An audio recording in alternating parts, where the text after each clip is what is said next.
The story begins with a serene and dreamlike sequence, where we see a red-haired woman walking through a beautiful, tranquil setting. She seems ethereal, her presence peaceful, and there's a mysterious connection to nature around her. The dream ends with a faint promise or voice saying, "I'll wait." We are then introduced to the protagonist, Dae-shin, who wakes up from this recurring dream. As he stares at his ringing phone, he seems lost and unmotivated. The dream haunts him repeatedly, making him question his reality. He answers the phone call from Jae-shin, a close friend or associate, who berates him for being lazy and sleeping too much. Jae-shin mentions that Dae-shin's books aren't selling well because of his lack of effort. Despite the nagging, it's clear that Jae-shin cares about him, even expressing concern over recent news about children disappearing in the area. Jae-shin continues to mock Dae-shin about his financial situation, reminding him that he is close to eviction because he can't pay rent. Jae-shin tries to convince Dae-shin to take up some odd jobs and get back on track, even offering double pay for a quick task, but Dae-shin shows little interest, showing his disconnection from the world around him. As he walks outside, still considering his friend's words, he reflects on how annoying Jae-shin can be but also realizes he needs to do something about his financial situation. As if to prove the strangeness of his life, he is stopped by a fortune teller on the street who offers to read his future. Despite her persistence, Dae-shin refuses, saying he doesn't believe in superstition. The fortune teller, however, seems confident in her abilities and insists it's not superstition but a form of science. She cryptically tells him that what you are looking for will be inside a hole within the root of a tree. Dae-shin dismisses her and walks away, clearly disinterested, yet there's an eerie feeling left hanging in the air after her prediction.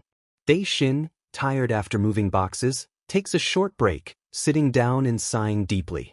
He looks up when a woman offers him a cold drink, thanking her. She tries to make small talk, but Dae-shin brushes it off, uninterested. As he contemplates the slow passage of time, the atmosphere around the event grows chaotic when a worker realizes the client list is missing. Panic spreads, and everyone is tasked with finding it. While walking around searching, Dae-shin notices strange bird-like footprints near a tree. Something about them seems odd. As he inspects closer, he finds a hole in the tree's roots and pulls out a USB stick hidden inside. Dae-shin remembers what the fortune teller told him before. You will find what you're looking for inside a root of a tree. Dae-shin then decides to visit the fortune teller to understand more about the recurring dream he has been having. He describes meeting a mysterious woman who always tells him, "I'll wait." The fortune teller, however, is unable to give Dae-shin the answers he seeks without more information, leaving him frustrated and questioning whether he was just scammed. As he stands to leave, the fortune teller cryptically mentions, "Why aren't you bringing your eye with you?" Confused, Dae-shin asks for clarification, only to be told, "The eyes that can see the truth." Dae-shin, startled by what the fortune teller said, with an image appear in his head, asks her to tell him more. She cryptically advises him to always carry the eye with him, emphasizing that he would die without it and must only speak of what he sees through it. She warns him that if he wants to find the person he seeks, he must stop running from his fate. Confused but intrigued, Dae-shin hesitantly gives her his hands as instructed. She performs a strange ritual, leaving him even more puzzled as she insists she's trying to help him. However, the moment is interrupted when she asks for payment, and Dae-shin realizes he's about to be charged. Later, back at his apartment, Dae-shin reflects on the red glasses he hasn't worn since the day something mysterious happened. He receives a call from a woman he helped previously, inviting him to meet at Café de la Roche to thank him for his assistance. While at the café, she hints that she knew he found something under a tree, leaving Dae-shin confused about how she knew this. As Dae-shin explores the café's second floor, filled with art, he feels a strange sense of disconnection. One painting in particular, a depiction of a traditional building, grabs his attention. It seems eerily familiar, triggering a memory of the woman from his dream saying, "I'll wait." Dae-shin's eyes widen in shock as he stares at a familiar pagoda-like building, realizing it's the same one from his recurring dream. As he examines the painting more closely, he notices small figures inside the temple but struggles to see them clearly. Frustrated, he mutters that the figures are too small to make out. Hoping his glasses might help, he adjusts them, wondering if they could reveal something more. Just then, the red-haired woman approaches him, commenting on his keen eye for the painting. He looks at her to see her as a bird talking. Shocked, he asks himself, is she a monster? She begins to explain that the artwork was made for angels who could pass through drawings, trapping men who followed them in the painting forever. Daishin tries to focus on her words but is startled by the sudden appearance of the bird in front of him. Shocked, he realizes that the bird's shape matches the strange footprints he saw earlier, confirming his suspicions that it might be the culprit. As the woman continues talking, Daishin is distracted, recalling the fortune teller's advice to always carry his eye and speak only of what he sees through it. The realization dawns on him. This bird is connected to everything. The woman, seemingly oblivious, asks Daishin, "What's wrong?" Daishin replies, "It must be hard for you to live among humans." The bird speaks, confirming Daishin's thoughts. "You can recognize me? Are you a spectre too?" Daishin, still confused, listens to the bird's explanation. "I thought a human figured out that I stole that. I almost made a mistake thinking that you're a human." The bird relaxes slightly, continuing the conversation. "Anyway, what's that temple-looking building?" Daishin, still trying to process everything, points to the painting. The bird, surprised that Daishin doesn't know about the promised orchid temple, explains how it collected the small figures in the artwork over time. Daishin is horrified to realize that the figures are real people, trapped in the painting. His fear escalates when he notices one of the figures moving. The red-haired woman casually mentions that there have been news reports about children disappearing, which only intensifies Daishin internally panicking. He resolves that he must save the trapped people and wonders if there's a way to free them from the painting. As the weight of the situation sinks in, Daishin knows he must act quickly to find a solution. Daishin, visibly uncomfortable. "You're human, aren't you?" The red-haired woman says, her expression shifting, saying, "I see." Her eyes gleam with a dark realization as Daishin nervously adjusts his glasses. The bird, watching from nearby, mutters, "I thought something was off here." Suddenly, the woman lunges, smashing the ground as she throws Daishin against the floor with immense force. Daishin groans, struggling under her grip.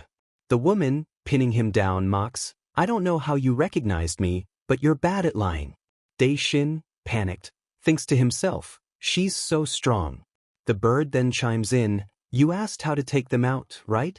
There isn't a way. Only Wajungsen knows." The woman adds, "I wanted to put you in here anyway." "That's good, you can just go in now." She tightens her hold on his neck, choking him. Daishin gasps as the pressure increases. His vision blurs, and he thinks in despair, is this the end? But suddenly, a memory flashes. An image of the woman from his dream, her long red hair flowing in the sunlight. With newfound determination, Daishin whispers, "No. I can't give up yet," he thinks, gripping her arm. The woman, startled, looks at him with wide eyes. "Before I find that person." As he focuses, glowing blue symbols light up on his arm. The woman stares in shock as the marks appear. "That?" she screams. "Stigma!"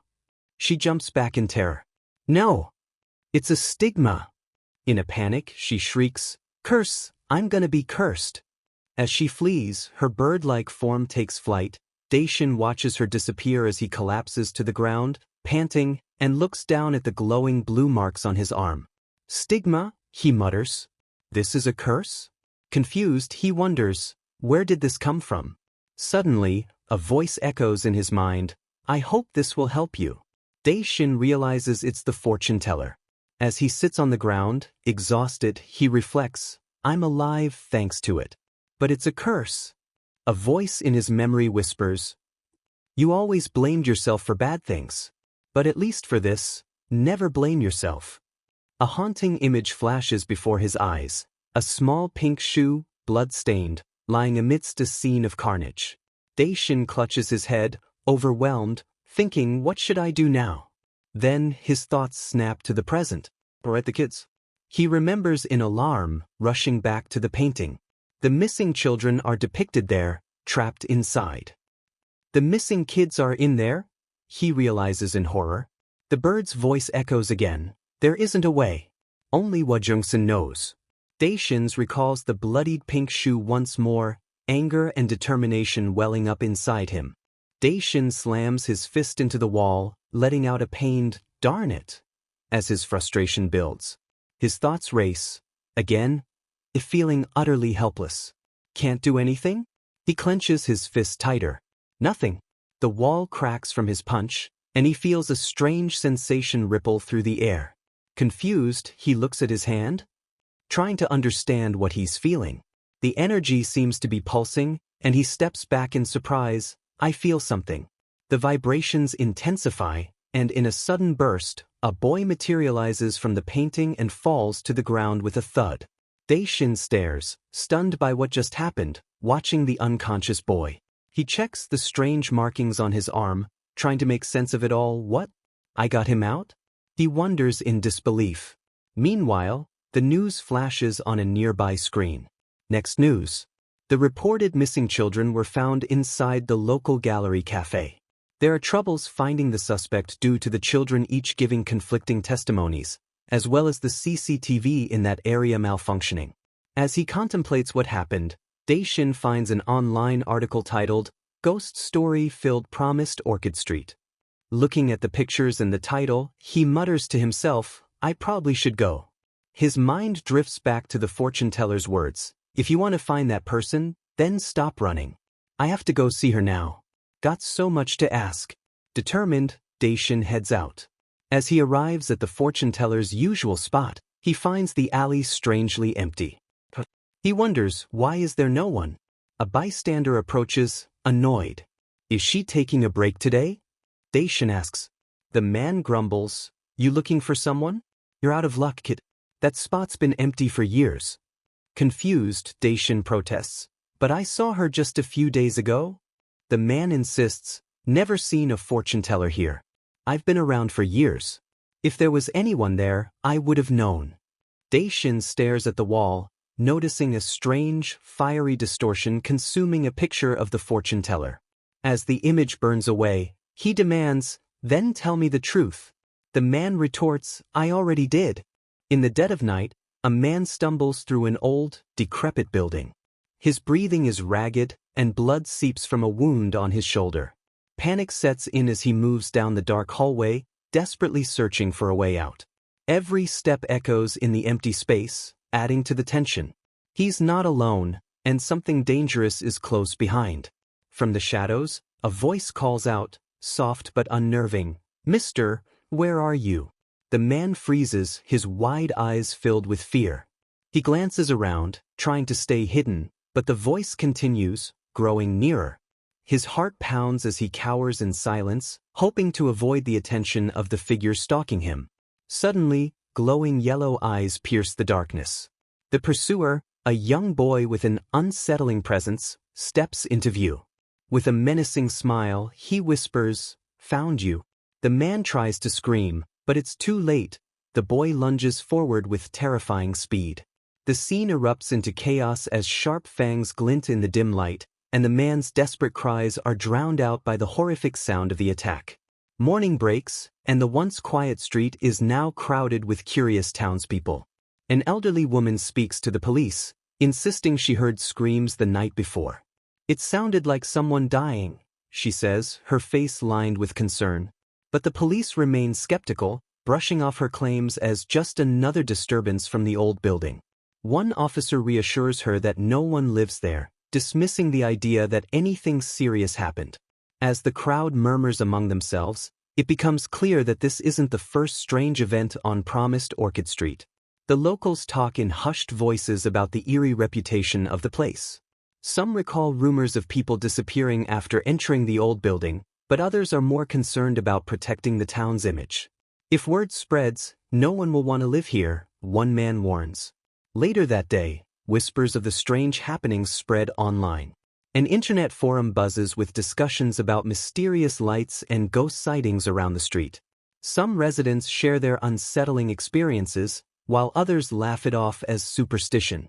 But with each new post, the fear grows, and the mystery deepens. Something is definitely wrong on promised Orchid Street, and no one seems willing to face the truth. The question lingers: what really lurks in the shadows of this forgotten corner of town? Later we see the protagonist, Jaesin, asking another fortune teller, "Really?" The man replies, "Yeah, I told you. You'll definitely find the guy looking for masks." The man adds, "You'll also find a fated partner there. Don't let go of that partner no matter what." He offers a deal: "Pay some more and I'll wish for it to work out even better," to which Jaesin responds, "Do you accept cards?" The next scene transitions to Jaesin being called by a man. "Hey Mr. Jaesin, did you check all of them?" Jaesin affirms, "Yeah, I got them all," and the man invites him to hop into the truck, reminding him that they have to get there before dark. They drive off, and the man asks, "Why do you have so many books? Are you a teacher or something?" Jaesin explains that he just collects books. As they talk, the driver warns Jaesin that another person went missing a few days ago. Jaesin responds to the driver's comments about being worried for him, saying, "You don't have to worry about me. I'm actually not human." This revelation shocks the driver, who asks, "Then what are you?" Jaesin casually responds, "I'm a book fairy." As they arrive at their destination, the driver announces, "Here we are. This is the promised Orchid Special Ghost House." Jaesin steps out of the truck and comments that he's heard that nobody has come to the house after the last person ran away. The driver offers, "If you're scared, I'll help you leave for a cheap price." But Jaesin calmly reassures him, "It's all right. Ghosts don't hurt people." Surprised by Jaesin's confidence, the driver says, "How brave." Jaesin pays the driver with cash, joking about using a card, but the driver insists, "No card, even if you're a fairy." After paying, the driver starts to leave, offering, "Give me a call when you want to move out. Enjoy your life with the ghosts and monsters." Jaesin, puzzled, chases after the truck, shouting, "Wait, what did you just say about monsters?"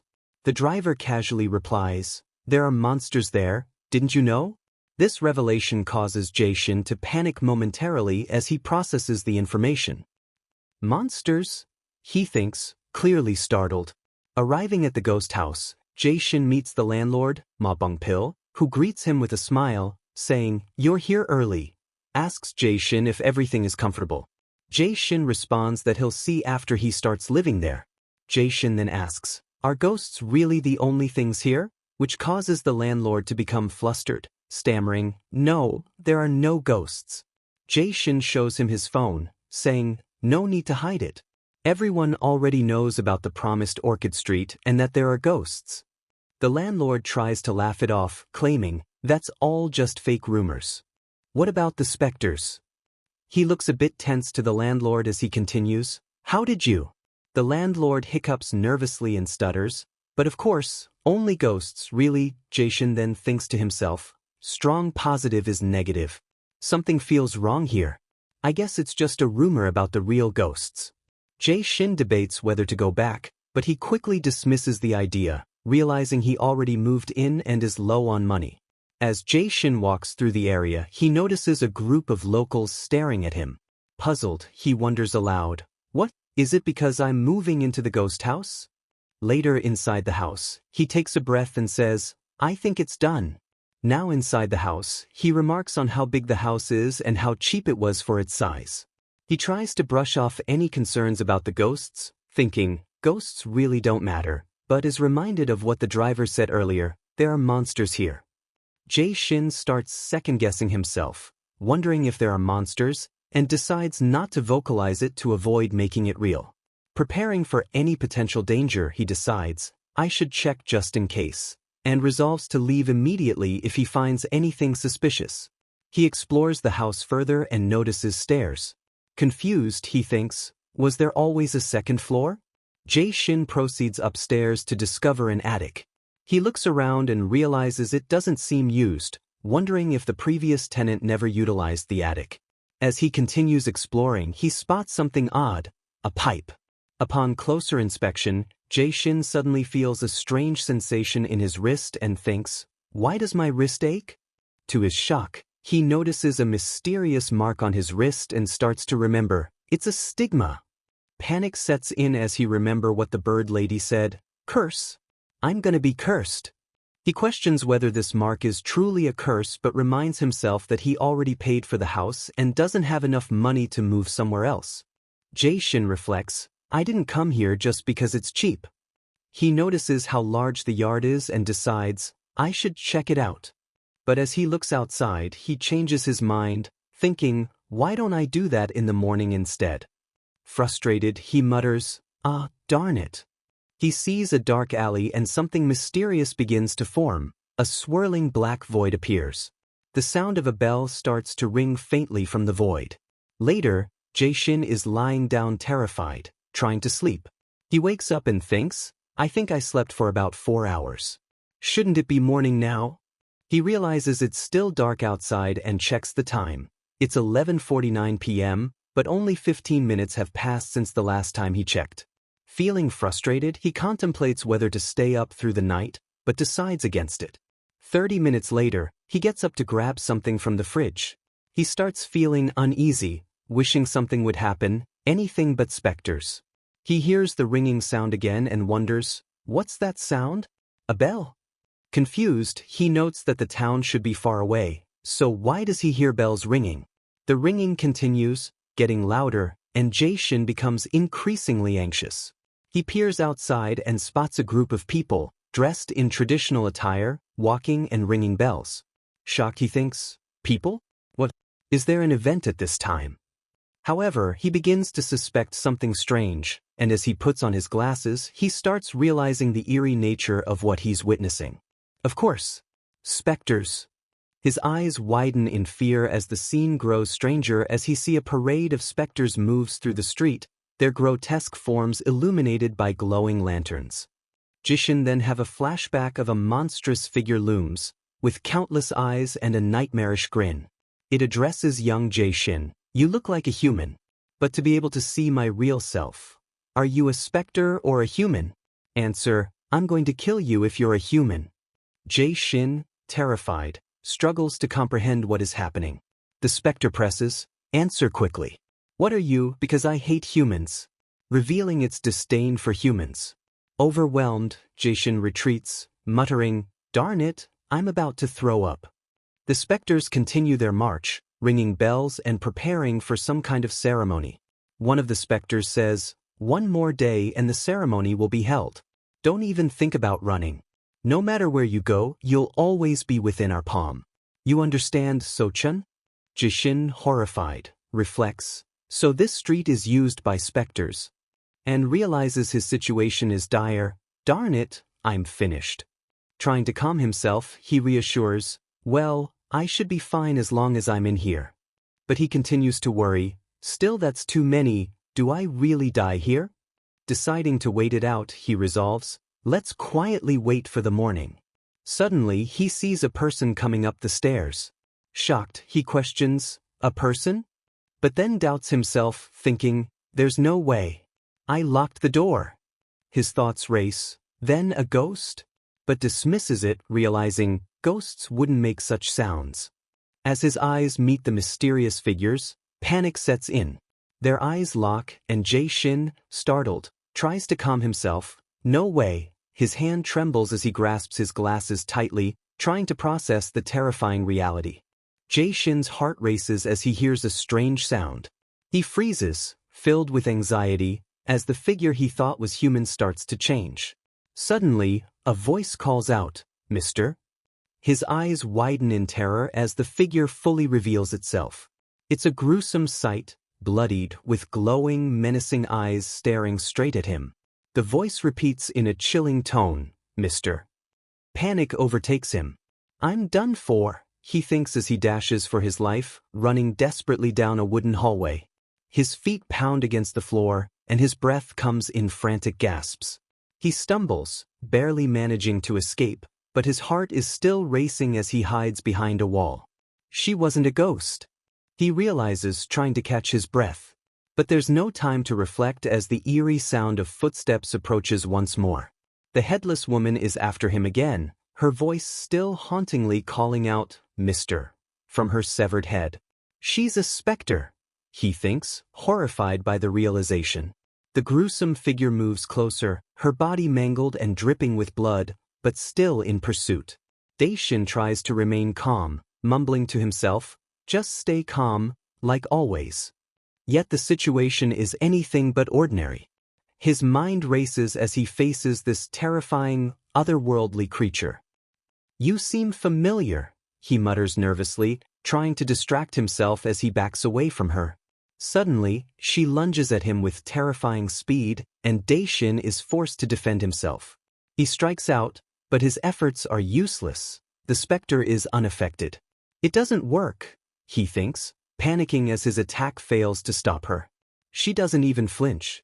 The spectre closes in again, her voice echoing through the room as she calls out, "Mister." Her presence dark and relentless. Daishin has no choice but to run, his heart pounding, as the terrifying figure continues her pursuit. Jaesin, desperately trying to escape, says to himself, "Let's run downstairs for now." He quickly descends, only to freeze in horror at the sight of how fast the woman is blocking his way. He gasps, unable to comprehend the scene before him. Suddenly, her head viciously attacking Jaesin. He tries to react, shouting, "Too fast," but is immediately overwhelmed by the grotesque, fast-moving head that relentlessly pursues him. The gruesome creature lunges toward him, and Jaesin struggles to fend off its attacks. His body crashes into the floor, and he cries out in pain. Pinned beneath the monstrous entity, it leans down, its grotesque face inches from Jaesin's, whispering in a horrifying tone, "Mister?" The creature continues, "I can't get out." Terrified and helpless, Jaesin begs in his mind, "Someone help."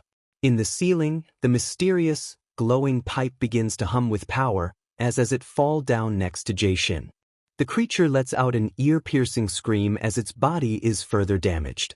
Overwhelmed, the protagonist struggles to understand what is happening, panting heavily as he makes a desperate attempt to escape. He decides to flee the house, sprinting down a corridor while being unsure of what exactly occurred. Once outside, he rushes towards a gate and tries to open it. The door rings as they touch it, but he hesitates, appearing anxious and trapped. Looking up, he sees ghostly reflections on the gate's surface. Realizing he is not alone outside either, he despairs and falls to the ground, deeply regretting his decision to come here. He decides to wait until sunrise before leaving the area. Meanwhile, at a nearby house, two figures, a woman and an old man, discuss an impending ritual that is set to take place during the upcoming full moon. The man explains that the king has been collecting multiple souls to increase his power and knowledge. The ritual will complete the process, and another human offering is needed. The scene shifts to the woman wearing a ceremonial mask, who reflects on how only one more day remains until the ritual and how the end is near. Our protagonist is trying to make a phone call but is unable to connect, receiving a message that says, "You are unable to call in this area. Please try again in a different location." He is surprised and frustrated, commenting that he could make a call earlier in the morning but now can't, especially at night. He suspects something strange is going on with the landlord and curses his situation, expressing frustration at the circumstances. He reflects on his original mistake, believing the place only had ghosts, but realizing now that there might be something more sinister. As he thinks back on the eerie reports he read, including ghost sightings and mysterious disappearances in the area, he acknowledges that his expectations were naive. A memory surfaces, revealing he came here hoping to see someone, even if they were a ghost. He recalls hearing about this place but was cautious because of the local warnings. As he remembers the cautious and fearful attitudes of the townspeople, he realizes that the place is not just haunted but is a spectre territory. Suddenly, he remembers something important. His glasses. In a slight panic, he searches for them, knowing he can't lose them. Thankfully, he finds them, relieved that they didn't break. But just as he breathes a sigh of relief, he notices something peculiar, a glowing piece of rock on the floor. He picks it up, bewildered by its strange energy, and feels a presence in the room, confirming that he definitely sensed something unusual. Jaesin senses something strange and cautiously looks around the area. Suddenly, he spots a glowing object, a wooden stick embedded into the floor, emitting a mystical blue aura. As he approaches the object, he recalls the earlier violent encounter with the spirits and wonders if the glowing stick is related to those events. Curious, he pulls the stick from the floor and is surprised by how light it feels. Despite its ordinary appearance, he is puzzled as to why the spirit reacted so strongly to it. Just as he begins to inspect it further, he accidentally drops the stick, and a loud bang resonates in the room. Confused and startled, he picks up the stick again, baffled by what just happened. His mind races, trying to comprehend the mysterious power behind this seemingly ordinary object. Jaesin is left questioning what the stick really is and why it holds such significance in this haunted place. Daishin wakes up feeling groggy, his mind still lingering on the strange events from the night before. He picks up his phone and calls his friend, hoping for some help. "Can you come over today? Even if it's late?" he asks, his voice tinged with unease. His friend seems reluctant, brushing him off. "Why would I go there at night?" he replies, clearly not taking Daishin's concern seriously. Daishin tries to push further, but his friend cuts him off, promising to come the day after instead. "You should have listened to me that day," his friend warns, but Daishin, frustrated, can only sigh in response. "Please." Daishin pleads one more time, but the response is dismissive. "Prepare cash tomorrow." Before Daishin can argue, the call ends abruptly, leaving him standing outside, frustrated and unsure of what to do next. Suddenly, an older man appears, gasping as he sees Daishin. The man seems shocked, exclaiming, "You're alive?" Confused, Daishin stops in his tracks, realizing the man's odd reaction. He approaches him directly, his voice serious. "You did know, didn't you? About the spectres?" The old man looks caught off guard. The old man stammers, unable to deny. He grabs Daishin's arm, his voice panicked. "Wait, those marks, did you really fight it?" He seems both amazed and fearful, looking at Daishin as if he's some kind of miracle. The elderly man, sensing Daishin's frustration, suddenly becomes desperate. "Master," he says, calling Daishin something strange and unexpected. "Please chase away the spectre at the temple. People have been disappearing for a while now. The police won't do anything because it's just homeless people, but it's real. Please, I'll pay you." Daishin's head spins as the man describes the promised Orchid Temple, a dilapidated place atop a hill, long abandoned but still drawing attention because of the disappearances. The old man's offer of money grabs Daishin's attention, but he's wary, especially after what he's already experienced. The man continues, explaining how the area recently became infamous online because of all the ghost sightings and missing people. He even mentions a resident who heard strange sounds the night before, echoes of the terror Daishin himself had faced. Daishin tries to resist, but the man's descriptions trigger memories. A woman with long hair and old-fashioned clothes, it matches the spectre he encountered. The realization hits him hard. The old man pleads with him again, desperate. "Master, you're the only one who survived. Please, you must help." But Daishin, uncomfortable with the pressure, shakes his head. "I'm no master," he mutters, walking away. As Daishin leaves, the old man's words replay in his mind. He can't stop thinking about the long-haired woman. He knows he should leave, but as night falls and he lies in bed, his thoughts still race. What should I do? He wonders, torn between leaving and confronting the darkness that continues to haunt him. He had intended to leave town, but the weight of what he's learned and what he's experienced makes it hard to run away. Restless in bed, tosses and turns, repeating the motion around 100 times. After a while, he sits up, conflicted about his next move. "No, I can get out tomorrow anyway," he thinks, trying to calm himself. But doubt creeps in. What if there's another spectre like before? There's no guarantee that I'll be able to see the ghost there too. If I were to see a spectre like that again, I'd just die. He convinces himself not to go back, realizing he has no way to fight against such forces. All right, there's no point in going there, he reassures himself, but the internal conflict is evident. Unable to stay still, he grabs the mysterious stick and exits the room, determined to investigate further. Cautiously he steps outside, his eyes wide with uncertainty. What's the deal? He wonders, stepping through the gate. Nothing should happen, he convinces himself as he ventures into the dark, eerie night. Jaesin walks the quiet, dimly lit street, tension building. Suddenly, a soft ringing sound echoes through the silence, and a pair of glowing eyes appear in the distance. Startled, he stiffens, but he continues forward, his curiosity piqued. Is it really her? He questions, thinking back to the figure from his dreams. What if the reason she was in my dreams is because I'm her next sacrifice? His thoughts race as he continues down the path, growing more and more confused. Strange. Shouldn't I have arrived by now? He mutters, looking around. I still don't see it. Didn't I just walk by here? The unsettling realization that he's walking in circles creeps in. Why do I feel like I'm walking in circles? He asks himself, his pace slowing as he tries to make sense of the situation. As he rounds the bend, he finally sees something in the distance, a glow. His eyes widen, and he approaches cautiously. A grand building comes into view, glowing in soft, golden light, with floating golden particles in the air. No way, Jaesin mutters, stopping in his tracks. It's the building from the drawing. His breath catches in his throat as he realizes what he's seeing. Steeling his nerves, Jaesin pushes forward, climbing the steps to the building. The door creaks open by itself, revealing the interior bathed in warm light. The door opened by itself, he whispers in shock.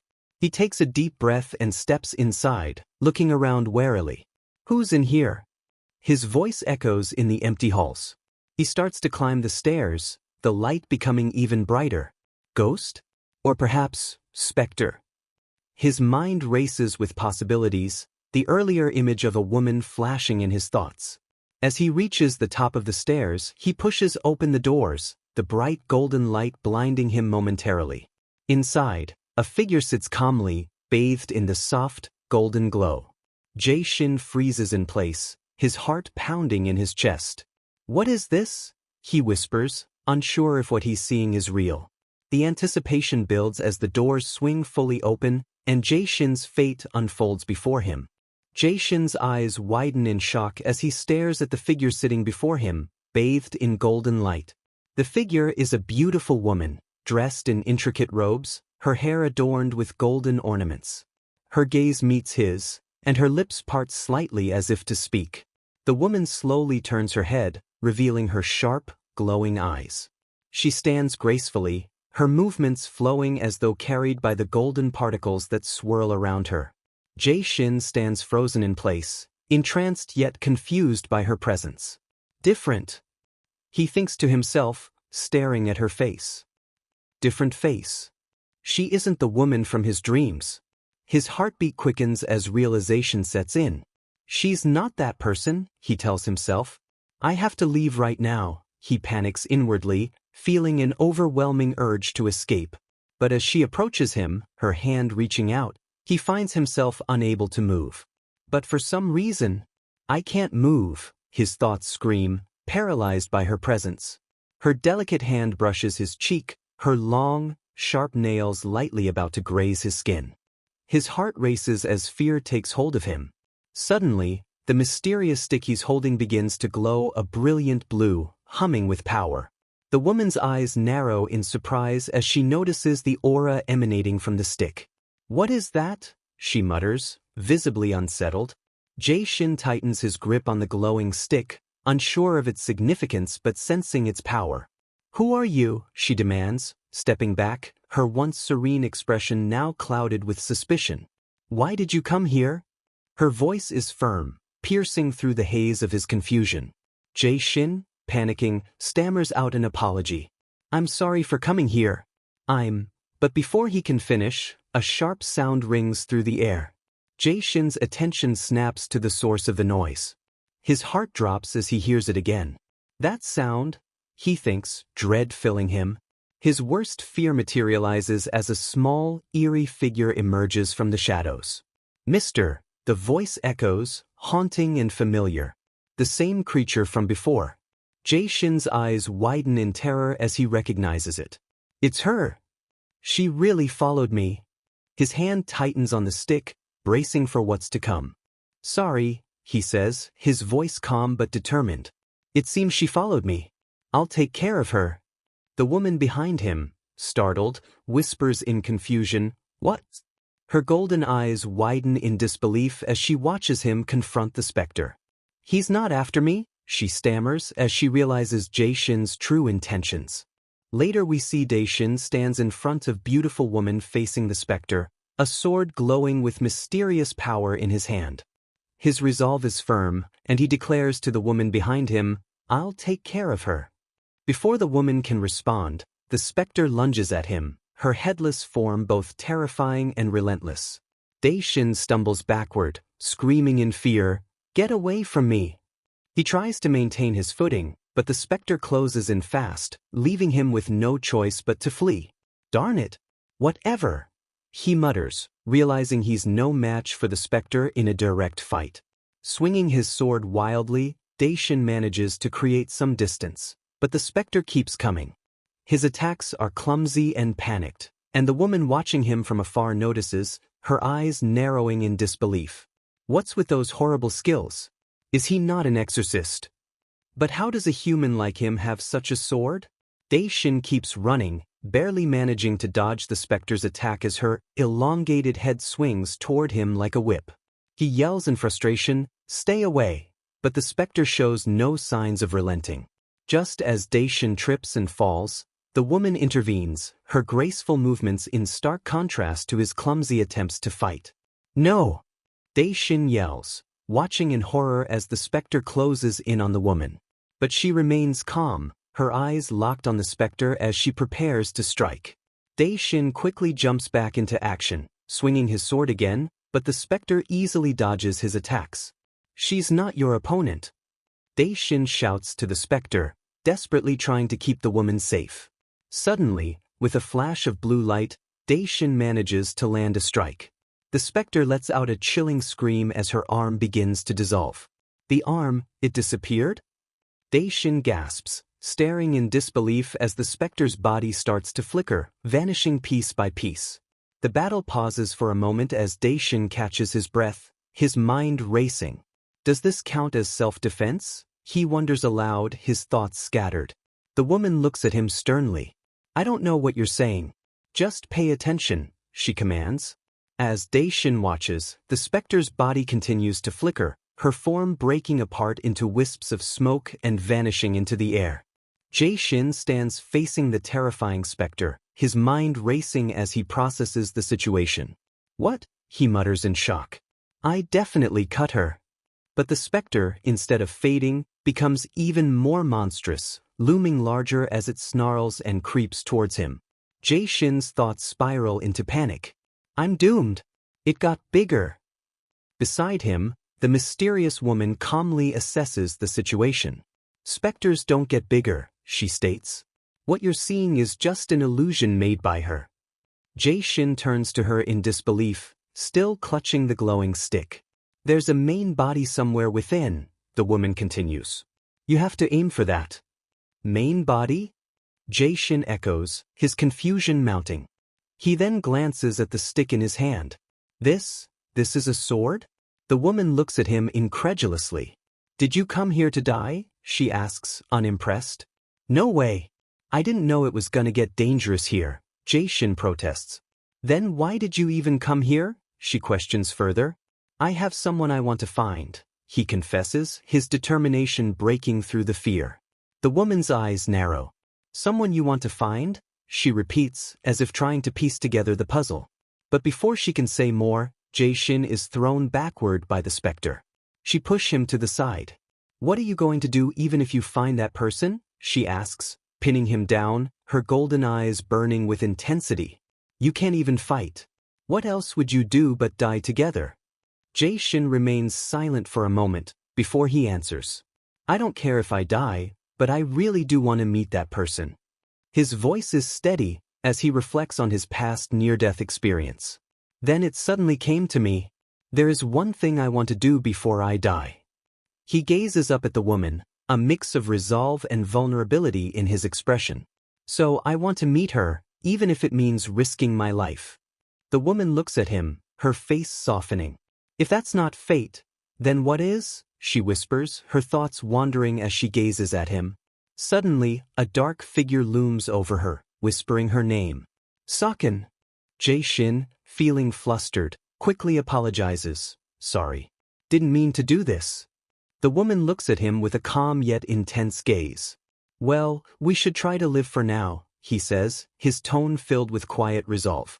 Jae-shin turns his attention to the spectre and grips his glowing sword tighter. Find the main body, she tells him, eyeing the monstrous figure before him. Inside that, he wonders, his mind racing. I'll probably die before I could. Just running away would count as a success. But then, despite the overwhelming fear, he makes up his mind. I'll do it, Jae-shin decides, his voice steady, surprising even himself with his resolve. The woman, watching him closely, steps forward. You don't have time to look for the main body, right? She says, gracefully pulling at the ornate tassel hanging from her attire. Her movements are fluid, controlled, and with a burst of golden light, she snaps it with purpose. I'll cooperate, she declares, standing tall, her presence radiating power and elegance. As the tension in the room builds, she looks determined. Now I have a reason, she murmurs softly, the weight of her words hanging in the air. I need to get out of here. The woman charges at the monstrous entity with her glowing needle, now wielded with intense focus. Jae-shin stands back in awe, observing the scene unfold. Wow! A lightsaber? He exclaims, visibly impressed by the glowing weapon in her hand. Determined, the woman speaks calmly, I'll buy some time, indicating that she's prepared to fight the creature while Jae-shin figures out the next move. Suddenly, Jae-shin notices the danger and shouts, "Look out!" as the monstrous entity moves towards them with a twisted and menacing expression. The woman, seemingly unfazed, glances over her shoulder, her expression calm yet intense. She braces herself, with a sound effect indicating the imminent clash. With a swift and precise motion, she continues her attack, gracefully leaping towards the monster.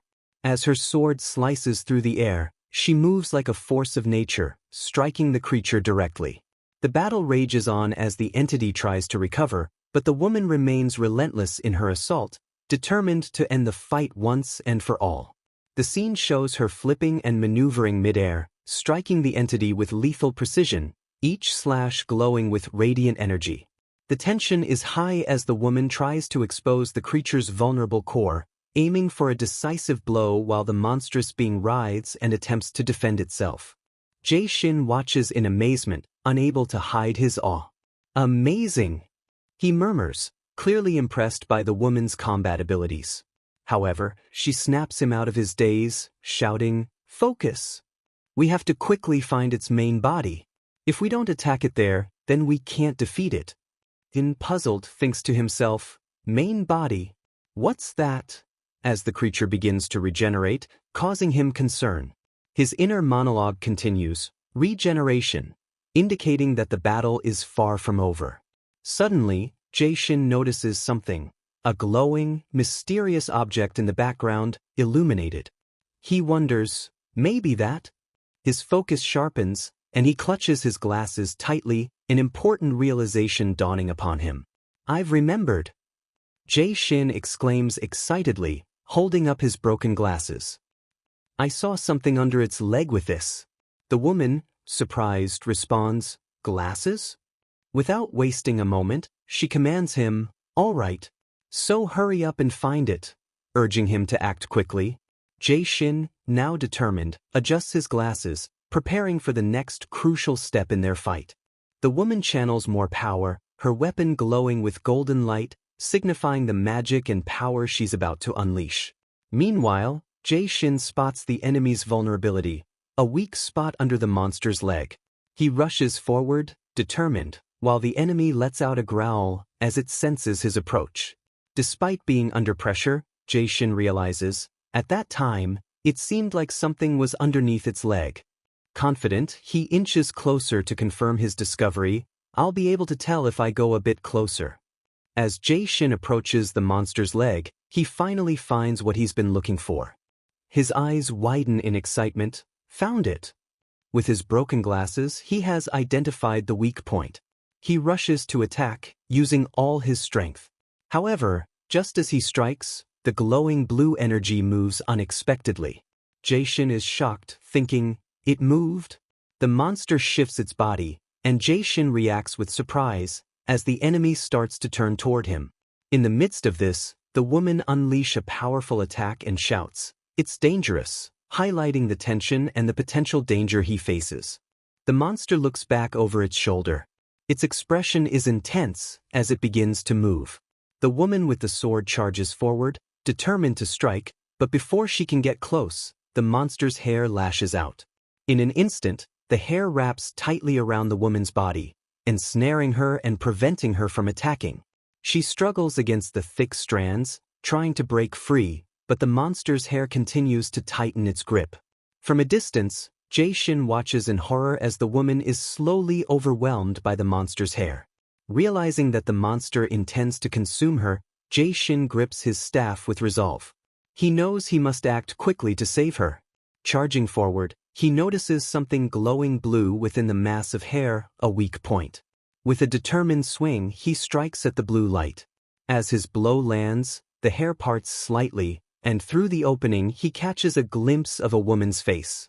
Tears stream down her cheeks, and her eyes, filled with despair, lock onto his as she calls out to him, "Mr. Scholar." Jae-shin's expression is one of shock and disbelief. He's momentarily frozen, processing what just happened, as he realizes the gravity of the situation. As Jae-shin watches in horror at the scene before him, filled with disbelief and panic. Distracted by the sight, suddenly, the monster's hair strikes him with a vicious blow, sending him flying through the air, pain surging through his body. Coughing and gasping for breath as he crashes to the ground, Jae-shin realizes that he's made a grave mistake. The crushing impact has left him struggling to move, his body racked with pain. He coughs and struggles to get up, but before he can gather himself, the monster doesn't hesitate. Its hair lashes out again, preparing to deliver a final, fatal strike.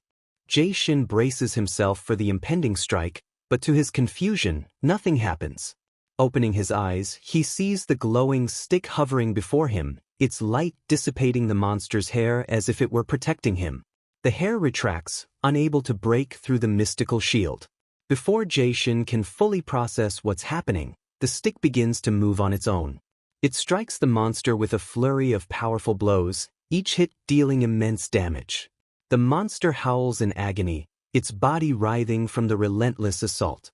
With each blow, the monster's grip on the woman loosens, and eventually, she is freed. Surprised, the woman gracefully lands on her feet, her eyes wide with astonishment.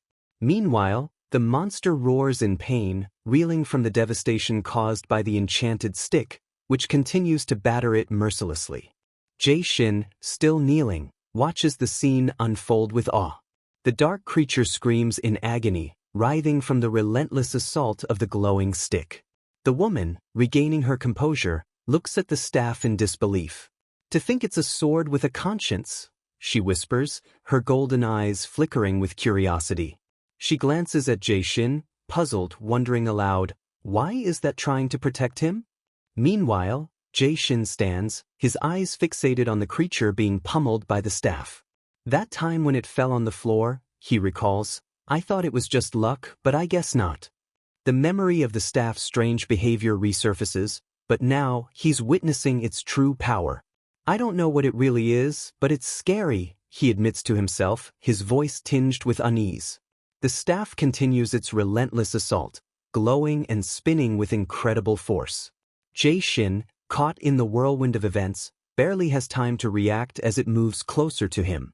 "Whoa!" he exclaims, stepping back, his eyes wide in alarm. The staff hovers near him, still crackling with energy. "You surprised me," he shouts at the object. The dark creature, still writhing in pain, lets out a low growl, its voice raspy and broken. "Mr. Scholar," it whispers as though struggling to form words. Jae-shin, now more confused than ever, watches as the creature continues muttering, "Mr. Scholar?" over and over, its voice filled with a strange sense of desperation. As Jae-shin's gaze shifts back to the staff, he senses something different in the creature's tone. Is it asking for help? He wonders, his confusion deepening. As the stick relentlessly continues its assault on the monstrous figure, Jaesin watches in horror as a face begins to materialize within the creature's dark, writhing form. The glowing staff, now fully charged with energy, locks onto the face and prepares to strike with lethal force. Realizing the staff's intention, he bolts forward, his hand shooting up to grab it midair. "No, wait," he pleads, his fingers wrapping around the glowing weapon. His grip tightens, but the staff keeps charging. Jaesin grits his teeth, his muscles straining as he struggles to stop it from continuing its attack, determined to complete its deadly course toward the face in the monster's body. Jaesin screams again, "I said stop."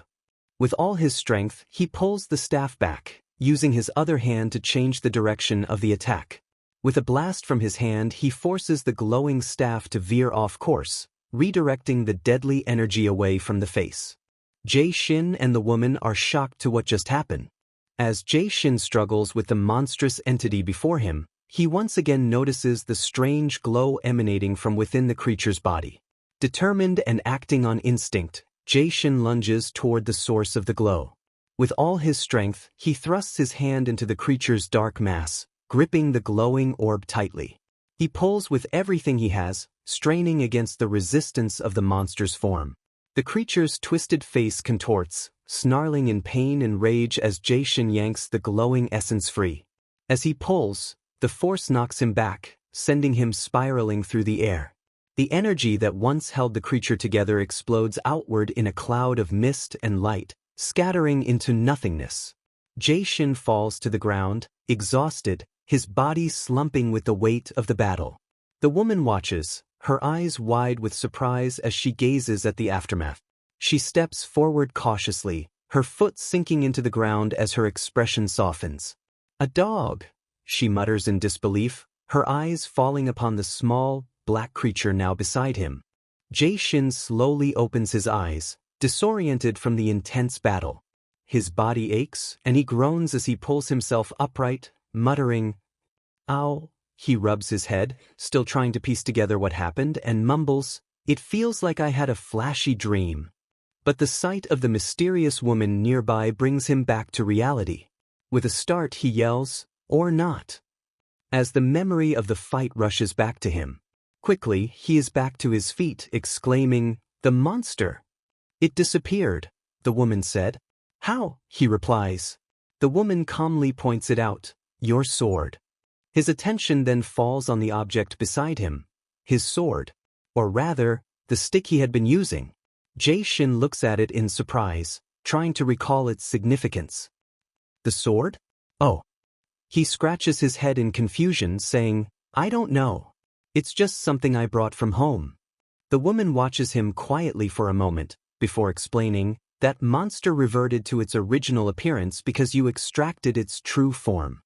Jaesin is taken aback, processing her words. "I can't believe it." He mutters in disbelief, his gaze falling on the small, dark figure lying by her side. "This is that spectre from before?" he asks, surprised by its current form. "Even though it just looks like a dog." He scratches his head, still puzzled by the creature's transformation. The woman looks down at the little being and corrects him. Rather than a regular spectre, it seems more like a spectre-like god. Her gaze then shifts to the bell attached to the creature's collar. "A bell?" she thinks to herself, a hint of recognition in her expression. Something about it seems familiar, but the mystery only deepens as she watches the small being lying peacefully. She extends her hand, holding out a delicate jade hairpin, and says, "Here." Jaesin looks at it curiously as the woman examines it, realizing, it's a hairpin? This jade hairpin is a little broken at the end. Suddenly, he remembers when he noticing something familiar at his home on the ground. The shards from that time. He thinks, recalling the broken pieces he had seen earlier. They were pieces of this hairpin. She gracefully raises the hairpin to her lips and breathes softly, sending a glowing mist swirling into the air. The mist coalesces around her, shimmering with a mystical aura, creating a calm yet powerful spectacle. As the mist swirls, it begins to take form. A figure appears within the cloud, a familiar face emerges, bathed in light. Jaesin's eyes widen in shock. "That's her," recognizing the figure. "The girl I met earlier." The spectre-like figure begins to drift toward the woman, its form seemingly made of pure energy. Jae-shin watches in disbelief, his mind racing. The realization hits him. She was possessed. The woman's eyes turned into black and yellow. Then we see a scene with a man grabbing at a hairpin. "Hey, let go. You don't need an expensive thing like this," he shouts. It seems the spirit is showing her story to the woman. A young voice pleads, "Mr. Scholar, please. I don't do this. This hairpin is a keepsake from my mother. Please return it." The young girl desperately grabs at the man. The man reacts violently, shouting, "You bit me. You rude punk," as he slaps the young girl across the face. The girl tumbles, losing her balance and falling off the cliff. The man watches coldly as the body plummets. The girl hits the ground below with a violent impact, his body motionless, blood pooling beneath her. The jade hairpin remains clutched in her hand.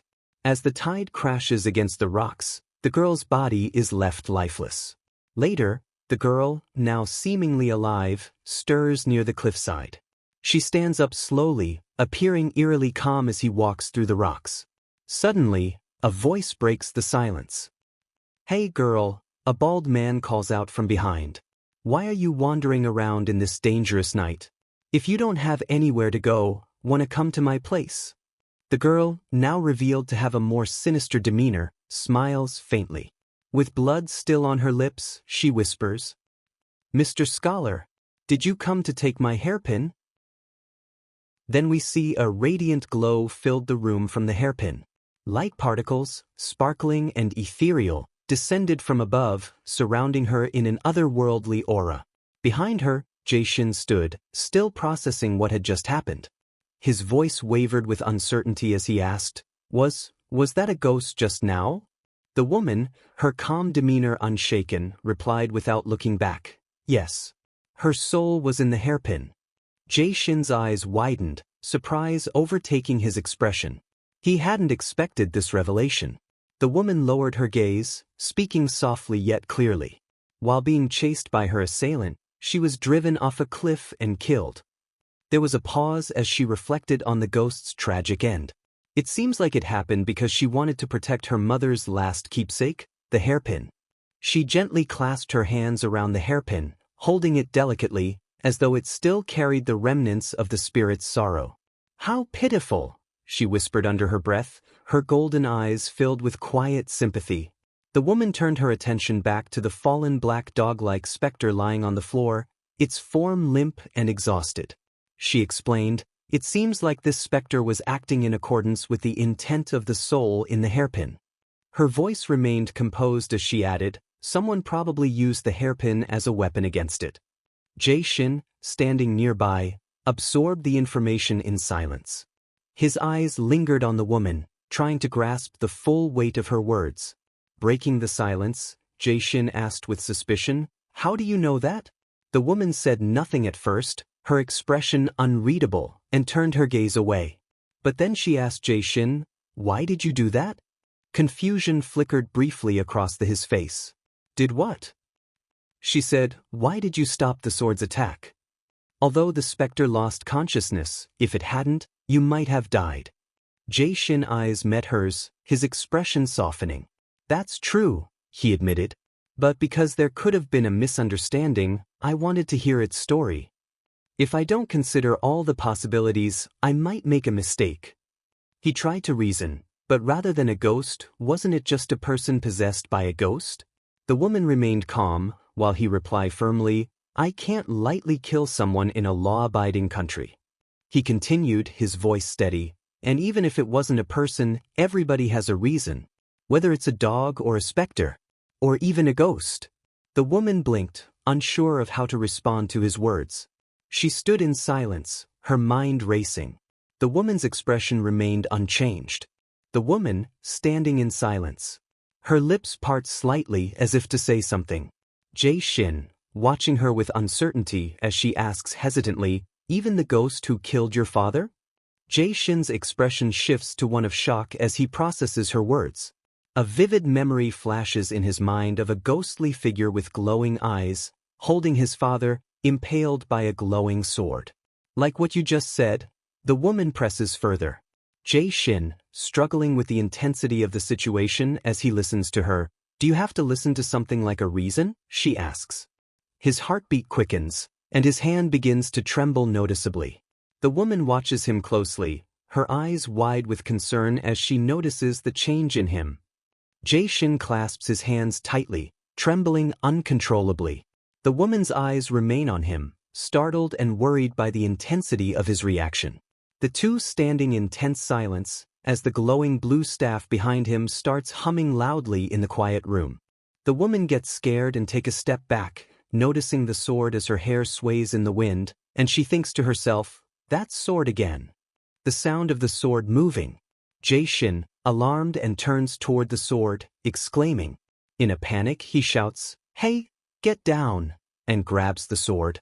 The sound of his grip is loud as he quickly reaches for it. He apologizes nervously, "I'm sorry. It hasn't been much since I came across this thing." As he tries to manage the sword, it creaks under his inexperience, causing the woman to look surprised. Jae-shin, still holding the sword, looks earnest and a little shaken. "I didn't mean that if you have a reason, you're completely guiltless," he explains, before adding, "It's just that I saw the crying woman in the monster earlier." A flashback of a wounded and tearful woman crosses his mind as he recalls her, "Mr. Scholar," she had whispered in pain. Jae-shin, reflecting on this, adds, "If, by any chance, she died a horrible death, I couldn't let it happen twice." The woman listens to him silently, her expression unreadable. After a moment of quiet, she finally says, "You're a weird guy." "What?" Jae-shin asks, confused. He hesitates, before continuing, "If you're going to call me weird, aren't you worse?" As he points out, it's strange that a woman is alone in a place like this in the dead of night, and those peculiar clothes aren't something people normally wear. She seems genuinely curious about his perspective. Realizing she can't defend her own weirdness, he responds quietly, "Definitely." The scene intensifies as he utters a single word, "You." His grip on the staff startles her, and she lets out a scared sound. Jae-shin, with fierce determination in his eyes, confront her, finally asking, "You are an exorcist, right?" The woman reacted with surprise, "Huh?" Jae-shin, holding the sword, responds, "I was really surprised when you were fighting the spectre earlier." He adds with admiration, "The lightsaber was also cool." He continues, explaining, "If you hadn't told me its weak point, we wouldn't have found its main." Suddenly, he remembers something and exclaims, "Right. My glasses. Where are they?" The woman watches silently as Jae-shin searches for his glasses. He finally finds them and says with relief, "Phew, what a relief. They didn't crack." The woman remains quiet, her gaze softening as she watches him hold up the glasses. As Jae-shin turns around with his sword resting on his shoulder, the woman reflects, "You're really a weird person." She then looks down at her hands, expressing her thoughts out loud, "You're really a weird person."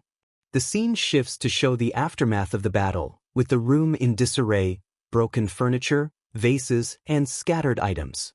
Jae-shin observes the mess and wonders aloud, "But what should we do now? We've made such a mess." The woman, seemingly unbothered, picks up the small dog and says, "Let's go." Confused, Jae-shin asks, "Huh? Where to?" Without looking back, the woman replies, "Where you're living."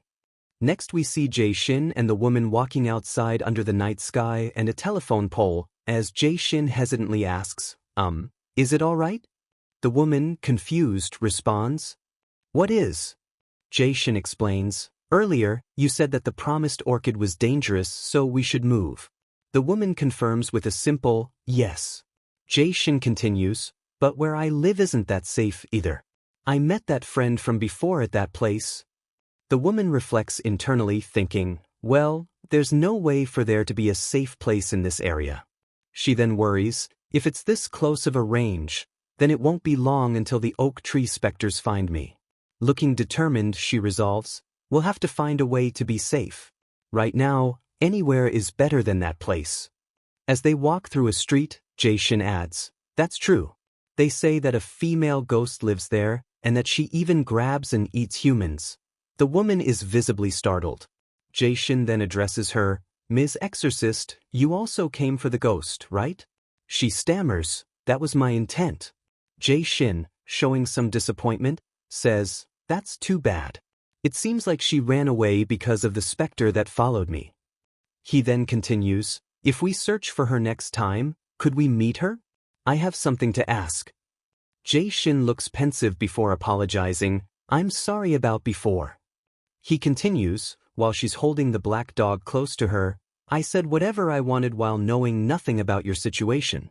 I didn't do it because I think I'm the only one who's right. The woman stays silent as he confesses, it's just that I saw the crying woman in the monster earlier. A flashback shows an elderly figure saying, once the ceremony ends, you too will become a part of the Golden Crown. There's 2 days left. There's not much time, she thinks. Jae-shin then says, if, by any chance, she died a horrible death, I can't let it happen twice. The woman closes her eyes and says softly, I understand. She adds, well, I can see why you'd think that way. Then she reflects, thankfully, I've been able to hear what had never been said to me. Jae-shin breaks the moment, announcing, it's here. Both of them look towards an old house, and the woman is visibly shocked, thinking, how? This connection. Jae-shin, trying to lighten the mood, laughs nervously and comments, doesn't it seem like something will come out? To be honest, something did come out. The two stand at the entrance of the house, doors wide open, revealing an eerie, quiet courtyard ahead. The woman, holding a small black puppy, is startled as it begins to open its eyes. She softly remarks, so you're awake. The puppy continues to whine and pant as she pets it, smiling gently and saying, how cute. She gazes at the puppy thoughtfully, thinking, its face is definitely familiar. Her attention then shifts to Jae-shin, who suggests nervously, wait a bit please, I'll bring something for you to wear. The woman, seemingly unfazed, simply replies, I'm fine. She contemplates her situation with a serious expression, if it's the oak spectres, then they'll definitely soon find out that I'm gone. She is troubled knowing that, even though the ceremony is tomorrow, I can't leave it like this. Suddenly, a figure appears behind her, saying, how ridiculous. The old man in ceremonial robes confronts her, revealing that he had suspected her behavior all along and checked early as a precaution. The puppy barks loudly in response. The old man warns her ominously, don't think that you can escape just because you ran away, Socheon. The old man in the mask confronts the woman, saying, you can't hide your ghostly aura. That means that no matter where you go, you won't be able to hide your identity. She looks back at him with a worried expression. Meanwhile, Jae-shin comes out holding some clothes and says, here, how about wearing this? But upon noticing the situation, he stops and exclaims, huh. Confused, he looks at the old man and the woman standing in the yard and thinks, what? Who's that grandpa? As he tries to process the situation, his face shows growing concern. He clutches his red glasses and stutters, no way. The masked man notices Jae-shin and questions Socheon, you were with a human? She reacts in shock, eyes wide with worry. Jae-shin begins to raise the red glasses, and the woman shouts, avoid it. Her hair flows wildly as she reaches out towards him. Suddenly, a force flings Jae-shin backward with a loud bam. He crashes against a wall, screaming in pain. The red glasses fall to the ground with a tap and skitter away. The masked man, watching the scene, calls out, Socheon. Behind the glasses, he appears as an ominous figure emerges, as a towering, tree-like entity with glowing eyes. The masked man declares, tomorrow, you'll become nourishment for the Golden Crown anyways. Branches and vines writhe and creep around Socheon with cracking sounds. Socheon struggles against the wooden limbs, letting out a gasp as she is overwhelmed. The roots and branches expand around her with a creeping sound, threatening to envelop her completely. The masked man coldly commands, calmly come back, Socheon, as Jae-shin struggles, groaning in pain. The small black dog barks repeatedly, its face fierce, and the masked man menacingly continues, didn't I tell you? As long as I have your remains, you'll never be able to escape from me. Socheon is restrained by the roots, unable to move. The dog continues barking with desperation, while Socheon looks down, eyes filled with despair. She reflects to herself, in the end, is there nothing I can do? Her expression is filled with sorrow as she contemplates her powerlessness. She remembers Jaesin, gripping onto his staff tightly, saying, if she died a horrible death, I can't let it happen twice. His face is determined, even as he trembles with fear and resolve. Socheon's eyes glisten, and she softly speaks in a resigned tone. I had a futile dream, while the roots continue to drip and encase her further. The masked man is alert, sensing something unusual. He mutters just before a loud bang erupts. Jaesin swings his sword with force, sending a wave of blue energy that slices through the vines restraining Socheon. She looks up, her eyes wide with surprise as the powerful attack unfolds. The masked man gasps, clearly shocked by Jaesin's actions. Socheon, now free, urgently asks Jaesin, are you okay? Jaesin grimaces, holding his side and replies, who knows? Since I got hit in the same place twice. Ouch. He stands, determined, and asks, is this a spectre too? He turns to Socheon and continues, like before, tell me its weak spot, Ms. Exorcist. She looks conflicted, her eyes widening as she bites her lip in hesitation. Suddenly, Socheon replies in a resigned voice, it's useless. Understood. It's useless. Wait, what? Socheon explains, that's on a different level than before. It's not an opponent you can win against. Her tone is grave, filled with a sense of finality. The masked man watches carefully, his eye narrowing with a glimmer of realization. He acknowledges Jaesin's weapon, muttering to himself, it's not a normal sword, I see. The masked man observes Jaesin intently, noting, it seems like this human has something that doesn't suit him. Jaesin looks startled and on edge, gripping his weapon tightly. The masked man's expression becomes intense as his eyes glow with power. The air around him rumbles with energy as he declares, I'll also take that sword. Roots and tendrils surge violently around the masked man, extending in all directions. Jaesin grips his weapon tightly, looking determined but tense. He asks, Ms. Exorcist, can you think of anything? We do have this sword. Maybe this sword can. But quickly she replies, no. We can't beat him with your poor skills. No chance even if we both attack him at once. Jaesin, feeling a little disheartened by her honesty, mutters, you're a little bit too honest. He stands ready to fight, but her eyes are fixed intently on her surroundings as she reaches for something.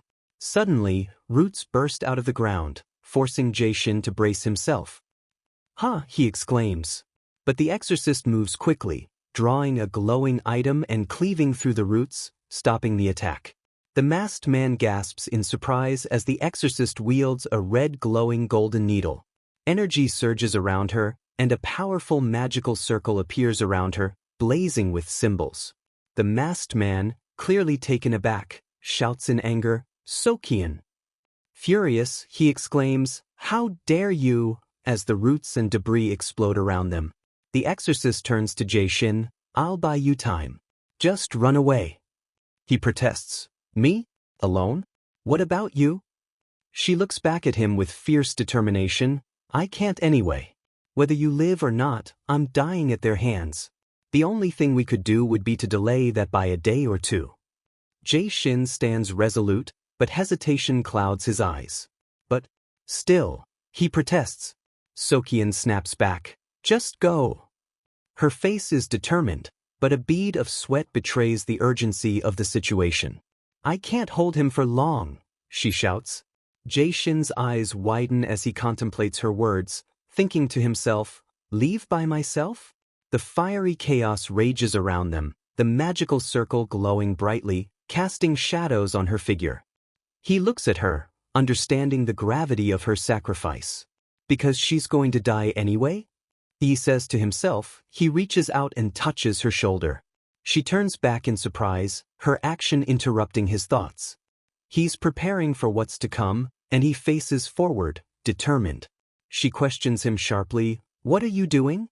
Jaesin replies with conviction, this is a better choice than running.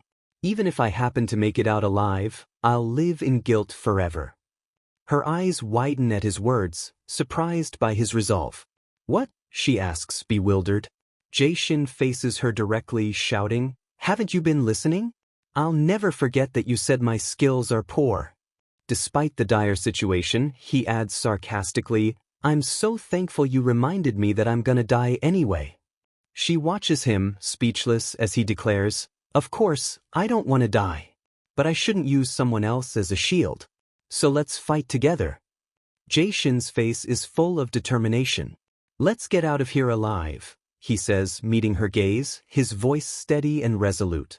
Socheon's eyes are wide, taking in Jaesin's words with a mix of surprise and emotion. There's a pause as the two stand across from each other amidst the chaos. Jaesin, trying to keep his resolve, nervously stammers, Too bad if we die. This is just my choice. His voice trembles slightly, but his determination remains clear. Suddenly, Socheon is attacked with incredible speed, catching Jaesin off guard. Socheon's body collides violently with the ground, a massive root piercing through her. She cries out in pain, her body trembling from the impact. Jaesin rushes to her side, panic and concern written on his face. Are you all right? He shouts, but before he can tend to her, a sinister voice rings out from the old man. Did you think you can stop me with such a weak barrier? The man emerges from his ominous tree roots, breaking through the barrier Socheon had put up. Jaesin's face turns pale with shock. He looks toward Socheon, who is panting heavily. The old man say, I won't punish you for this incident, but if you keep being stubborn I will forcefully. The old man interrupted by a loud battle cry. Jaesin charges forward, aiming his attack directly at the enemy. A tree-like roots lash out to intercept Jaesin. But Jaesin doesn't stop. He strikes down with a glowing force, cutting through the enemy's attacks. Ha! He shouts, his weapon glowing with energy as it slices through the dark roots.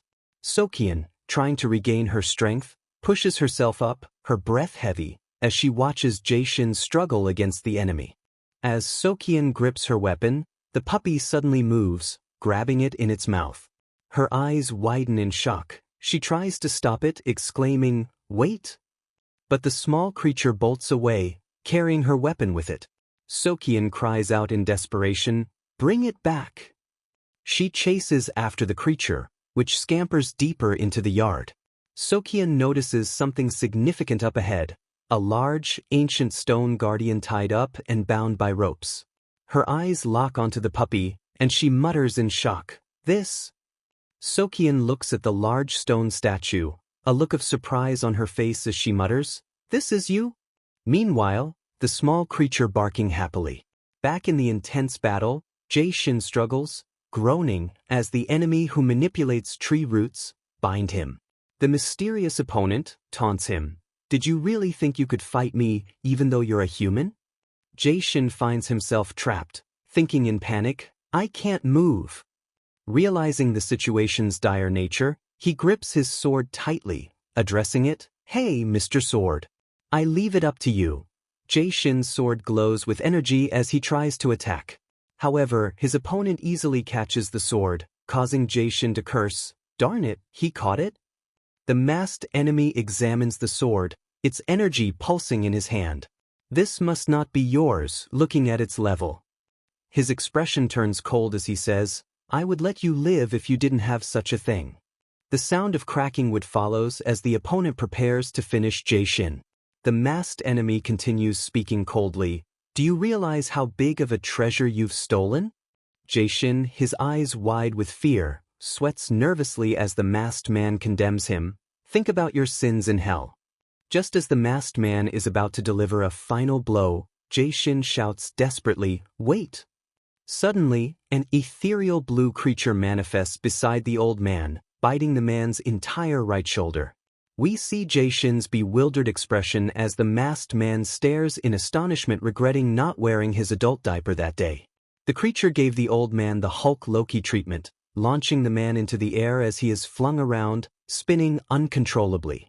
With a massive impact, the masked man crashes into the ground, the earth shattering beneath him. Jaesin watches in awe and disbelief, his eyes wide as he takes in the appearance of the colossal blue creature standing protectively in front of him, its eyes burning with fury and determination. Jae-shin stands frozen, wide-eyed as he watches the imposing blue creature in front of him. The old man lies fallen, while the massive blue creature stands vigilant. Jae-shin can barely believe what he's seeing. The creature emits a low growl, and Jae-shin breaks free from the tree roots, stumbling back slightly. What? Is this a spectre too?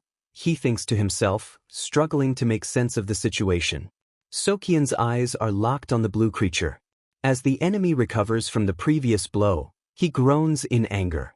Who dares attack me? His body is turned into twisted, dark roots. You!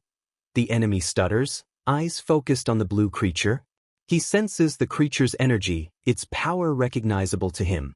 This feeling, the tension heightens as the blue creature stares back with intense ferocity, emitting a powerful aura, prepared to make its next move. The old man, now frantic with fear, screams, "No!" as his body contorts unnaturally.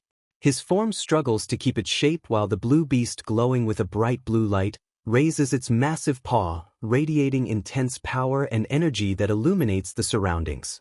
The energy hums in the air, surrounding the beast with a swirling vortex of glowing symbols and light.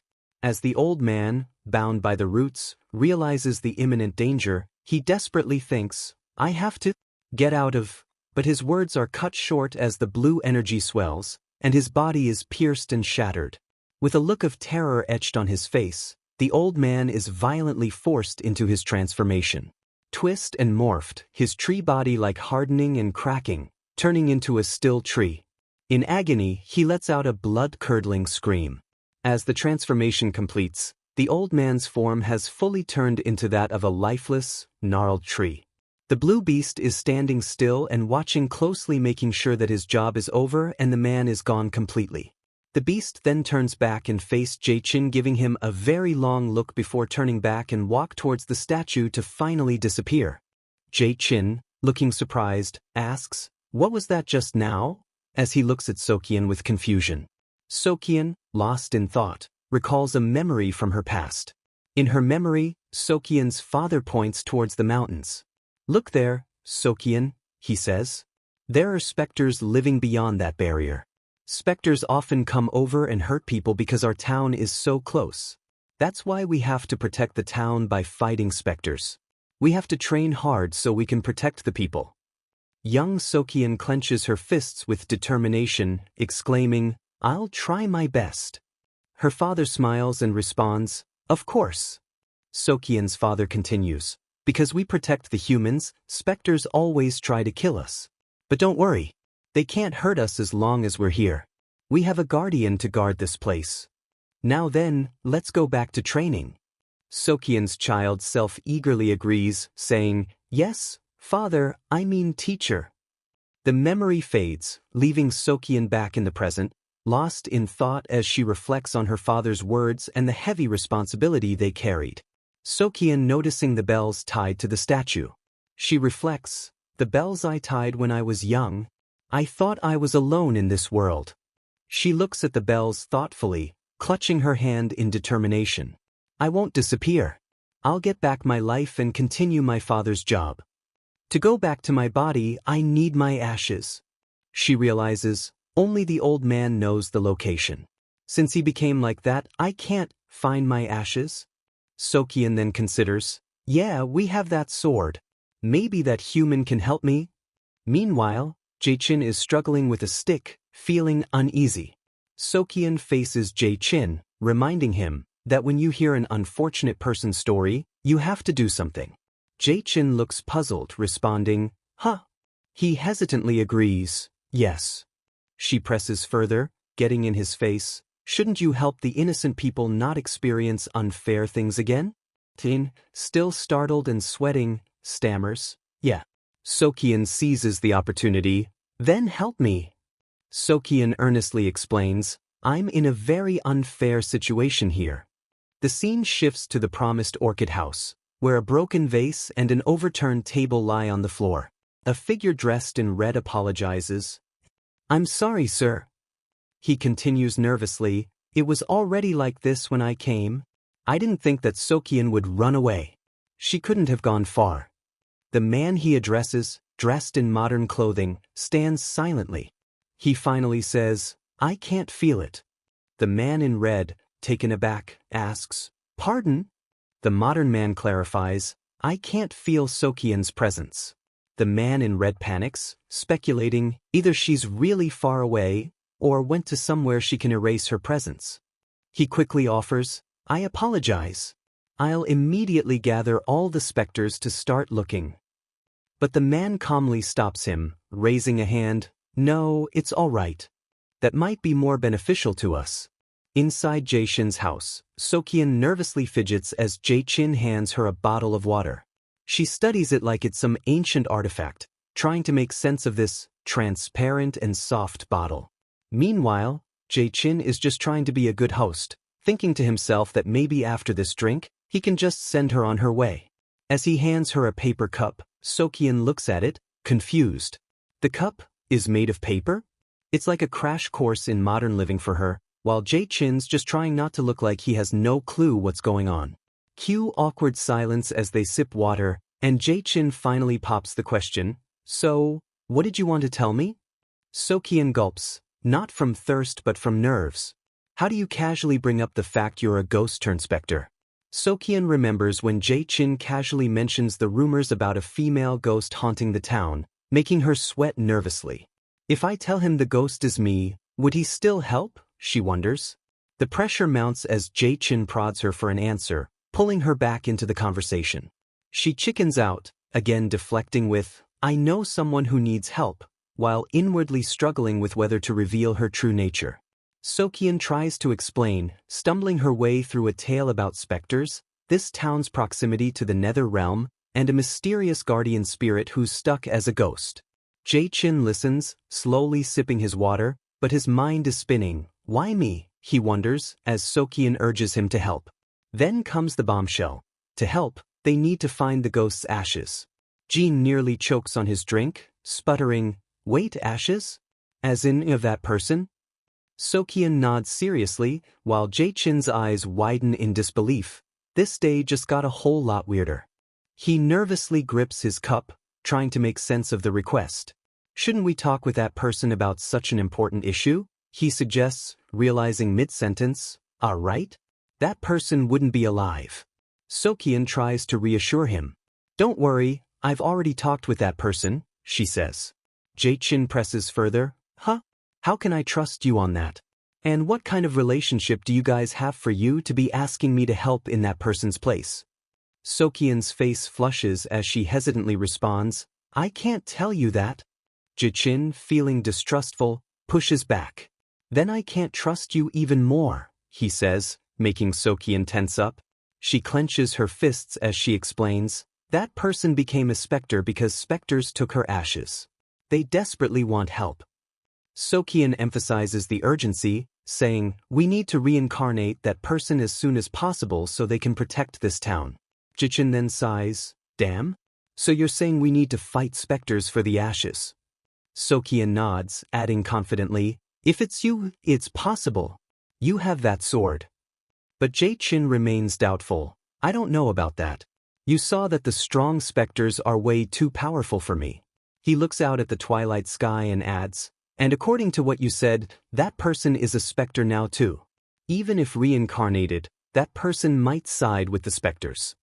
Jae-shin's resolve wavers as he mutters, I'm sorry but I can't get tangled up in more troubles. Internally, he argues with himself, I haven't even met the person in my dreams yet. Why should I jump into such a dangerous job? There's no guarantee for anything. Socheon appears uneasy, reflecting on Jae-shin's words. He goes further and say, and it's a little strange. The spectres have the ashes, and that person became a spectre because of that. What if that person is actually with the spectres? She suddenly becomes determined and raises her voice, No. Just trust me. Her eyes are intense, pleading with Jae-shin. Jae-shin's thoughts conflict as he forces a smile. We haven't known each other for long enough to risk my life, he thinks. Then, aloud, he concedes, let's say that I trust you since you saved my life. But what if you're being tricked by that person too? Jae-chin argues back. Think about it. Socheon looks down, resolute. I wasn't tricked, she insists. Jae-chin remains skeptical. Don't be too sure. You never know what someone is thinking. Socheon snaps. I didn't get tricked, she shouts, startling Jae-chin. He recoils and protests. Why are you yelling?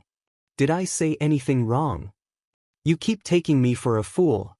Socheon retorts, her voice trembling. You don't even know anything. So how do you know so much about that person? Jae-chin presses, suspicion flaring up. Then, as if a realization hits, his face twists into a wide grin. Maybe you're that person. Socheon, cheeks flushed with anger, finally shouts, Yes, that's me. Socheon shouts in frustration, You get it now? Jae-chin, shocked, tries to piece everything together. Is that so? That person is you. He stutters, unable to finish his thought. Sweat runs down his face as he nervously looks at Socheon, who glares intensely, seemingly confirming his suspicion. As the tension between them builds, Jae-chin turns to the table. Hold on, he mutters, reaching for a bottle of water. Socheon watches him in silence as he quickly downs a cup of water, gulping audibly. Wait, what? Jae-chin exclaims, his face in disbelief. You, he questions Socheon, seeking some form of denial, but she stands quietly, her face unreadable. Desperately, he tries to make sense of the situation. You didn't mean that, right? Right? His thoughts race, pleading, please say it's not true. Socheon stands in front of him, looking conflicted, as Jae-chin panics internally. No. She's about to say yes. Finally, Socheon starts, yes, that's, before he abruptly stops her. Wait a second. He pauses, as if reconsidering her words. Jae-chin, seeming overwhelmed, drinks another cup of water while Socheon stands still, simply observing. After a deep breath, Jae-chin awkwardly declares, I'm gonna go sleep. Socheon, puzzled, asks, Pardon? Why now? It's all gonna be a dream when I wake up, Jae-chin responds, heading towards the door, his back turned. I'm not ready to listen to your answer yet, he adds, clearly avoiding the situation. Jae-chin, while attempting to make an exit, says, So I'm going to wake up, so, have a nice. But before he can finish, Socheon hit him hard to the ground. Socheon, holding him down, exclaims furiously, It's not a dream and there's nothing to wake up from. So listen to me. Jae-chin, panicking and flailing, protests, I don't wanna. Let go. I'm gonna forget it no matter if it's a dream or not. Socheon, with a determined expression, insists, You can't. As Jae-chin struggles to understand the seriousness of the situation. She continues, I was part of a group called Nanyak, formed to fight spectres. Socheon looks solemn as she explains further, I died during the biggest spectre war. When a person dies, they are destined to reincarnate, Socheon adds. But due to a spectre taking my ashes, I became a spectre. Being held captive, I lured humans and served them to the king. Jae-chin, still visibly shaken and trying to make sense of it all, mutters, Is this supposed to be a prank? Like a ghost house special? Socheon, genuinely confused, What's a prank? Jae-chin attempts to explain, A prank is where someone with a camera? But Socheon cuts in, even more puzzled, What's a camera? Realization hits Jae-chin as he internally panics, No. She's actually like a person from ages ago. It might actually be true. He continues to rationalize the situation, thinking, the person in front of me is a ghost? No, a spectre? A ghost spectre? Jae-chin is sitting, looking distressed and scratching his head. Socheon looks at him with concern. Jae-chin lets out a sigh. Socheon asks him, Please help me. There's no one to guard the barrier right now. Jae-chin, with a troubled expression, replies, I would like to help you too. But as you can see, I've no powers. He adds, I don't know how long that guy will help me either. Referring to the stick lying on the floor, Jae-chin continues, Not to mention, I came here risking my life to meet a person. And I still haven't found her. I at least gotta stay alive before I meet that person. Socheon listens intently. Jae-chin concludes, If I keep doing this, I'm gonna die to specters before I meet her. Socheon's expression softens as she listens in silence. Jaesin, looking somewhat apologetic, tells Socheon, I'm sorry.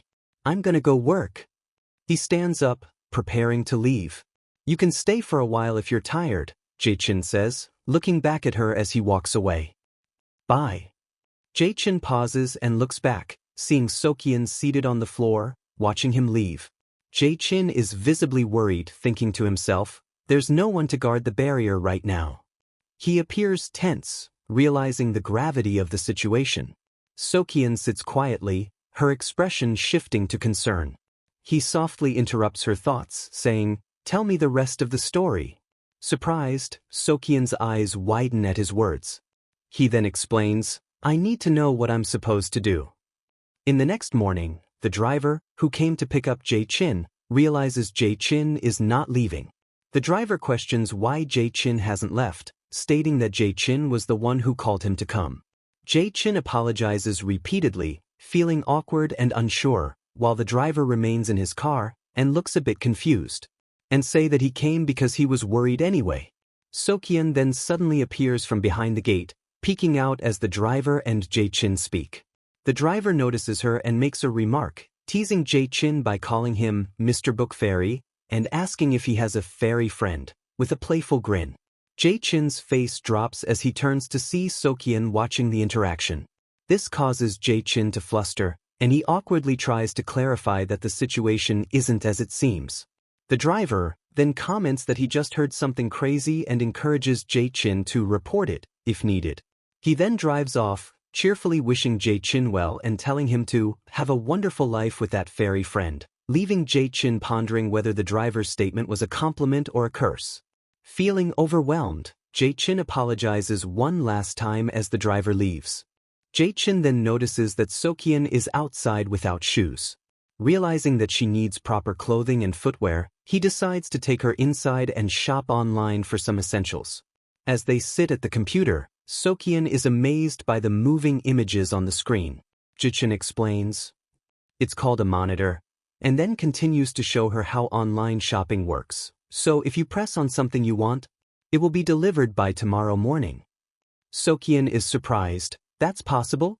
She asks, and Jaesin responds confidently, well, it is now. However, Socheon's amazement turns into curiosity and excitement by the various products and clothing options shown on the screen. Meanwhile, Jaesin is slightly distracted, taking a phone call and stepping out of the room, while Socheon continues enthusiastically clicking through the online store. Next day, Jaesin is bewildered when he finds a mountain of packages in front of him. Confused, he exclaims, what is going on? I never ordered this many. Is it an error? Socheon calmly responds, I pressed them, explaining she clicked on all the items like Jaesin showed her the day before.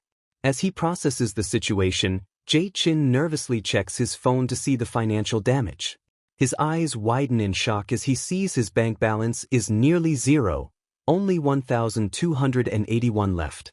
He exclaims, I'm done for. My account is empty. Struggling with what to do, Jaesin considers returning all the items but is conflicted, thinking, technically she earned this money, since the money was rightfully Socheon's. However, the idea of going broke over the spree makes him panic, but still I can't just starve to death. Meanwhile, Socheon emerges, wearing a stylish outfit from the new clothes she ordered. She shyly admits, it's my first time wearing this. Jaesin is stunned by how good she looks and reassures her, no, it looks too good. Internally, Jaesin tries to comfort himself, thinking, yeah, whatever. I won't die for not eating or anything. I want to look good like that.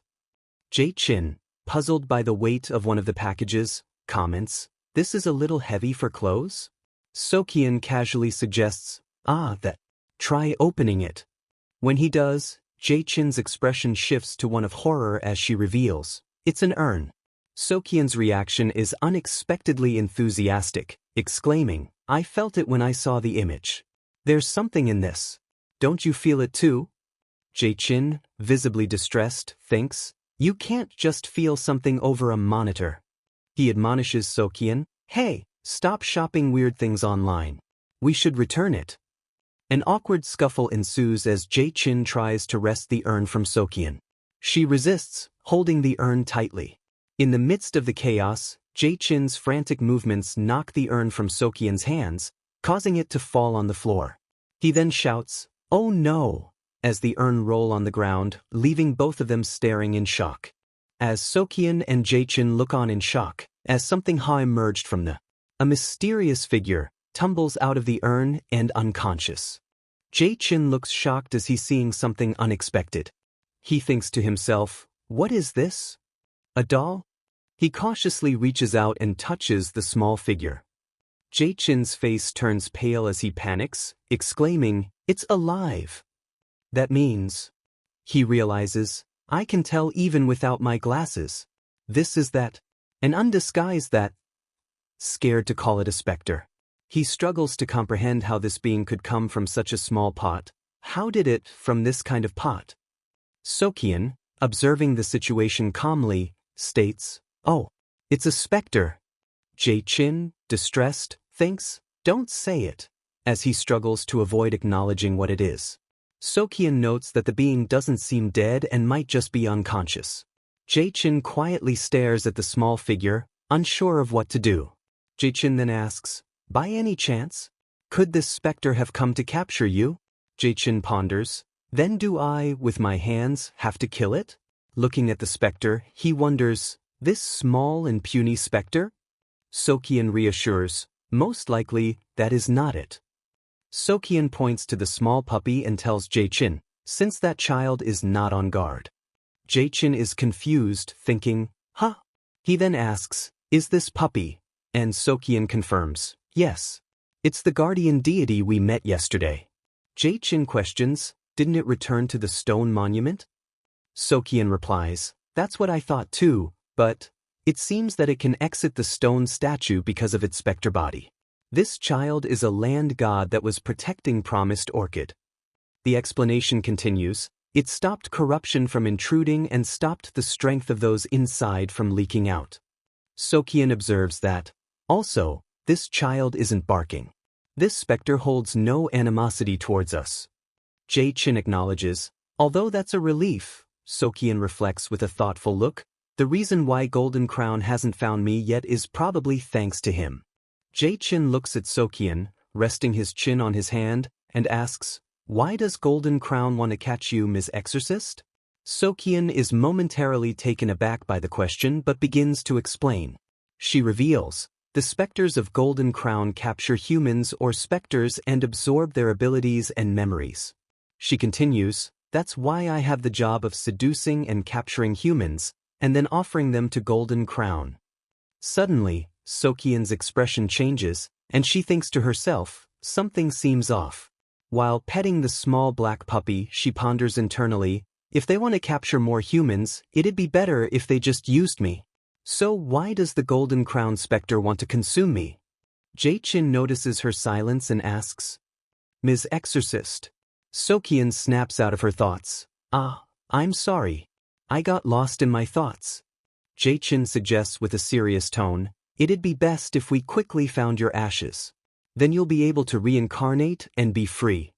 Socheon looks deeply at Jae-chin as he speaks, seemingly surprised and touched by his words.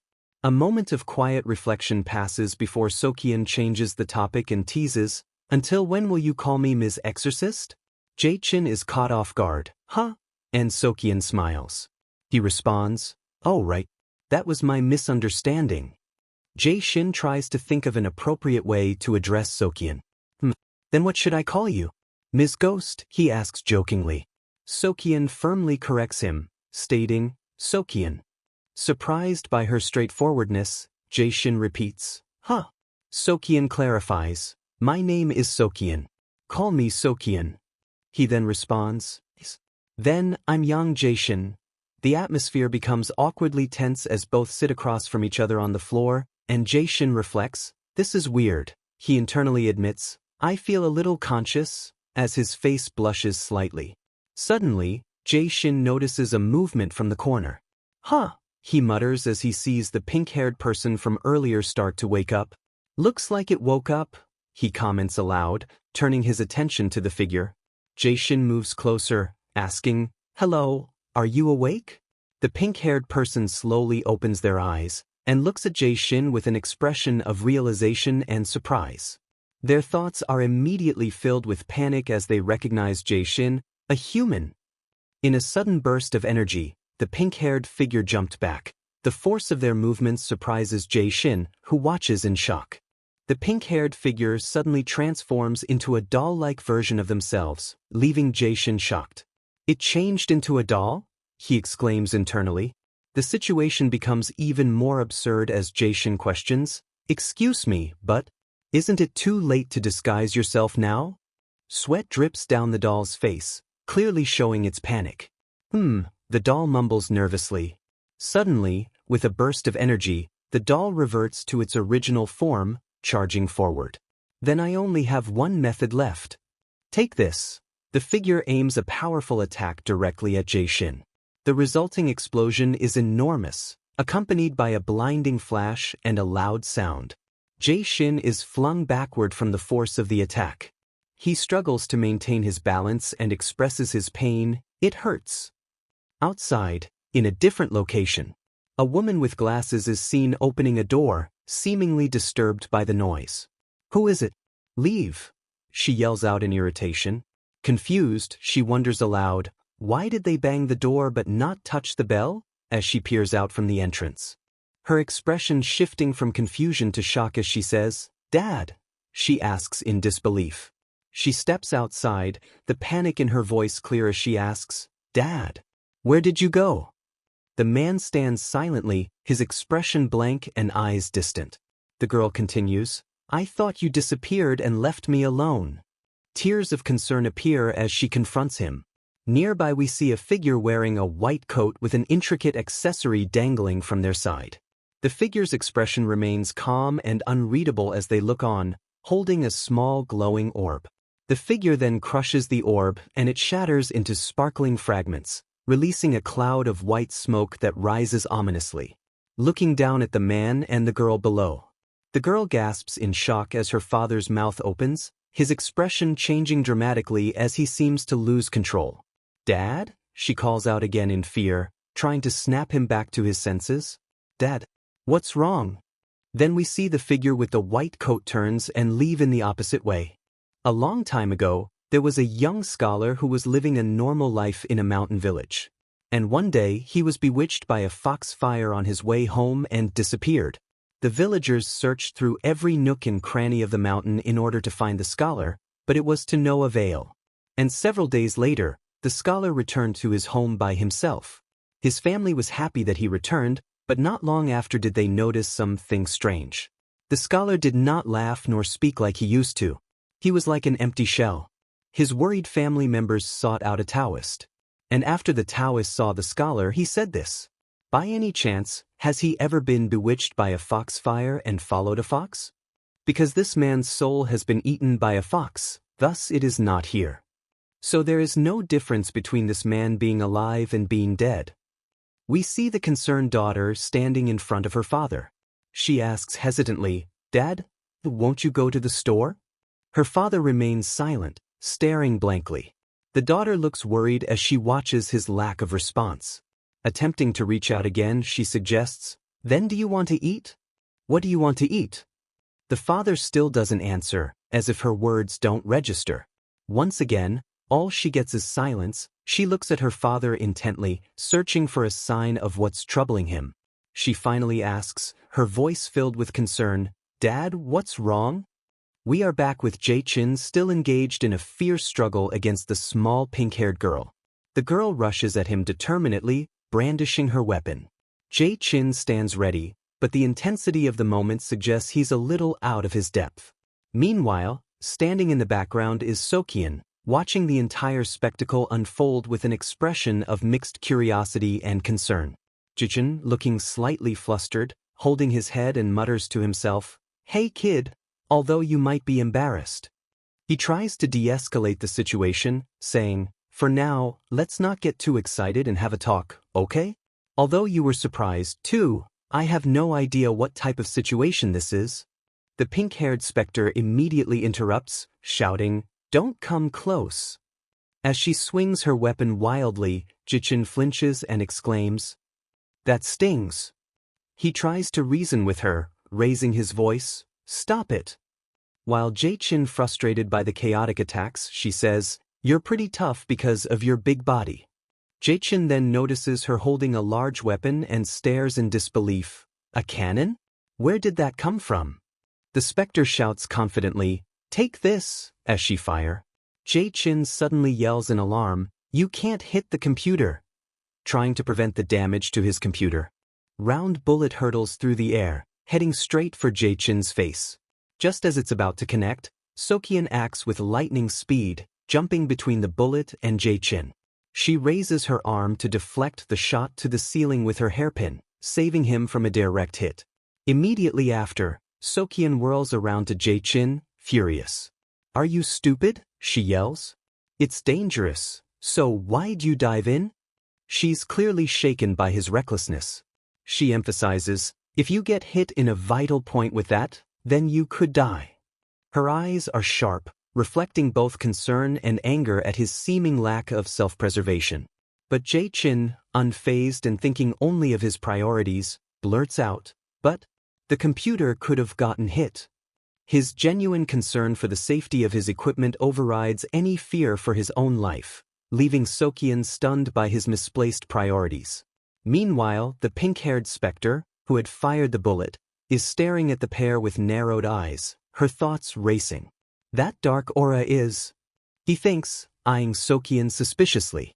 There's a recognition in his eyes, as if he's realizing something crucial about Socheon's identity and the power she possesses. Socheon, still fuming at Jaesin's disregard for his own safety, doesn't let up. "Well, you almost died because of that," she snaps back, still incredulous at his reckless behavior. Jaesin, refusing to back down, insists, "If the computer is broken, then it's the same as dying, you know?" He's almost whining now, desperate for her to understand his logic. "If I can't work, then I'll starve and die."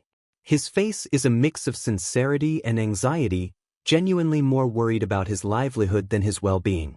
The pink-haired spectre watches the exchange with a growing sense of realization and urgency, her expression changing from confusion to shock. "A spectre?" he mutters under her breath, piecing things together. His eyes narrow further as he processes what's happening. "You guys," he trails off, fully aware that he's dealing with something far more complicated than he initially thought. The bullet, which was fired earlier, fell on the pink-haired spectre squarely on the head, knocking him out. Socheon and Jaesin are taken aback by how quickly the chaos ends. Jaesin leans closer to inspect the spectre, asking, "He fainted?" He then sees an opportunity to resolve the situation quickly, suggesting, "That's good, let's put him back into the pot and return it."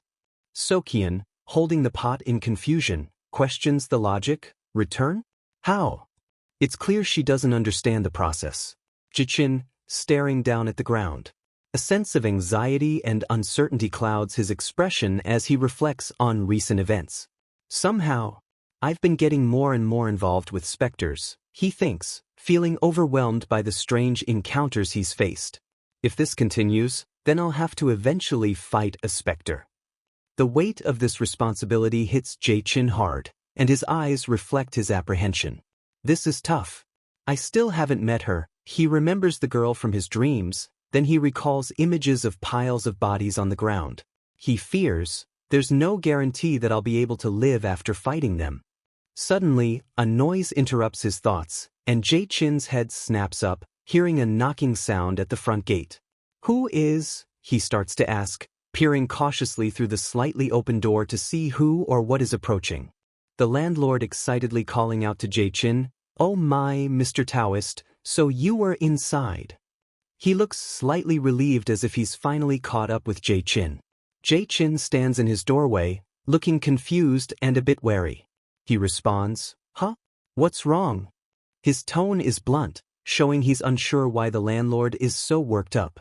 The landlord, still speaking with a bright, cheerful demeanor, explains, "You wouldn't answer no matter how much I rang the doorbell, so I thought you weren't here." He seems a little apologetic but keeps up a friendly attitude. Jaesin pauses for a second, visibly puzzled by this claim. He mutters, "I didn't hear it." His face shows that he genuinely doesn't recall the doorbell ringing, suggesting either he's been distracted or something is indeed off. The landlord dismisses Jae-chin's confusion with a wave of his hand, acting like it's nothing to be concerned about. How strange, maybe the doorbell isn't working because it's so old? He scratches his head as he speculates, but it's clear he doesn't intend to do anything about it. Instead, he reassures Jae-chin, "Mr. Taoist, it'll be fine." His voice remains cheerful and carefree. Jae-chin, who seems more concerned about the practical side of things, suggests, "Then the landlord should fix it." His response is blunt, emphasizing a sense of responsibility that the landlord clearly isn't showing. Suddenly, the landlord's expression shifts from cheerful to serious. His voice lowers and he looks around as if to make sure no one is eavesdropping. "It seems that there's definitely a spectre in this village," he says in a hushed but intense tone. Jae-chin, taken aback by the sudden shift in tone, questions the landlord, "Why? Didn't you tell me last time that there's nothing like that here?" He's recalling a previous conversation where the landlord had assured him there was nothing supernatural to worry about. The landlord, still focused on the mysterious events happening around the village, continues, "The doors have been constantly knocked on by someone."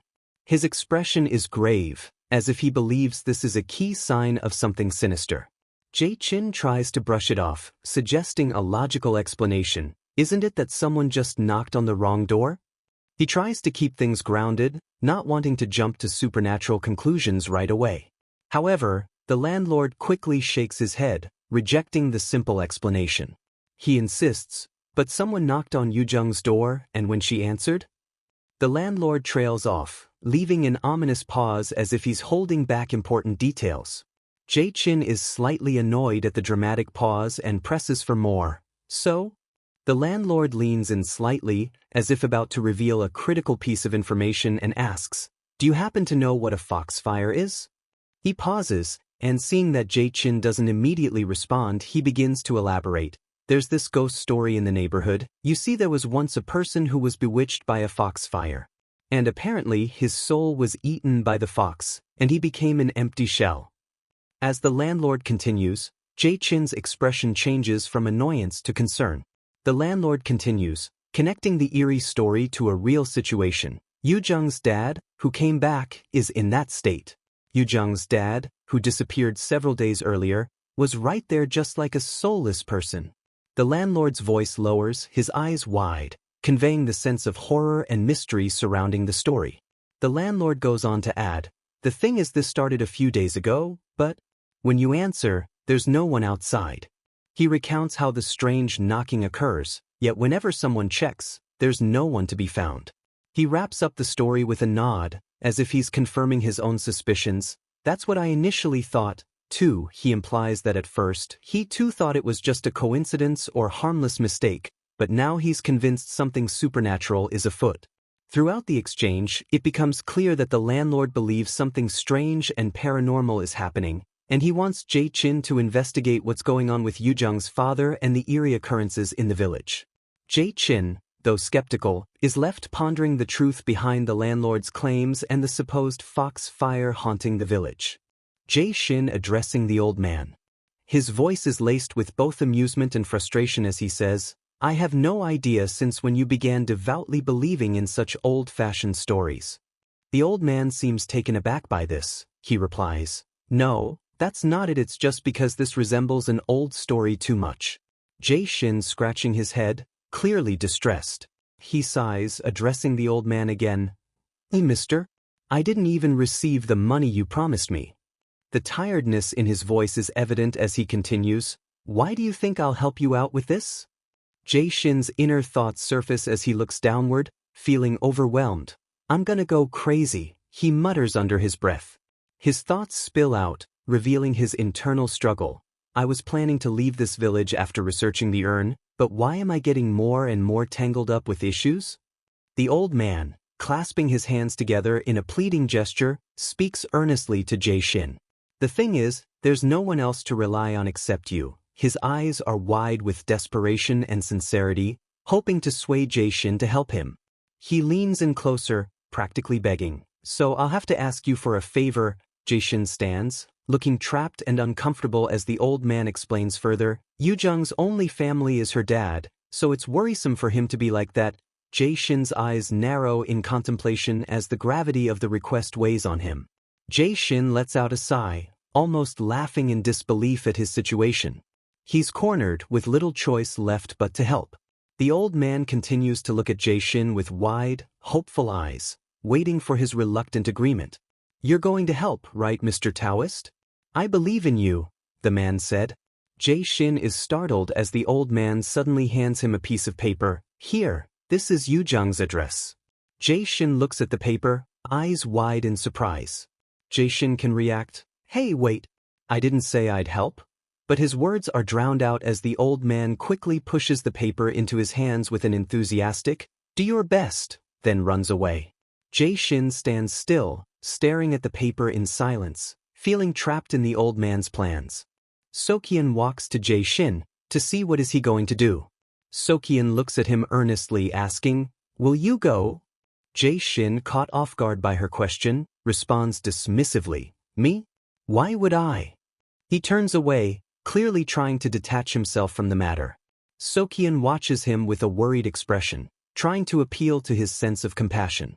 "But it looks like she needs help." Jae-shin, showing no intention of involvement, replies, "How is that my problem?" He turns his back completely, distancing himself further. "I have to work now. I have to make money in order to survive," he says, making his priorities clear. Socheon's expression softens, a sense of helplessness crossing her face. While he continues, "How could someone like me be of any help?" he murmurs to himself.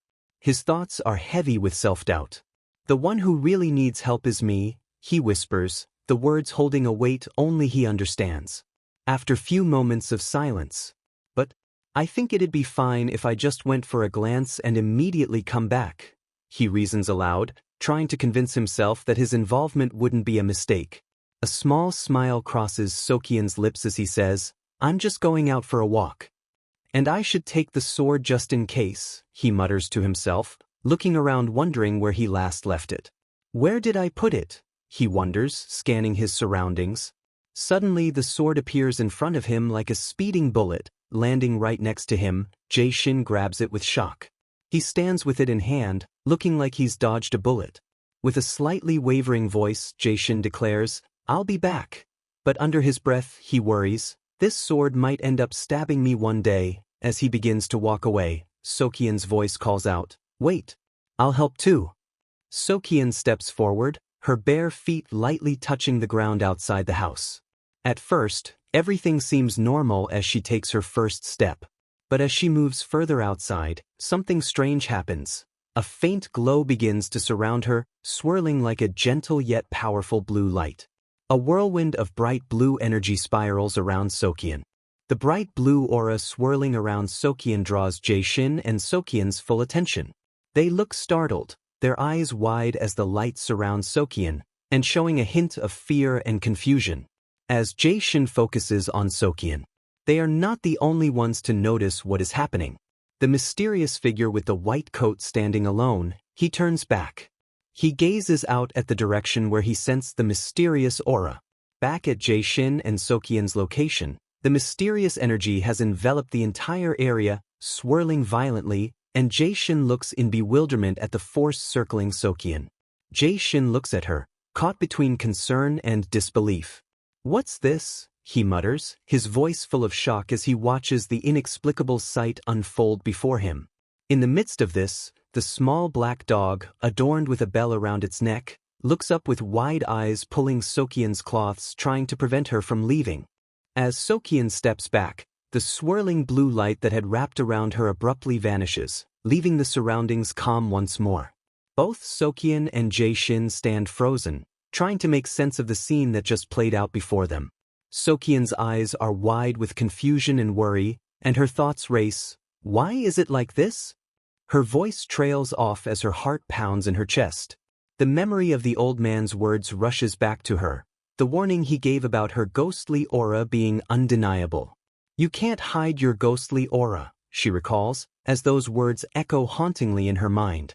Meanwhile, the small black puppy, who had been observing from a distance, suddenly perks up and moves closer to them, its tiny paws patting against the ground.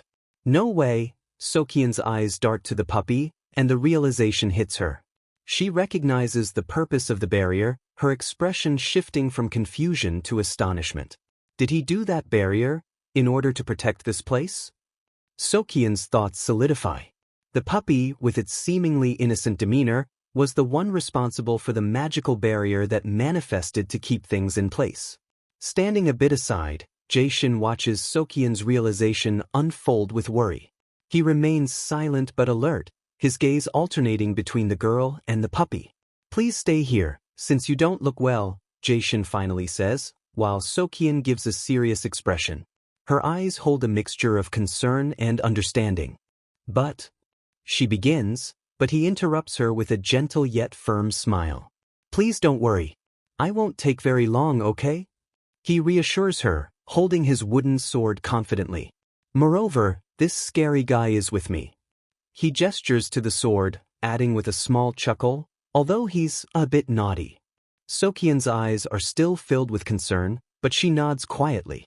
"I'll be back," Jaesin states, turning away from her and beginning his path down the road. Walking away from the house, Jaesin sighs deeply, feeling a strange sense of unease. For some reason, this isn't like me," he mutters to himself. Thoughts tumble through his head as he reflects on the situation. Just why am I getting tangled up in problems unrelated to me? If I die like this, then won't I be unable to meet that woman from my dreams? His steps falter as doubt grips him. Should I just run away? It's not even my issue, anyway. He pauses mid-stride, considering the choice to flee from this unknown danger.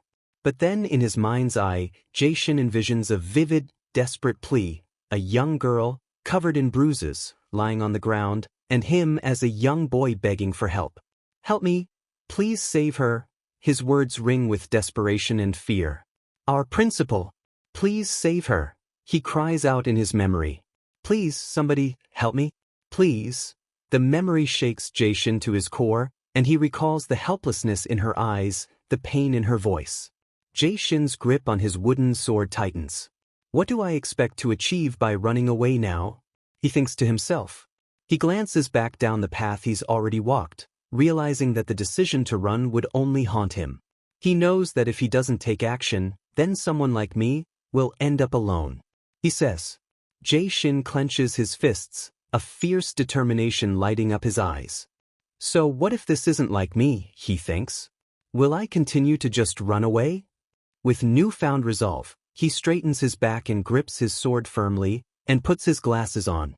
At the landlord's office, the landlord encountering a mysterious visitor. The visitor, a man with orange-tinted hair, greets him. "Excuse me." The landlord looks up, startled and curious about the stranger. "Who are you?" he asks. The visitor calmly replies, "I have something I want to ask you." The landlord tenses up, eyes widening in fear as the visitor gets straight to the point. "By any chance, have any strange events occurred in this town?"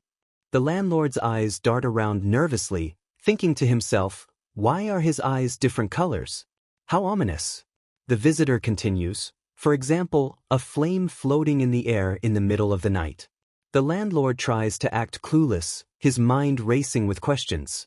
What does this person know to have searched for me? Who are you to be asking this? The landlord stammers, backing away.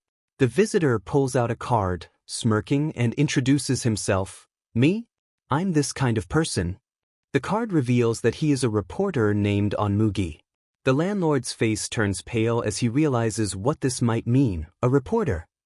"Oh no, I'm done for." Trying to dodge the questioning, the landlord blurts out, "I don't know anything," and puts his hands up defensively. But the visitor presses on, "Come on. Your reaction is like you know something." The landlord, sweating hard, insists, "I'm telling you that I don't know."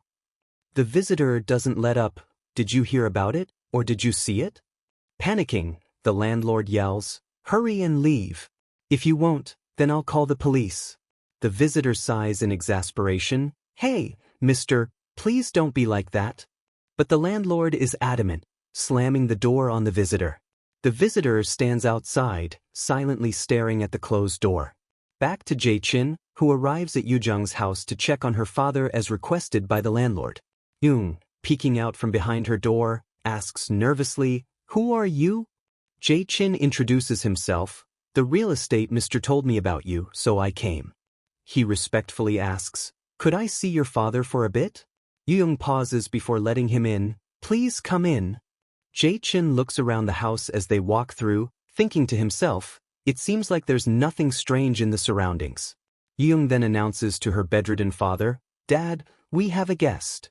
Her father sits lifelessly on the floor, staring blankly. Jae-chin has his glasses on, which allow him to see supernatural entities. Immediately, revealing a horrifying creature where Yoo-jung's father should be, a skeletal, demonic figure with hollow eyes. Shocked in horror, Jae-chin falls to the ground and mutters to himself, "What is this?"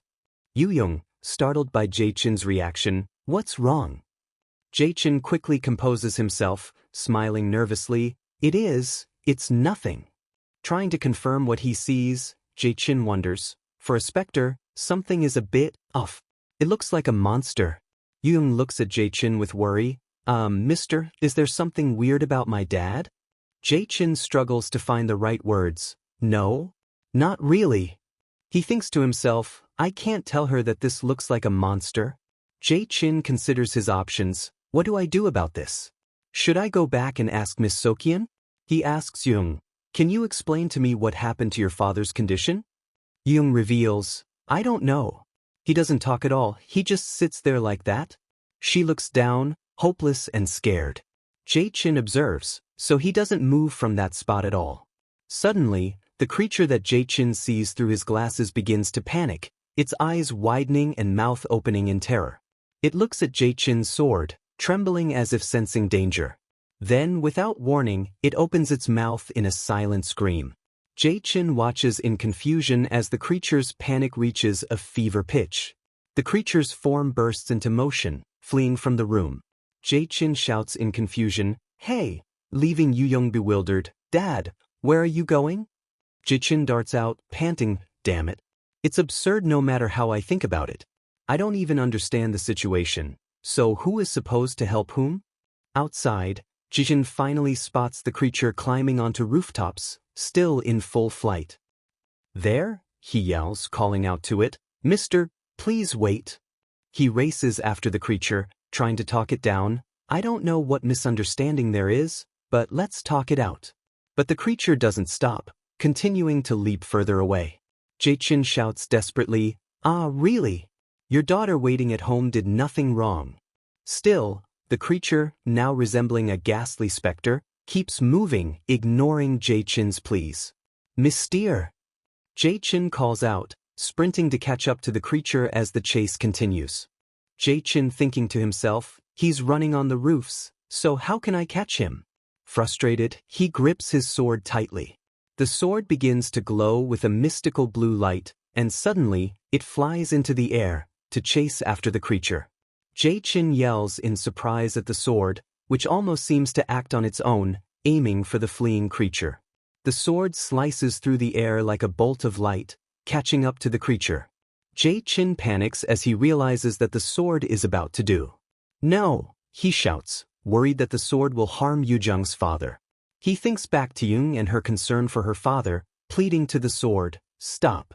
I said stop." As if responding to his command, the sword halts in midair just before it strikes the creature. The spectre freezes, turning to face Jae-chin with its hollow eyes wide in terror. Jae-chin breathes heavily, relieved that the sword stopped in time. However, the sword tackles the creature, make it to fall from the rooftop, crashing to the ground then being pinned by the sword. Jae-chin follows, landing nearby, and notes that the sword pinned the creature to the ground without killing it. "It listened to me?" Jae-chin thinks, surprised by the sword's seemingly obedient nature. He approaches the downed creature, which is now screaming and writhing on the ground in a distorted, almost human-like way. "Mister, do you hear what I'm saying? I really don't want to hurt you, all right?" Jae-chin says, trying to calm the creature down. "Your daughter is waiting for her dad," he adds, hoping to break through to the man hidden within the monster. The creature pauses, seemingly understanding Jae-chin's words. It stares at him as if comprehending his plea. "Oh, do you hear me?" Jae-chin asks, hopeful. But suddenly, the creature lunges at Jae-chin, extending its nick-like tendrils. It starts trying to swallow him, the mouth opening wide with an ominous, hollow scream. Jae-chin desperately pulls back, pleading, "Please don't do this. Mister." He strains, trying to push away the creature's consuming mouth. Amidst the struggle, Jae-chin's mysterious power suddenly activates. A blue light erupts from his hand, and in a surge of energy, he accidentally releases some energy that explodes the creature from the inside out. The creature's body swells and bursts, throwing Jae-chin backward and collapsing onto the ground. Jae-chin lies on the ground, breathing heavily and in shock. He looks around at the dissipating mist, trying to grasp what just happened. "What is this?" he mumbles to himself, looking at the crater left behind. "I killed it." He barely has time to comprehend before he hears voices approaching. "Did you hear it too? Did something explode?" A crowd gathers, villagers rushing over to investigate the noise. Who is that young man? A newcomer? They wonder, staring at Jae-chin, who is still trying to catch his breath and figure out what to do. Among the crowd we see one of the villagers asks another man, "Where are you going?" Jae-chin's scared and don't know what to do. No, if people find out? Jae-chin worries internally, scanning the faces around him. Suddenly, to his horror, he sees multiple creatures disguised among the villagers, taking on the forms of ordinary people. Why is that young man sitting there? Is he hurt? One person asks, while Jae-chin's eyes dart around in terror. Jae-chin realizes that these creatures are everywhere, hiding in plain sight among the people of the village, leaving him surrounded and unsure of what to do. Jae-chin clenches his fist and his face tenses up as he thinks, how did this happen? With a burst of energy, Jae-chin starts sprinting away, trying to put distance between himself and the creatures. Jae-chin's thoughts race, there wasn't just one creature. I have to return home. He knows he needs to regroup and figure out what's happening before it's too late. But as he dashes through the alleyways, the creatures lurking in the crowd start to notice his escape. One of the creatures tilts their head curiously as Jae-chin flees. Jae-chin runs with all his might, adrenaline fueling his speed, trying to ignore the rising fear inside him. As he sprints down the alleyway, he hears them calling out in unison, "Go! Together!" The creatures begin to follow him, walking in a slow but eerie manner, like a growing wave of darkness creeping through the village. As he rounds a corner, he accidentally bumps into the mysterious man from earlier, Onmugi, the reporter. "I'm sorry. Coming through." Jae-chin yells as he pushes past the man. Onmugi looks surprised. "That surprised me." He watches Jae-chin sprint away, then mutters to himself, "What? Who is that kid?" But his expression changes as he looks up and sees the creatures chasing Jae-chin leaping from rooftop to rooftop. Meanwhile, Jae-chin's fear heightens as he runs, thinking, why are they following me? He glances back at the pursuing spectres, wondering, is it because I harmed their friend? Suddenly, one of the creatures crashes down right in front of him, forcing Jae-chin to dodge to the side. The creatures close in on him. Their outside appearances change to monsters too? Jae-chin thinks, realizing the full extent of the threat. As they advance on him, they start chanting in eerie unison, "Go! Together, go!" Jae-chin grips his sword tightly, trying to scare them off. "Stay away. I can hurt you with this sword. You could die," he warns, but the creatures show no signs of stopping. From behind, Onmugi watches the situation. He's an interesting kid. Does he think his words will get through? Onmugi then calls out to Jae-chin, "Oi, about these punks?" As he approaches the scene, Onmugi suddenly intervenes, smirking as he steps in, "They're just magic dolls." He rushes past Jae-chin in an instant, facing off against the monsters, ready taking on of them down. Jae-chin looks back, startled, "Who are you?" He sees Onmugi's expression focused, almost amused by the situation. Onmugi confronts the creatures, calmly stating, "These guys can't perceive anything, nor think anything."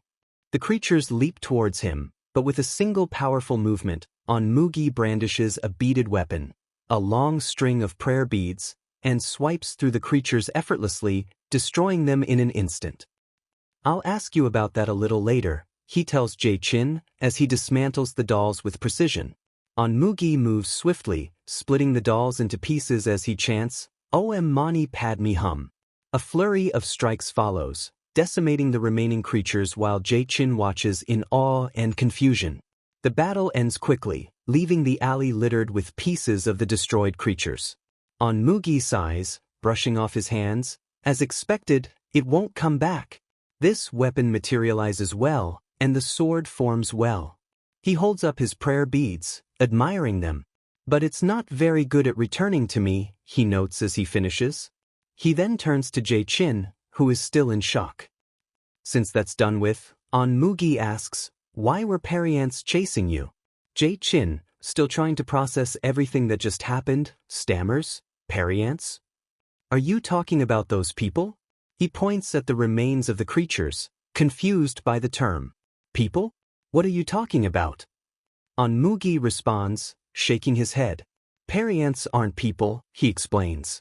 "They're magic dolls, stitched with leather that imitates parts of a human body or the belongings of humans."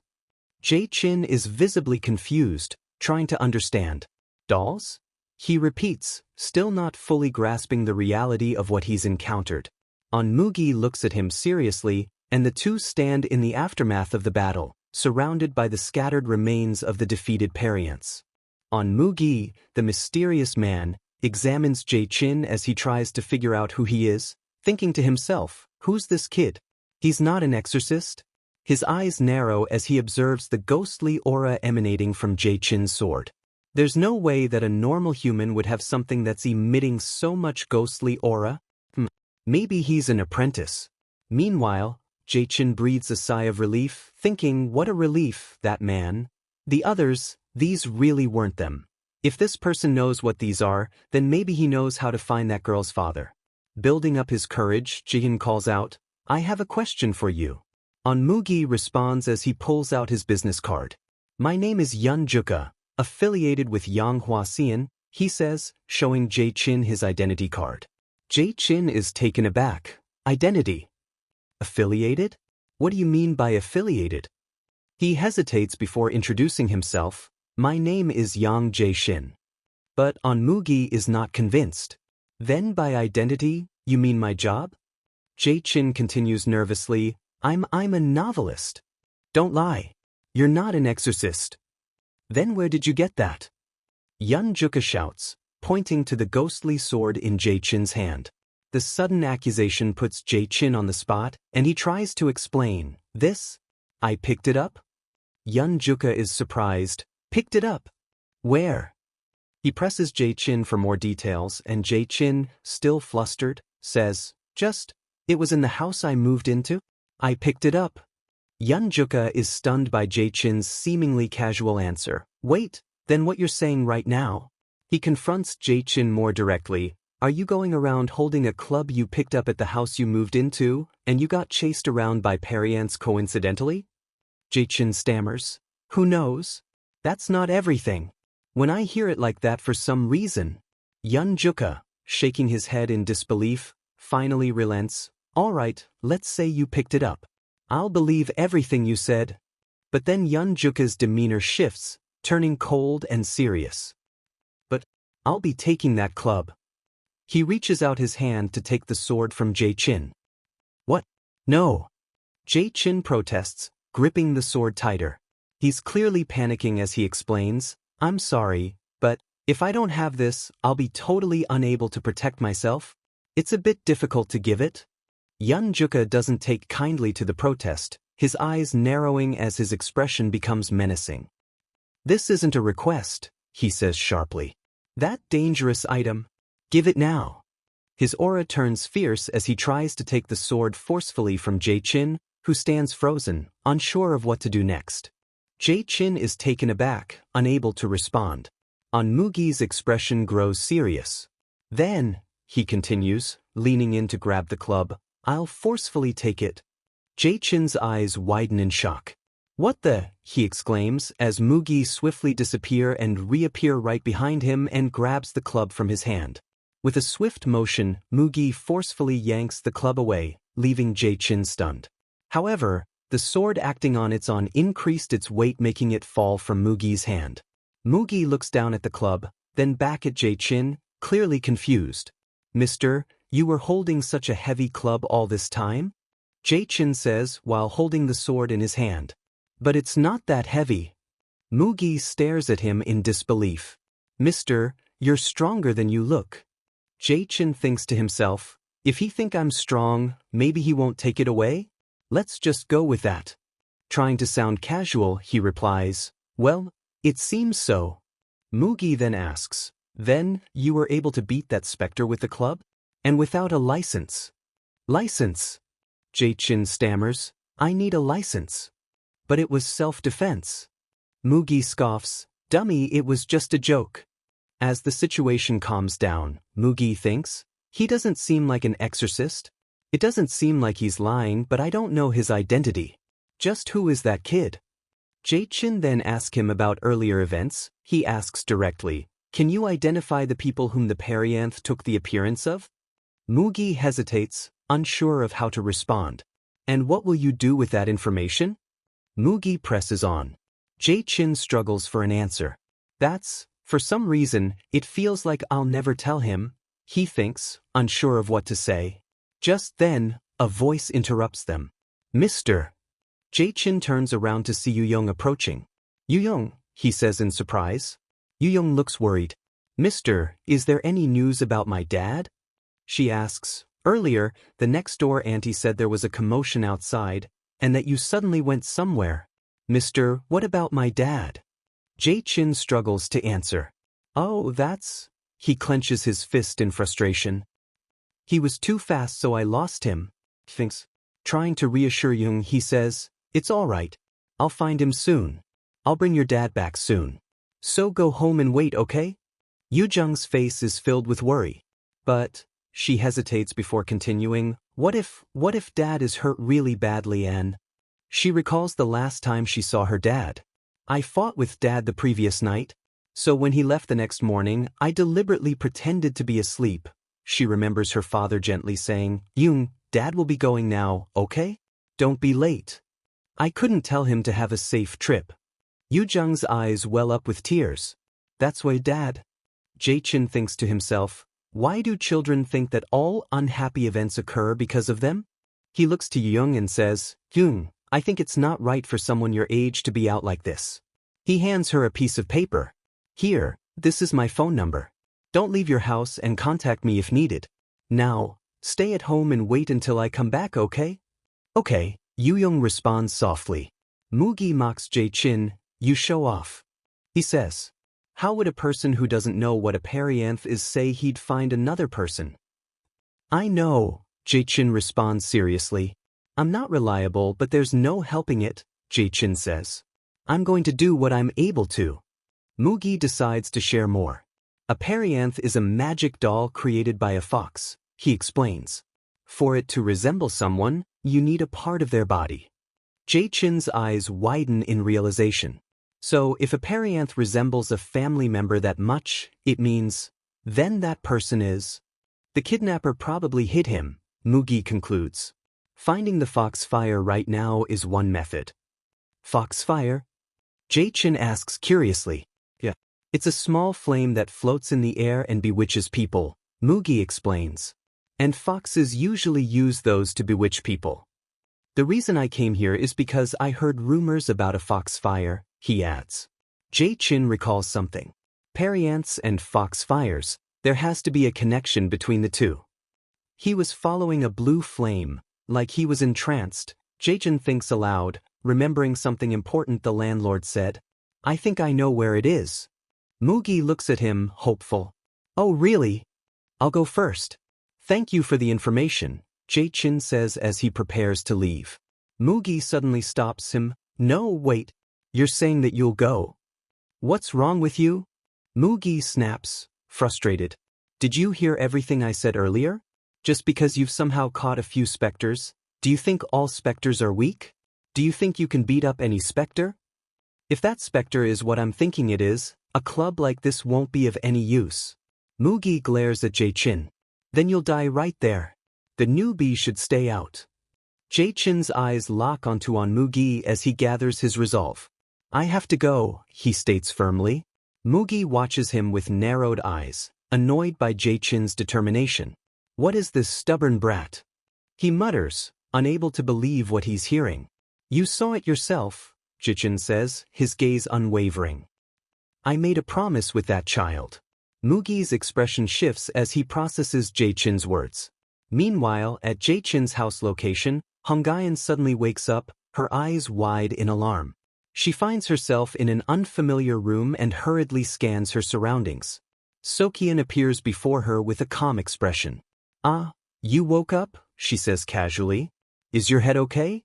Hong-gaeun doesn't respond. She leaps to her feet, ready to fight. Socheon watches her with a relaxed demeanor. With a swift move, Hong-gaeun gets ready to attack, but Socheon remains unbothered. You don't have to be that guarded, Socheon says, her tone light. Just where did all that come from? She wonders, noting the sudden appearance of Hong-gaeun's weapons. She assesses Hong-gaeun's attire and adds, looking at your clothes, it seems like you have some status. Why did you come to the human world? Hong-gaeun's eyes narrow. How strange, thinks. I definitely feel a ghostly aura. But even after using spectre power, she still looks like a human. Hong-gaeun tilts her head, examining Socheon. Who are you? She asks calmly. And why have you taken the form of another human? Socheon smiles faintly. To think I've forgotten my original appearance. She muses. Even if I want to return to my original appearance, I don't remember what I looked like. Hong-gaeun watches cautiously as Socheon sits down on the floor, her expression softening. Little one, you can call me Socheon, she introduces herself. I've spent all my life as the promised Orchid's daughter. Hong-gaeun narrows her eyes. To think you became a spectre caught by the Golden Crown spectre? What a pitiful situation, she remarks. So, did you succeed when you ran from the Golden Crown? Socheon's expression grows serious. Yes, but I can't call my escape complete. I see, Hong-gaeun replies. It's a relief that you aren't a subordinate of the Golden Crown. She pauses for a moment, then bows slightly. I'm sorry for introducing myself so late. I am Hong-gaeun, the royal princess of Soyu Kingdom. Princess? Socheon mutters, slightly surprised. I didn't recognize you as a noble, so I was lacking in courtesy, Socheon admits. No, it's fine, Hong-gaeun responds. There's no way that something like a position or status matters in the human world. The thing is that the weapons from even the best smith in the spectre world don't hold a candle to my work. But no matter how strong it is in the spectre world, its properties don't match with the human world. It doesn't matter. Socheon glances at a small pot nearby. Why were you in such a thing, Miss Hong-gaeun? She inquires. Hong-gaeun looks down, a hint of reluctance on her face. It's a bit difficult to explain everything. I was ambushed while exploring the human world. Memories of the attack flash in her mind. Just who? Socheon starts to ask, her eyes darkening. Who could have done this? I have many in mind, Hong-gaeun replies, but it's impossible to be certain. Was it the Golden Crown spectre? She wonders aloud. Who knows? It could be a subordinate of the Golden Crown, or it could be a follower. Meanwhile, back with Mugi, he looks at Jae-chin, who talks to the landlord. That's right. I clearly heard that it was around 105th Street. The landlord says. The landlord raises an eyebrow. Mr. Taoist, does this mean that Yuyong's situation is all right? Jae-chin glances away, avoiding the question. I'll tell you later, he responds, his mind focused on the task at hand. If it's 105th Street, then it's 8 minutes from here. Jae-chin begins to walk, but he quickly notices Mugi following him. But, why are you following me? Jae-chin asks. Mugi smirks. Are you asking because you don't know? Jae-chin sighs in defeat. Okay, he mutters. I don't know anymore. Mugi holds up a talisman, his eyes flashing with determination. Although I won't be helping you, I'll be observing you for a bit longer. For now, it's probably best to set some insurance, right? Mugi smirks, the talisman bursting into flames. Jaesin, walking through the darkened streets, feels a strange sensation as blue flame-like energy flickers on his shoulder. He turns around and catches on Mugi holding up a burning talisman. Jaesin stares nervously at Mugi, uncertain of what he just did. "Did you do something to me?" Jaesin asks suspiciously. "No." Mugi responds casually, feigning innocence. Jaesin looks back, then continues walking ahead. Mugi follows a few steps behind, his eyes unreadable. "I have something I'm curious about," Jaesin starts. "Why do they needlessly make a fake family member and send it back home?" Mugi's face twists in thought. "I don't know," he admits. Jaesin's eyes narrow, pressing the question further. "It's probably to hide the fact that the person disappeared," Mugi speculates. "But why?" Jaesin questions, his tone sharp. Mugi snaps back, "How would I know something like that?" He hurries on through the silent, eerie streets, the tension between them lingering. The scene shifts to a staircase that is visible under a bridge. The path is old and worn, stones lining the steps that descend into the darkness. The entrance is sealed off by a heavy, rusty door. Inside, prisoners, ordinary people, sit huddled together, chained and weary. The atmosphere is oppressive as the faint light illuminates their worn expressions. Water drips onto the cold ground, adding to the sense of despair. Heavy footsteps splash through the water-filled floors, drawing closer to the imprisoned group. Suddenly, a small girl with white hair enters, carrying a pot in her hands. Her expression is unsettlingly cheerful. "Did you wait for a long time?" she asks with an innocent smile. "I brought dinner." "Dad, hurry and sit down," she continues, addressing the older man among the captives. "Grandma too." Her tone is sweet, but the atmosphere is chilling. The captives sit around the table, glancing warily at the girl and the pot she brought. The girl, excited, observes them. "Hey, come on, why won't anyone smile?" she asks, pouting. "I'm upset. And the dolls I sent to the village were destroyed too. This isn't fun at all." The man next to her tries to keep calm but trembles as he looks down at the pot's contents. A grotesque stew of unidentifiable remains. His voice shakes as he tries to speak. "Ma'am," he stammers, fear gripping his heart. "Please send me back home. My daughter is waiting for me." The girl's eyes, large and innocent, don't waver. She tilts her head slightly. "What are you talking about, Dad?" she asks in a sweet, yet haunting voice. "Your daughter is me." The man's face twists in horror and disbelief. How? How strange. Why are you crying? Are you sad?" "Is it this?" she questions as she wipes his tears with her small hand. "Don't be sad. If Dad is sad, then I get sad too." Her expression suddenly lights up, as if a realization hits her. "Right," she exclaims. "Your daughter, if I bring her over here, then you'll become happy, right?" The man's eyes widen in terror. "No, wait," he shouts, but she's already turning away, humming cheerfully. She holds a small doll, then throws it behind her in the dark water. Then the doll turns into one human-sized creature looking like the man in front of her. The man looks in horror, realizing he just dragged his daughter into this. Back to Jaesin house, Hungyeon watches Socheon with concern. Hungyeon, sensing her anxiety, asks, "What are you worrying about so much?" Socheon hesitates. "That's because Mr. Jaesin is so late." Hungyeon's eyes narrow with suspicion. "Is he unreliable?" "No, that's not it." Socheon replies quickly. Socheon crosses her arms, her expression softening. "I requested something too excessive of someone who's never fought a spectre before. I'm angry that I'm the one being chased, yet I can't be of any help. If only I could leave." Hungyeon looks at the ground, contemplating. Before she can respond, a low growl is heard, and the guardian dog appears at the door, alert and growling. "Ah, it looks like he returned," Socheon notes, watching the dog. But the intensity of its growl makes her pause. If the guardian god is this alert, then it's not Mr. Jaesin. Socheon stands by the door, tense.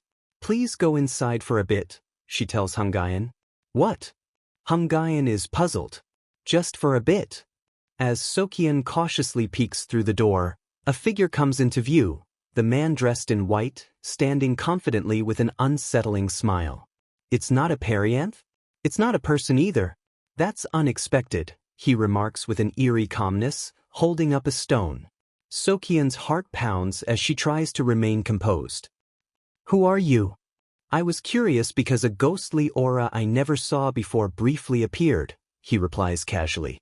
It's good that I came to check. The man raises his gloved hand, revealing a yellow stone. This yellow rock should react to any ghostly aura, but the fact that it's not reacting in front of a spectre. He pauses, watching as the yellow rock fails to glow. Ah, that's right, he smirks. There's a barrier. Socheon's eyes widen as the man steps forward. Why didn't sense anything, and the master of the barrier is? A god of a sight, he deduces confidently. Socheon feels an intense wave of dread, her eyes meeting the man's cold gaze. Who is this man? She thinks to herself in panic. A spectre? A human? No. He's more dangerous. The man, seemingly unfazed, continues. There's someone I'm looking for, he explains while holding two stones, one yellow and one blue. This is a stone for detecting that guy's power. So it doesn't react to anything besides his dolls. That means that person is hiding somewhere in a barrier in this neighborhood. A faint smirk plays on his lips. So after finding this place, wouldn't anyone be suspicious? Socheon stands firm, realizing the man has found the barrier. You're hiding someone in there, right? He says, stepping closer. Give them to me. Is he talking about Miss Hungayan? Socheon thinks frantically, trying to maintain her composure. There's no one like that here, she lies, knowing the gravity of the situation. The man's smile widens. Your face says otherwise, though? If you're not hiding anything, then can I come in? I'll directly confirm it myself. No, Socheon replies firmly, her voice steady. There's no reason for me to let you in. The man's eyes glint with amusement. Then there's no helping it. Although it'll be a bit bothersome for me, he clenches his fist, and the stones in his hands spark with energy. I'll have to settle it with force. A powerful blast of energy erupts, shattering through the air. Socheon braces herself, struggling against the pressure as the barrier begins to crack. The barrier is... Socheon's expression turns to shock as the realization hits her. He destroyed the guardian god's barrier? So it was you, the man says, his eyes piercing through Socheon. Meanwhile, in a distant part of the city, Yuyong sits alone in a dark room, hugging her knees. Suddenly, a loud bang echoes through the silence, and her eyes snap open in fear. She jumps up, rushing to the door. She swings it open, her eyes wide with hope. Dad? She cries out. The figure standing before her in the hallway is her father, his face wearing a gentle smile as he sees her. Why did you leave so suddenly? I was worried. Yuyong runs into his arms, hugging him tightly, tears streaming down her face. Really? Don't do that again. The father holds his daughter closely, patting her back. Yujung's sobs echo in the silence as she buries her face in his shirt. Suddenly, she sees the real face of the figure, a face of a twisted and unnatural creature. She steps back, trembling, her eyes widening in horror. The figure in front of her is not her father, but the grotesque doll creature, its wooden face hollow, adorned with talismans, and its mouth contorting unnaturally. The creature reaches out towards her and starts swallowing her. Yuyong's screams disappear, her terror filling the dark, empty shell of the monster. Back at Jaesin's house, the intruder stands before the barrier, his voice calm yet commanding. He observes the energy swirling around them. The barrier has a lot of power, he remarks, his eyes scanning its defenses. He raises his hand, holding a stone that glows with a bright, red fiery aura, creating a barrier of his own that crushing the beat's barrier with another, to think that only a small space would appear after using a bright stone. The swirling power hums around him, tightening like a grip. He smirks. But if I use a few more, then a more generous amount would be possible, he says, pulling out additional stones. So please excuse me. The massive, fierce guardian beast bursts forth, letting out a deep growl that reverberates through the area trying to attack. The intruder's eyes widen slightly as he faces the beast's onslaught. Oh my, how brutal, he mutters, mockingly composed. He steps back, raising one hand defensively while holding the remaining stones aloft. Don't be so agitated. This is also a type of barrier, you know. He calmly addresses Socheon, who stands behind the beast. There's no way that a god of a site could meddle with it before it expires. So let's both stop the wasteful acts. I only need to take that person with me. His voice is casual, his tone unbothered. Socheon's eyes narrow with determination. There's no way you plan on defending a thief, right? He adds. A thief? Socheon is confused, her thoughts racing as she wonders if he's referring to Hongyan. In hiding, Hongyan overhears and gasps, her face showing surprise and a growing anger. A thief? He called me a thief, she mutters, gripping her weapon. The intruder lets out a small sigh, still composed. Looks like I need to change the bead already, he says with irritation as he raises his hand and tosses away an expired stone.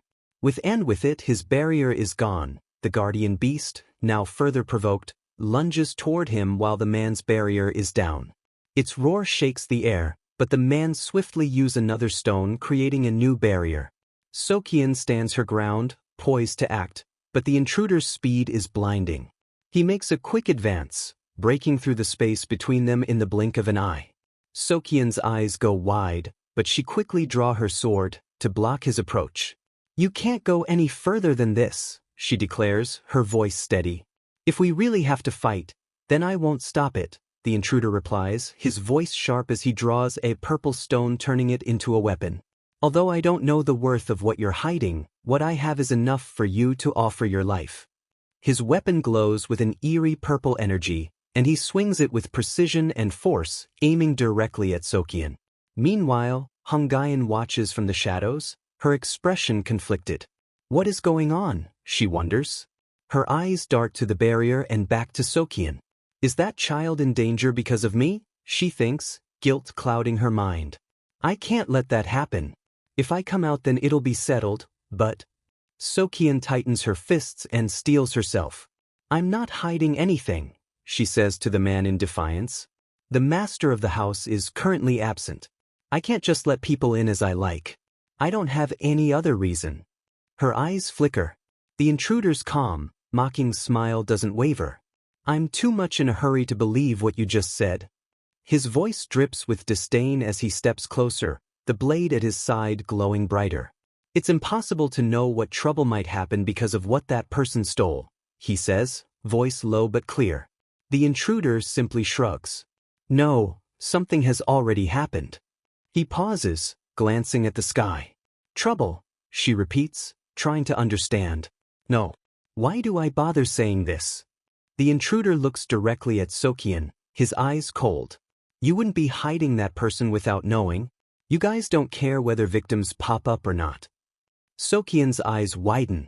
Victims? She thinks to herself. Wait a minute, victims?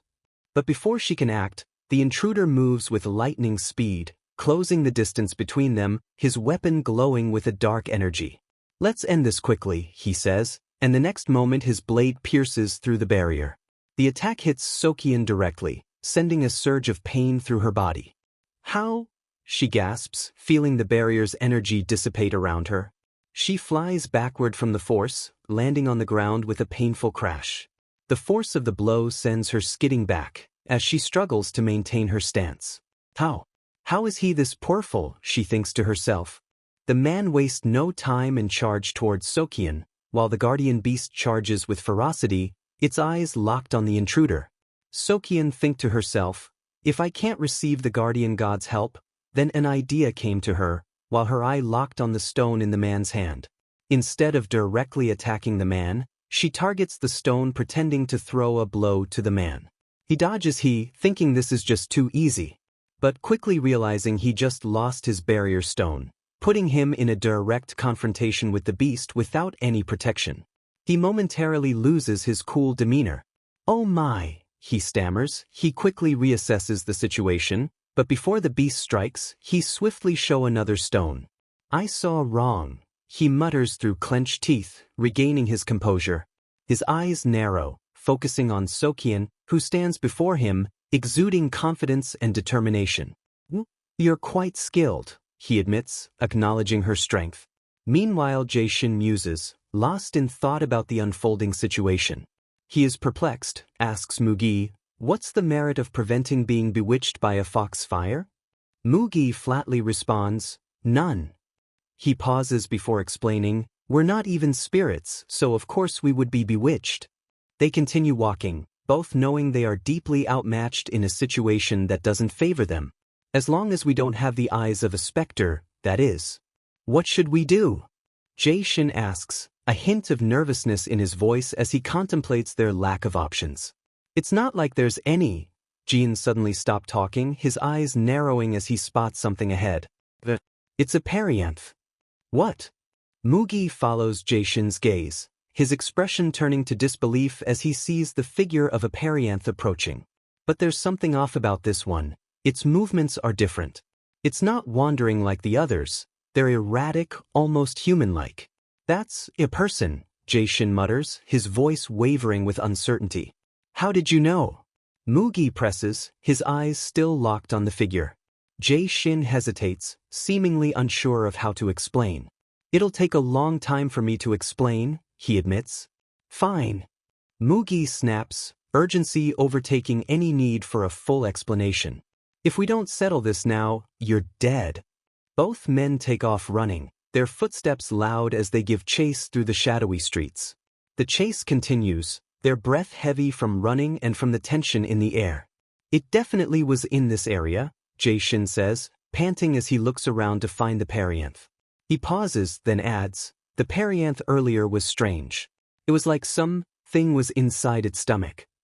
Mugi scoffs at the suggestion. That's impossible. Perianths are just leather pockets. The inside is empty. Jaesin's eyes widen as a realization hits him.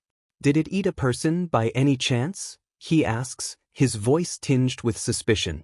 They aren't real creatures. They don't have digestive organs, Mugi argues, shaking his head as he dismisses the thought. But Jaesin remains fixated, trying to piece together the bizarre puzzle in front of them.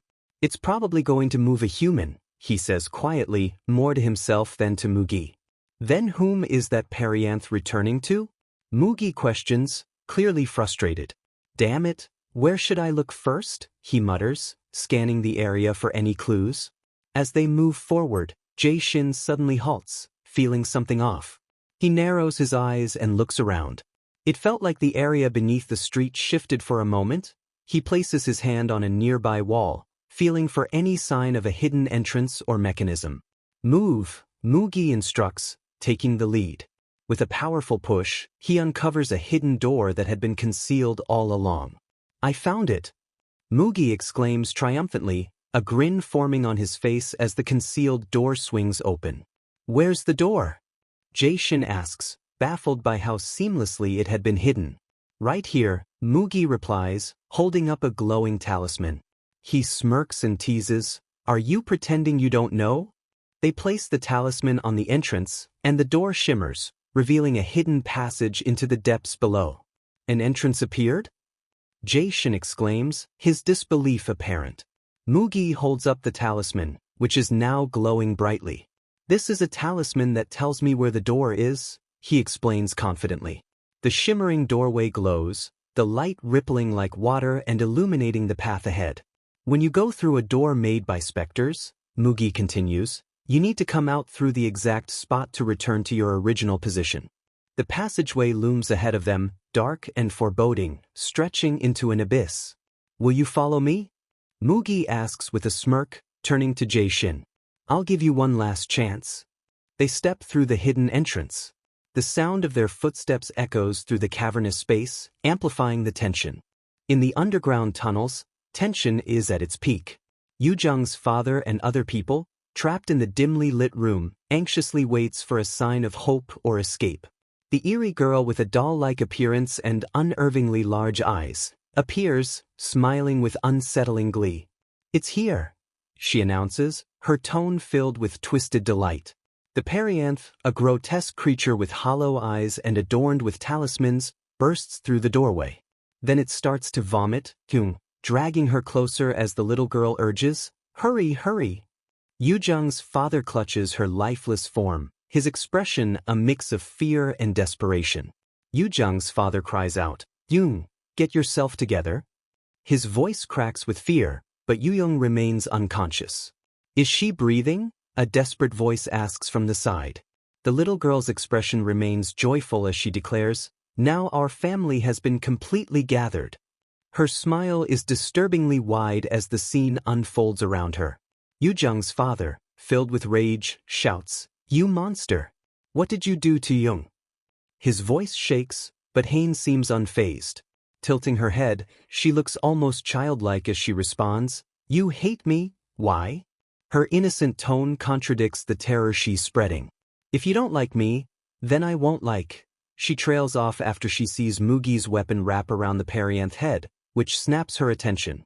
Jae-shin and Mugi made their way through the labyrinthine underground tunnels, and with one strike Mugi destroy the Perianth. They pause as they finally find the hidden entrance they've been searching for. "Geez, I finally found them," Jae-shin mutters, his eyes narrowing as he surveys the scene. They step deeper into the underground passage, only to be confronted by the sight of Hain standing alone. "A child?" Mugi says, baffled by the appearance of such a small girl in the middle of the chaos. Holding the broken remnants of her doll, Hain's anger rises. "My exploded," she mumbles, her voice low and threatening. "I'm in a bad mood," she continues, stepping forward with a chilling presence, her small feet splashing in a dark puddle. Jae-shin and Mugi quickly realize that Hain is no ordinary child. Jae-shin sees her true look, a massive fox spectre, a three-tailed beast cloaked in flames, radiating intense power. "Is that the fox spectre?" Jae-shin asks in awe, staring at the burning creature, its fiery form both magnificent and terrifying. As the flames flicker around her, Hain's eyes become cold and focused, and she lunges toward Mugi with inhuman speed and power. "I'll eat your liver first," she declares, her voice dripping with malice. But Mugi, with quick reflexes, blocks her attack just in time. Unaware, she hits one of his talismans inside his cloths, and she screams in pain. Hain stumbles backward, clutching her hand in agony. "Does it hurt?" Mugi taunts with a grin. "Since you messed with these, of course it'd hurt," he adds, revealing his skill as an exorcist. Hain's eyes fill with fear as she realizes the danger. "An exorcist?" she stammers, backing away. Mugi, standing beside Jae-shin, glances down the corridor toward the young girl running away. He mutters to himself, "I was nervous since it was a spectre, but it's just a brat." A sense of relief washes over him as he adds, "It'll be simpler than I thought." Jae-shin nods, keeping his eyes fixed on the girl. "The newbie should just watch there," Mugi says dismissively to Jae-shin. As the girl dashes down the corridor, she throws few dolls on the way. Mugi's focus shifts, noticing the Perianths that stand in their way. Charging forward, Mugi shouts, "I'll sweep them all." Mugi launches himself at the Perianths, shattering their forms with swift, precise movements. But his attack didn't work as his weapon is too long to attack. "It's too cramped," Mugi exclaims, frustration growing as they struggle to maneuver. "Please duck," Jae-shin instructs, weaving around the Perianths, cutting through the horde to clear a path. The Perianths fall apart under the force of Jae-shin's attacks, their forms breaking down into chaotic masses. Mugi, grinning triumphantly, he relishes the victory but is met by Jae-shin's smug expression. "You received help from a newbie now, right?" Jae-shin teases, a playful grin on his face. Mugi's irritation flares as he glares at Jae-shin. "Are you pouting?" he fires back. His eyes shift quickly toward the girl escaping down the corridor, and anger flashes across his face. "That brat!" he yells, and his expression hardens as he starts after her. In the prison, Mugi watches through the bars of their cell. "Hey, won't you open up?" he calls out, recognizing that someone has come to rescue them. "Person?" a man asks, hope sparking in their voice. "They came to rescue us," cries out someone else, a wave of relief washing over the group. Jae-shin's eyes widen as he recognizes someone inside the cell. "Oh?" he breathes out stunned. "Yuyong?"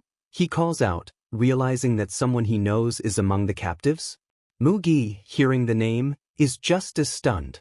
"Yuyong." He shouts, rushing to the bars, trying desperately to force the door open. But no matter how hard they pull, the door won't budge. Why won't this open? Mugi mutters in frustration, kicking at the door. Jae-shin quickly realizes the issue. The periants are blocking the door, he exclaims as the creatures crowd around, their forms acting as a barrier. Inside, a woman pleads, "Please save us. I beg you, please help us." Her voice trembles with desperation, and she whispers. Inside, the little girl sits eerily still, her expression darkening as she mutters to herself, "What do I do? Everything will die." Across the cell the woman shouts, "Please save us." She raises her voice, filled with fear, "There's a monster in here." Shocked from hearing this, they are not family. The little girl says while her eyes burn with an unsettling intensity as she glares at the periants. "They are not my family, they're dolls," she declares, her voice steady and unnerving. Without warning, the girl's eyes flash with madness as she gives a chilling command, "Kill them all." The periants respond immediately to her order, twisting and moving with frightening speed. "What?" An elderly prisoner mutters in confusion as the periants begin their assault on the cell. Jae-shin and Mugi, realizing the urgency of the situation, ready themselves for battle. "Put in more strength," Mugi shouts, struggling to break the door open. Jae-shin hears the screams inside. The periants swarm the room, their towering forms closing in on the prisoners. Yuyong is seized by one of the periants, swallowing her. One after another, all prisoners are being devoured, his voice cracking with panic as he sees them in danger. Jae-shin grips his weapon tightly, trying to stay calm amidst the chaos.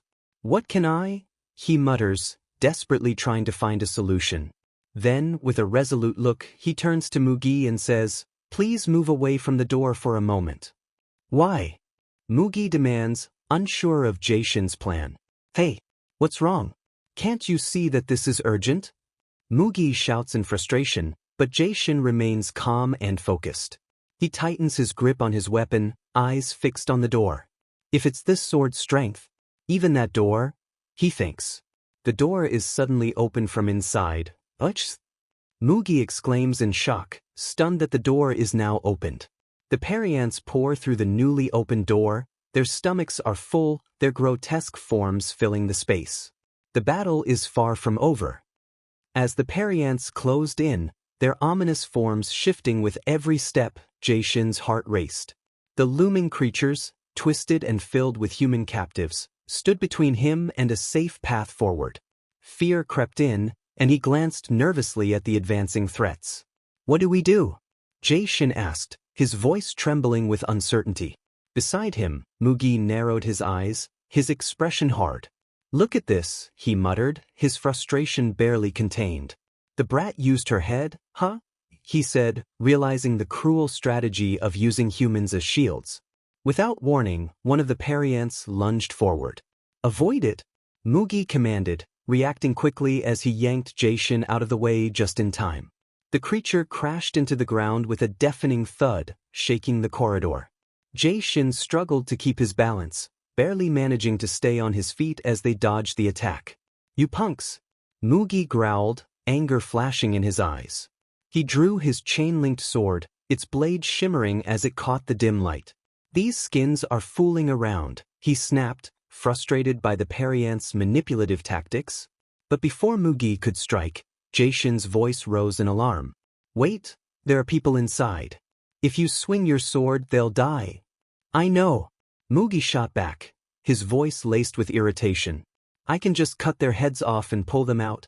He sounded confident in his skills, but Jae-shin couldn't hide his disbelief. No, Jae-shin's eyes widened, panic setting in as he realized how the periants using the hostages as shields. "Damn it!" Mugi cursed under his breath, pulling back just in time to avoid harming the captives. The periants pressed them harder, relentless in their advance, forcing the two to retreat. "These things play dirty," Mugi muttered, his frustration growing as the creatures kept pushing them back. Every move he tried seemed countered by the periants' use of human shields. Meanwhile, Jae-shin's breathing grew labored, panic creeping in with every passing second. He swung his makeshift weapon with shaky hands, trying to hold his ground. "I did it," he whispered, as if trying to convince himself that he had control over the situation. The Pariants, using the humans inside as shields even more effectively now. Jae-shin felt a wave of horror wash over him as he realized the depth of their cruelty. To think they'd make people into shields to protect themselves, he muttered, unable to comprehend their inhumanity. Another creature swung at them. Mugi struggled to keep up, the relentless attacks wearing on him. "They aren't mere shells," Jae-shin observed, watching the creatures move with precision and strength far beyond what they expected. Just as Mugi was hit by another forceful blow, Jae-shin was thrown back. He hit the ground hard, struggling to catch his breath. His chest heaved as he gasped for air, pain spreading through his body. "I can't breathe," Jae-shin thought, his vision blurring as he tried to steady himself. Each breath felt like fire in his lungs. As he lay there, the Pariants drew closer, their soulless eyes locking onto him. "I'm going to die," Jae-shin realized, a cold fear gripping him as he struggled to move. His body refused to cooperate, exhaustion taking over. But just when all hope seemed lost, something shifted. A surge of energy stopped the creatures. The Pariants couldn't move.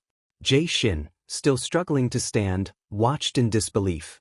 "How did this happen?" he whispered, staring at the creatures frozen in their places. Mugi crouched down, catching his breath as he gripped his hand tightly. "How embarrassing," he muttered to himself, sweat dripping down his face. He let out a few heavy breaths, clearly drained from the fight. "This is a binding spell. I can stop them from moving for a short time, but even the caster struggles to move," he explained, his voice ragged as he fought to maintain control over the spell. "You have to take the people out during this time," Mugi ordered, his sharp eyes turning to Jae-shin, who was still standing in shock. "Take them out?" Jae-shin repeated, his voice shaking. He looked at the Pariants, frozen in place, their bodies wrapped in eerie blue energy. Panic began to rise in his chest, but he tried to stay focused. "Right now, my left arm, and it's hard to breathe," Jae-shin thought to himself, his hand trembling as he clutched his chest. He stared at the glowing marks on the creatures' bodies, barely able to comprehend what was happening. "How?" he whispered, confused and overwhelmed. Suddenly, he remembers he destroyed one of the creatures before, when the mark on his wrist started glowing. His eyes widened as he stared at the strange symbols etched into his skin. "That's right," Jae-shin whispered, looking at the glowing marks as realization dawned on him. "Maybe, just maybe." He reached out, touching one of the frozen Pariants, hoping his newfound ability could somehow make a difference. "What are you doing, brat?" Mugi shouted, clearly impatient. "We don't have time." Jae-shin didn't respond. He was too focused on the Pariants, trying to figure out how to free the people trapped inside. "My dolls. I used them all," Mugi hears the little girl say behind him. Her voice cold as she glared up at him. "I hate you," she spat, her tone dripping with disdain. Before he could react, she hit his back. "Damn it," Mugi cursed, his frustration growing as the binding spell started to break apart. The creatures began moving again, their relentless advance resuming. "Stay calm," Jae-shin reminded himself, trying to regain control of his breathing. "I can do it." He reached out, trying once more to free the humans inside. His hand trembled as it made contact, his determination growing stronger despite the fear coursing through him. Far away, Socheon continued to battle fiercely. She was knocked back, crashing through the air, her body twisting mid-flight. As she tumbled, her sword slipped from her grasp. She barely managed to catch herself before hitting the ground, her breath coming in short gasps. Despite the pain, she pushed herself back to her feet, determined not to give up. The man with green hair stood observing her. "This time, I've properly hit her," he said smugly, his crimson glove shining in the fading light. He watched her struggle with satisfaction, confident that the fight was nearing its end. Socheon knelt on the ground, clutching her bleeding arm. Her breath was labored, but her spirit remained unbroken. Even as the pain throbbed through her body, she refused to back down. She steadied herself, ready to continue the fight. "You should know the difference between our strengths now," he says, his voice calm but filled with confidence as he watches Socheon struggle. You should stop with the pointless fighting, he continues, his gaze fixed on the woman below who is desperately trying to catch her breath, her movements slower and weaker. Meanwhile, Hungyang thinks Socheon is panting heavily, her strength fading. The sound of her breathing has become very rough. To think I'm using another person's life as a shield. How pathetic, she says, disgust evident in her tone. That's not the way of the royal family, she concludes, her distaste for the situation clear. Socheon, clutching her side, responds through gritted teeth, I didn't even properly start yet. Her determination, though admirable, seems to be faltering under the pressure. The green-haired man frowns slightly. You're being quite stubborn, he mutters. Well, it's not like I won't be satisfied until I see you subdued. With a flick of his wrist, energy surges around him as he prepares to end the fight. I'll put you to sleep for a bit, he says, preparing to strike her down. Suddenly, a loud voice interrupts. Stop. The call is sharp, commanding, and filled with resolve. The one you are looking for is me, right? Hungyang steps forward, catching the green-haired man's attention. Miss Hungyang, Socheon says, somewhat surprised but intrigued by her bold appearance. The pink-haired Hungyang continues, her tone full of mockery. Since I came out like you wanted, don't bother Socheon anymore. The green-haired man turns to face her fully, his eyes narrowing. Who? He asks, confusion lacing his voice. He looks between them, trying to understand the situation. Hungyang, with a challenging smirk, fires back. Aren't I the one you're looking for? Her voice is steady as she stands her ground, pulling out a weapon. The scene grows tense as she opens fire, her shots aimed directly at him. The green-haired man barely reacts in time. He says no. I'm looking for a different. But Hungyang's shot tears through his defenses, hitting him squarely. Blood splatters from the wound, and he winces in pain. The bullet had done significant damage. He hisses, clutching his side. This bullet. His voice trails off as he stares at the wound, realizing just how much damage has been done. From afar, Hungyang observes, his face twisted with disdain. By any chance, is this person from the royal family of the Soho kingdom? He sneers at Hungyang. The green-haired man, still clutching his wound, glances back at her. Why are you here? The man then realized the misunderstanding, saying, No, this can't be, you must be hiding someone else inside the house. But Socheon asks him, who are you looking for exactly? The scene shifts back to Mugi and Jaesin, who are caught in the heat of battle. No, the little girl shouts, realizing that the situation is spiraling out of control. With desperation in his voice, Jaesin shouts, I did it. Mugi, startled by Jaesin's sudden outburst, asks, just who is that punk? As Mugi walks down the corridor, the white-haired fox girl swiftly climbs onto his back, her small frame deceptively light. She leans in close to his ear, her voice low and threatening. Your head, she begins, her eyes glinting with mischief. I'm going to pop it off. Mugi tenses, feeling her small but sharp claws dig into his jaw. He grits his teeth, trying to keep calm, but the pain intensifies as she tightens her grip. Then she notices what Jaesin is doing. He's freeing the people, destroying all her dolls. Stop, she shouts at Jaesin as Mugi struggles to resist, his hand instinctively reaching for his weapon. The fox girl's grip loosens for a moment, and Mugi seizes the opportunity. He spins around, dislodging her and swinging his chain weapon in her direction, sending her flying across the hall. She crashes into the wall with a heavy thud. Gasping for air, the fox girl coughs and winces from the impact. Her voice quivers as she cries out, It hurts. It hurts. She drops her bag and a shiny golden bead falls out of it, while she looks at it worried she might lose it. Meanwhile, the battle outside continues. The green-haired man, still calm, addresses the situation with Socheon and Hungyang. A bead, he says, revealing his objective. The fox girl, now recovering from her fall, looks up in surprise. The bead, she echoes, confusion and concern flickering across her face. The tension escalates as Mugi and Jaesin spot a glowing golden bead rolling on the ground. Mugi, his voice filled with alarm, gasps, This is a very dangerous bead. His eyes widen as he realizes the significance of the object before him. We go back in time, and we see Soho running frantically through the snow, her small form darting between trees as angry shouts echoed behind her. "Catch her! That fox killed our chicken!" The crowd's fury fueled their chase, the fear palpable in Soho's wide eyes. She stumbled over her own feet, struggling to catch her breath as they yelled, "That's not a child, but a fox." But despite their harsh words, Soho wasn't a beast. She was just a scared little girl, or at least, that's what she believed. "My name is," she whispered, but the words faded before they could escape fully. Fear gripped her too tightly. Then, a gentle smile from an old woman, her wrinkles deep but filled with kindness. "All right, let's call you Soho. Because you're a small fox." The woman's words were soft, soothing the ache of rejection that had settled in Soho's chest.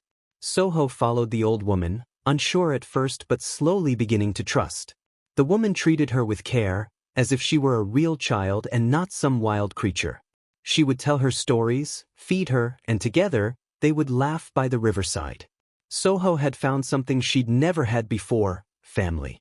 "Will you become my family?" the woman asked one day, her voice as warm as the fire that crackled between them. The words caught Soho by surprise. Family? She'd never thought about it, but the idea made her heart flutter. The old woman had given her warmth, a home, something she hadn't realized she needed so badly. As the seasons passed, however, the old woman's health began to fade. One snowy night, Soho sat by her bedside, her little hands holding the old woman's wrinkled hands. "Grandma, does it hurt?" she asked, her voice trembling with the fear of losing the only person who had ever cared for her. The woman smiled weakly. "A human's lifespan is shorter than yours, my dear." Her words were soft, as if she had accepted what was coming. But for Soho, the idea of being alone again, of losing this warmth, was unbearable. She wanted to cry, but all she could do was sit in silence, her chest tight with unspoken grief. "Don't worry, Soho," the woman whispered. "When Grandma leaves, make a new family. Then you won't be lonely." The words, though kind, felt heavy. Soho didn't want another family. She just wanted her. The thought of someone else felt like betrayal. After the woman passed, Soho wandered, her heart heavy. But soon, the world turned cruel again. People, the very humans she was told never to harm, began hurting her. "Grandma told me not to hurt humans," she murmured to herself, her voice trembling. "But why are they hurting me?" Her tiny frame trembled as she relived the rejection and violence from the villagers. Suddenly, a cold, manipulative voice slithered into her mind. "Because they don't need you in their lives," said a mysterious woman who appeared out of nowhere. Her words dripped with malice, twisting Soho's already fragile heart. "So you should hurt the humans too." Soho's eyes filled with confusion and pain. Could this be true? Should she? But she remembered her grandmother's love, the warmth of those fireside nights. "Grandma told me to make a family." The mysterious woman smiled darkly. "That's right. Gather humans, cage them, and they'll be your family." The idea horrified Soho, but deep down, there was a terrible loneliness that the woman was exploiting. With a golden bead, a strange, glowing object, appeared in the woman's hand, starting to heal Soho. "I don't have any power," she whispered. "The woman said I will hand you this, it will give you all the power you need." The idea of not hurting human was Soho's last connection to her grandmother. Soho resisted the proposal of hurting humans. Then the mysterious woman demanded it. "Give it to me," she said coldly. "You can't do anything without it." But Soho finally agreed in order to keep the bead. In the present, the bead was knocked from her grasp, falling into the hands of Jaesin. "What is this?" he asked, looking at it with wide eyes, oblivious to the danger he was holding. "No, it's mine," Soho screamed, her voice raw with desperation. She ran toward him, her hands outstretched, but her tiny frame was no match for Jaesin's. Her panic grew as she watched him, helplessly trying to reclaim the bead that meant everything to her. "Hey, you punk!" Mugi's voice broke through the chaos as he rushed toward them, panic in his eyes.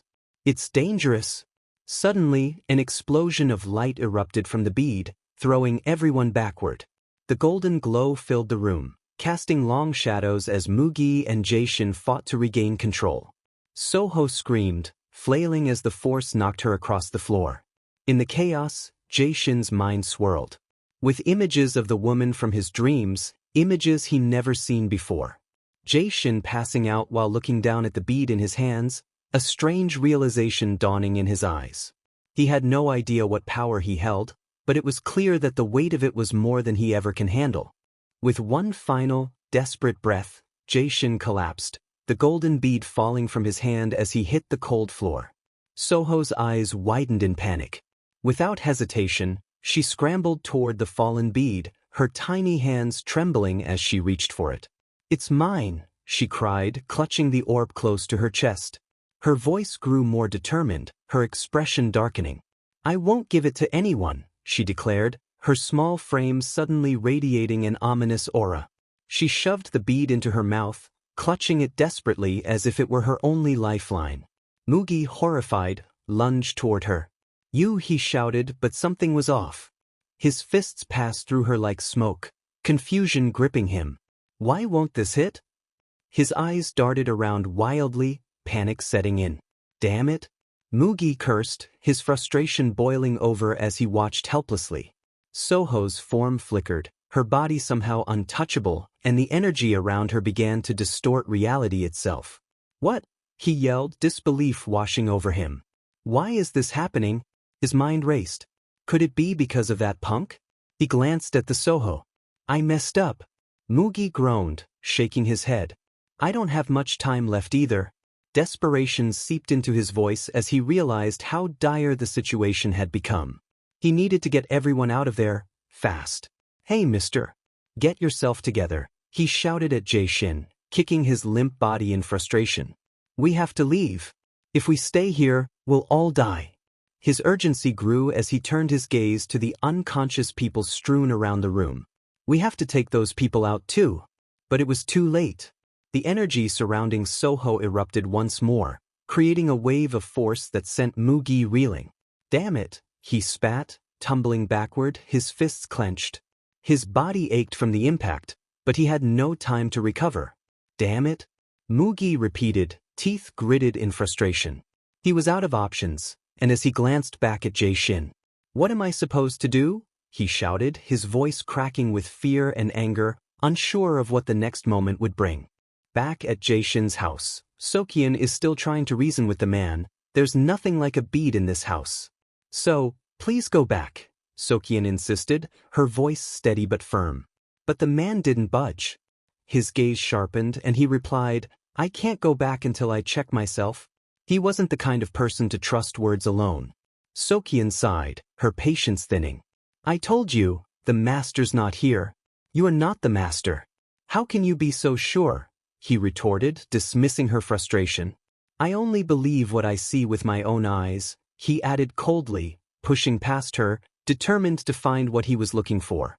As his feet touched the wooden floor of the balcony, his eyes locked onto something in the distance, a glowing light shooting up into the sky. His heart skipped a beat. "The bead," he whispered, more to himself than to anyone else. "Why now? Why all of a sudden?" Socheon followed his gaze, concern knitting her brow as she tried to understand the shift in his demeanor. "What's going on?" she asked, but he wasn't listening anymore. The realization hit him hard. "Damn it," the green-haired man cursed under his breath, spinning around to leave. "I'll come back," he promised, already halfway down the hallway. Hangyeon, standing in the shadows, watched the scene unfold with a gleam in her eyes. She screeched with manic glee. "So, there are punks like him in the world? Come back here, there's still a lot of artillery for you to take," she called after him, her words drenched in a mix of excitement and madness. As Socheon collapsed to the ground, her hand clenched into a fist, frustration boiling within her. She cursed herself, feeling utterly powerless. "In the end, I couldn't do anything except hold him back," she thought bitterly. "How can I say that I'll protect others when I can't even properly fight one spectre?" Her fingers twitched, gripping the handle of her sword tighter. "I'm this weak," she reflected, her heart heavy. "And I only involve other people?" The words echoed painfully in her mind as she stared down at the blade, her reflection distorted in the metal. Meanwhile, the battle raged on in the distance. Mugi stood his ground, Every ounce of his strength poured into the barrier he had created to protect the unconscious Jaesin and the others. Soho, now in her fearsome fox form, unleashed her rage, her voice a raw, pained growl. "It hurts," she bellowed, her fury mingled with agony as she charged at Mugi's barrier once more. Mugi struggled to maintain the protective shield, his charm glowing faintly in his trembling hands. His energy was fading fast, but the weight of the lives behind him gave him no choice. "I don't have much left either," he thought grimly, beads of sweat dripping down his face. His resolve hardened as he braced for another strike.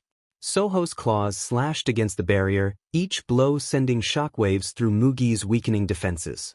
His arms shook under the pressure, his charm flickering dangerously as the strain threatened to overwhelm him.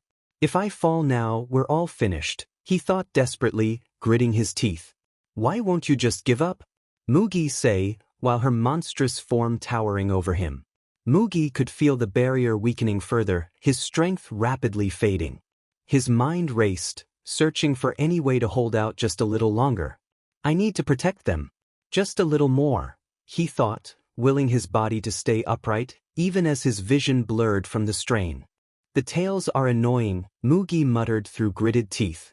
He barely had time to catch his breath, panting heavily. "Will I be able to escape before she freaks out?" The thought crossed his mind, but escape wasn't an option. Not now. Not while Jaesin and the others lay unconscious behind him, vulnerable. As Soho pressed the attack, Mugi noticed something strange. Her tails were tougher than he expected, almost as if made of steel. Just what steel was used to make these tails? He wondered aloud, struggling to fend them off. But then a plan formed. "If I can just make it so you can't move them," he thought. Summoning the last of his strength, Mugi threw a talisman at Soho, hoping it would bind her tails. For a moment, it seemed to work. Soho's movements slowed, her tails bound by the glowing purple energy of the talisman. But it wasn't enough. His next attack sent Mugi flying back. He crashed hard into the ground, gasping for breath. "It's over," he thought, watching the towering fox approach. Not far away, the green-haired man had discovered the source of the bead's energy. He stood at the entrance of a tunnel, eyes narrowed in suspicion. "I knew it," he muttered to himself, surveying the charred remains of the barrier. "If it's inside a barrier, then I wouldn't sense anything." He stepped inside the tunnel, his mind piecing everything together. "So, that's why I felt the bead. Someone made an entrance into the barrier." His sharp gaze followed the trail left by the destructive force. Back at the battlefield, Mugi was barely holding on. His talismans had slowed Soho down, but her power was overwhelming. "If I can just hold on a little longer," he thought, his mind racing for another plan. But his energy was nearly depleted. In a last effort, he jumps to launch one more attack before his strength give out. Soho standing there, her tails glowing with power, preparing to block him. "It's over," he growled, preparing to deliver the final strike. In that moment, everything changed. The green-haired man appeared, stepping into the battle with calm authority. His presence was he blocked Mugi's attack and Soho still standing in her spot observing. Mugi, bloodied and beaten, stared in disbelief. Who is this guy?" His mind reeled as the green-haired man's cold gaze swept over the scene, taking in the chaos around him with calculated indifference. Mugi tried to size up the situation. He noticed the green-haired man entering the fray, stepping calmly into the chaotic battlefield. This punk, is he on her side? Mugi thought, his eyes narrowing. The man's presence was unsettling, especially since Mugi could sense an unusual aura around him. "Since I can feel a ghostly aura, he's probably not human," Mugi concluded, his mind racing.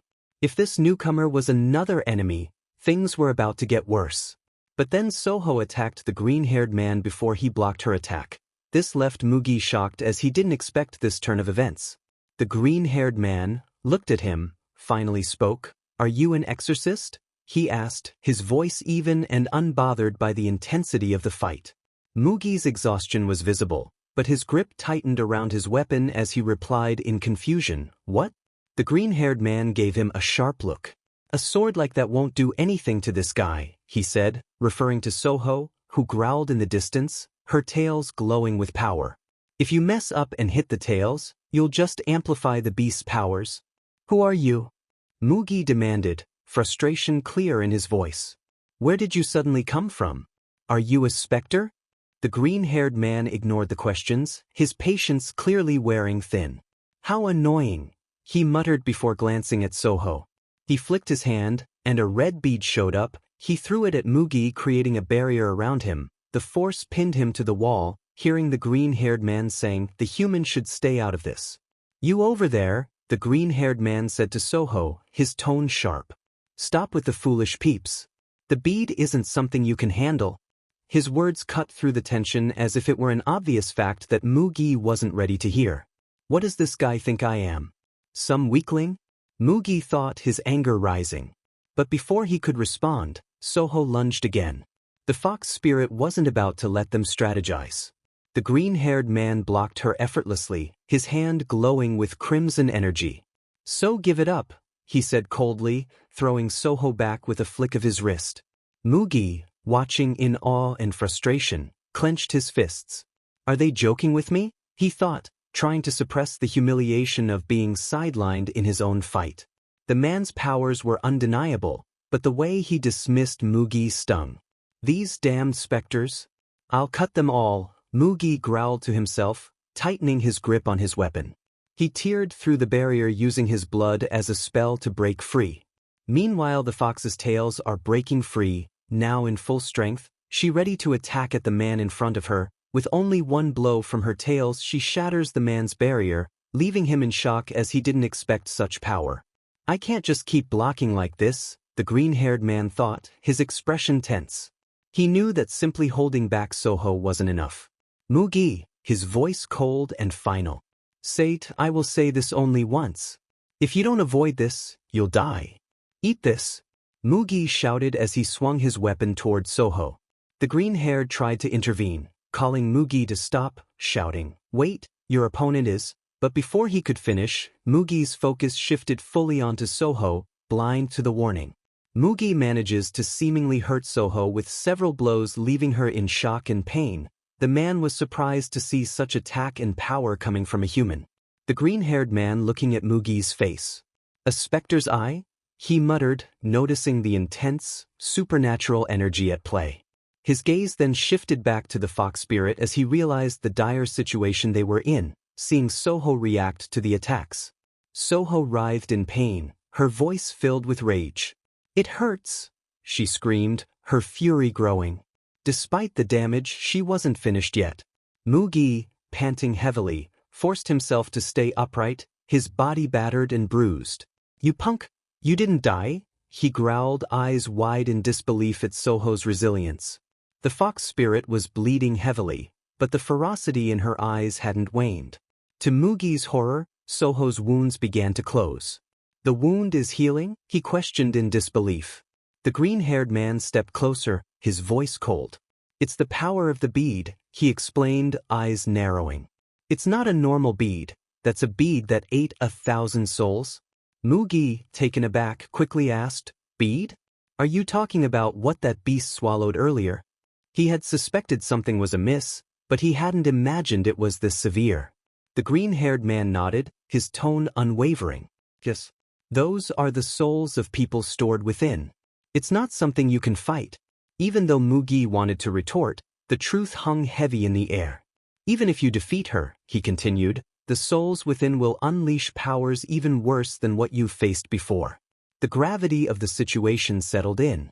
Mugi looked over at Soho, now fully healed and more dangerous than ever, her aura growing darker as she prepared to strike once more. The battle wasn't over, and the stakes had just risen to a terrifying level. As Mugi reeled from the revelation of the bead's power, he felt the weight of the situation settle heavily on his shoulders. "If it's 1,000 souls bead, no way," he muttered in disbelief, struggling to comprehend what they were truly up against.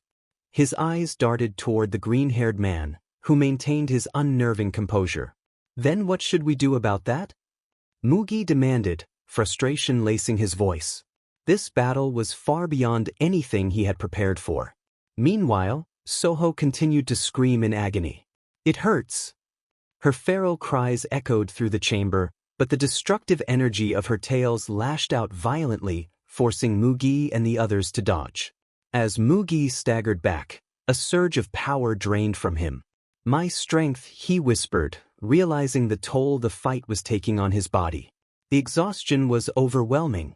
Suddenly, the green-haired man stepped forward with an unsettling calmness, holding a red bead creating a barrier. "I have a proposal," he began, his voice steady amidst the chaos. Mugi shot him a sharp glance, wary of the suggestion. "Why should I trust you?" His instincts screamed that something was off, but his options were running out fast. The green-haired man didn't flinch. "Let's be honest. Both you and I don't have time," he stated, eyes fixed on Soho. "If you help me take the bead from her, we can end this. If we don't separate it from her, everything in this area could get blown away." His logic was cold, calculated, but undeniable. Mugi's eyes flicked to the humans lying unconscious on the ground, particularly Jaesin, still passed out from the earlier battle. He hated to admit it, but the green-haired man was right. "Didn't you come to save these humans?" the stranger pressed. "Fine," Mugi growled reluctantly, fists clenching. "But let's do it after I rest a bit." His body swayed, barely holding together as the adrenaline waned. Blood still trickled from his wounds, but he had no choice but to trust this unknown ally. The green-haired man watching Mugi collapse. "Hey," he called out, his patience clearly thinning. "Wait." But Mugi was out cold before he could say anything further. Now alone with Soho and the unconscious bodies, the green-haired man faced the daunting task ahead. "Damn it," he muttered under his breath, his eyes narrowing. "You're wrong. Your method won't work," came a voice from behind him. Surprised, the green-haired man turned to see Jaesin, having regained consciousness, standing unsteadily. "The method won't work?" His voice was hoarse but filled with quiet determination. The battle was far from over, and with every second ticking by, the stakes only grew higher. The green-haired man stood still, eyes narrowed as he studied Jaesin from across the battlefield. His focus zeroed in on the strange markings barely visible on Jaesin's wrist.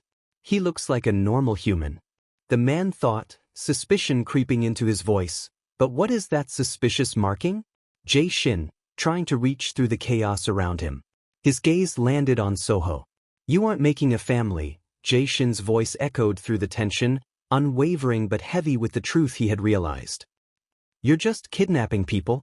His words cut deep, forcing a moment of hesitation in Soho's eyes. Soho, her eyes burning with fury and confusion, lashed out, her tail sweeping in a deadly arc. The green-haired man barely managed to react, moving swiftly to protect Mugi. "Oh no!" His heart raced as his barrier shattered, leaving him and Mugi exposed. The man scowled but quickly yanked Mugi out of harm's way. His eyes flicked back to Jaesin, now fully aware that this human was far more dangerous than he had thought. But before the full force of Soho's attack could land, a flash of steel streaked past the green-haired man's face. Jaesin's sword embedded itself between them, blocking Soho's tail's mid-strike. The green-haired man's breath caught as he looked at the blade quivering in the air just inches from him. Jaesin didn't falter. He stared at Soho, determined to reach her through the maelstrom of her rage. Memories flooded his mind, memories he had glimpsed when he touched the bead. Soho's loneliness, her desperate attempt to build a family, clouded by anger and sorrow. "You don't become a family by spending every day together," Jaesin continued, his voice firm but compassionate. "You make a family by trusting in each other and spending time together." "My words, you can't understand them?" Jaesin asked, his gaze unwavering as he tried to pierce through the turmoil in Soho's heart. Soho's form, twisted by rage and confusion, stood before him, but something within her shifted. Her once fiery eyes softened, even if just for a moment. Memories of her grandmother resurfaced, clouding her thoughts. "I tried," she admitted, her voice trembling. Visions of her past, her longing for family, her grandmother's guidance, flashed before her eyes. She remembered the kind face of her grandmother, who always told her to find happiness, to create a family. "But no one trusted me, because I'm a spectre." Jaesin's expression softened as he heard the pain in her voice. I'm sorry for that, he said, understanding that her actions were rooted in this deep, aching loneliness. He glanced at the memories of her childhood, the other children who shunned her for being different, the hurt that shaped her. Soho's anger flickered again. But they attacked me first? They didn't even try to understand, she said, her voice growing bitter. They didn't become family. I was just trying to follow Grandma's wish. Jae-shin took a deep breath, his voice steady. Your grandma told you to make a family, yes, but not like this. Not through force and control. He held his hand out, trying to reach her. Why do you want to keep to her last words so badly? Is it because you think it's what she wanted, or is it because you loved her? Soho's eyes flashed. She recalled the loving embrace of her grandmother, the only one who ever showed her kindness. Grandma, she wished for me to find another person like her. Her voice broke as the memories overwhelmed her. She was worried that I would be lonely. The realization began to dawn on Soho. Her grandmother's wish wasn't for her to force others into a family, but to find real connection, real trust. I'm lonely? Soho asked, her voice small, almost fragile. The weight of the truth pressed down on her as she faced the reality of her isolation. Jae-shin nodded gently. That's why you're doing all this, he said. But forcing people into something isn't how you build a family. You have to trust them. Give them a choice. Soho's heart cracked open as tears welled in her eyes. Grandma, I miss you. She collapsed inward, overwhelmed with the grief and loneliness she had been hiding for so long. I want to go see you. Her cries echoed through the chamber as her form wavered between the monstrous figure she had become and the vulnerable girl she once was. Soho's emotions spiraled out of control, her sorrow manifesting into raw, destructive power. The souls within the bead that once contained her pain now raged violently, threatening to engulf everything. She stumbled forward, eyes wild, voice cracking with desperation. Grandma? I want to go. I want to go to Grandma. Soho's voice wavered, filled with grief, her monstrous form trembling as the overwhelming desire to be reunited with her grandmother consumed her. She lashed out without thought, a storm of rage and loneliness crashing toward Jae-shin. From the sidelines, the green-haired man watched the chaos unfold. His face twisted in shock as he yelled toward Jae-shin, "The bead is rampaging. Hurry and avoid it." He could see the danger as the souls from the bead surged like a tidal wave. Jae-shin, his grip on his sword tightening, stood his ground. The swirling mass of enraged souls surrounded him, their cries echoing in the dim space, but he refused to back down. His blade shimmered, glowing with a powerful light that held back the storm of spirits. His heart raced, but his focus remained sharp.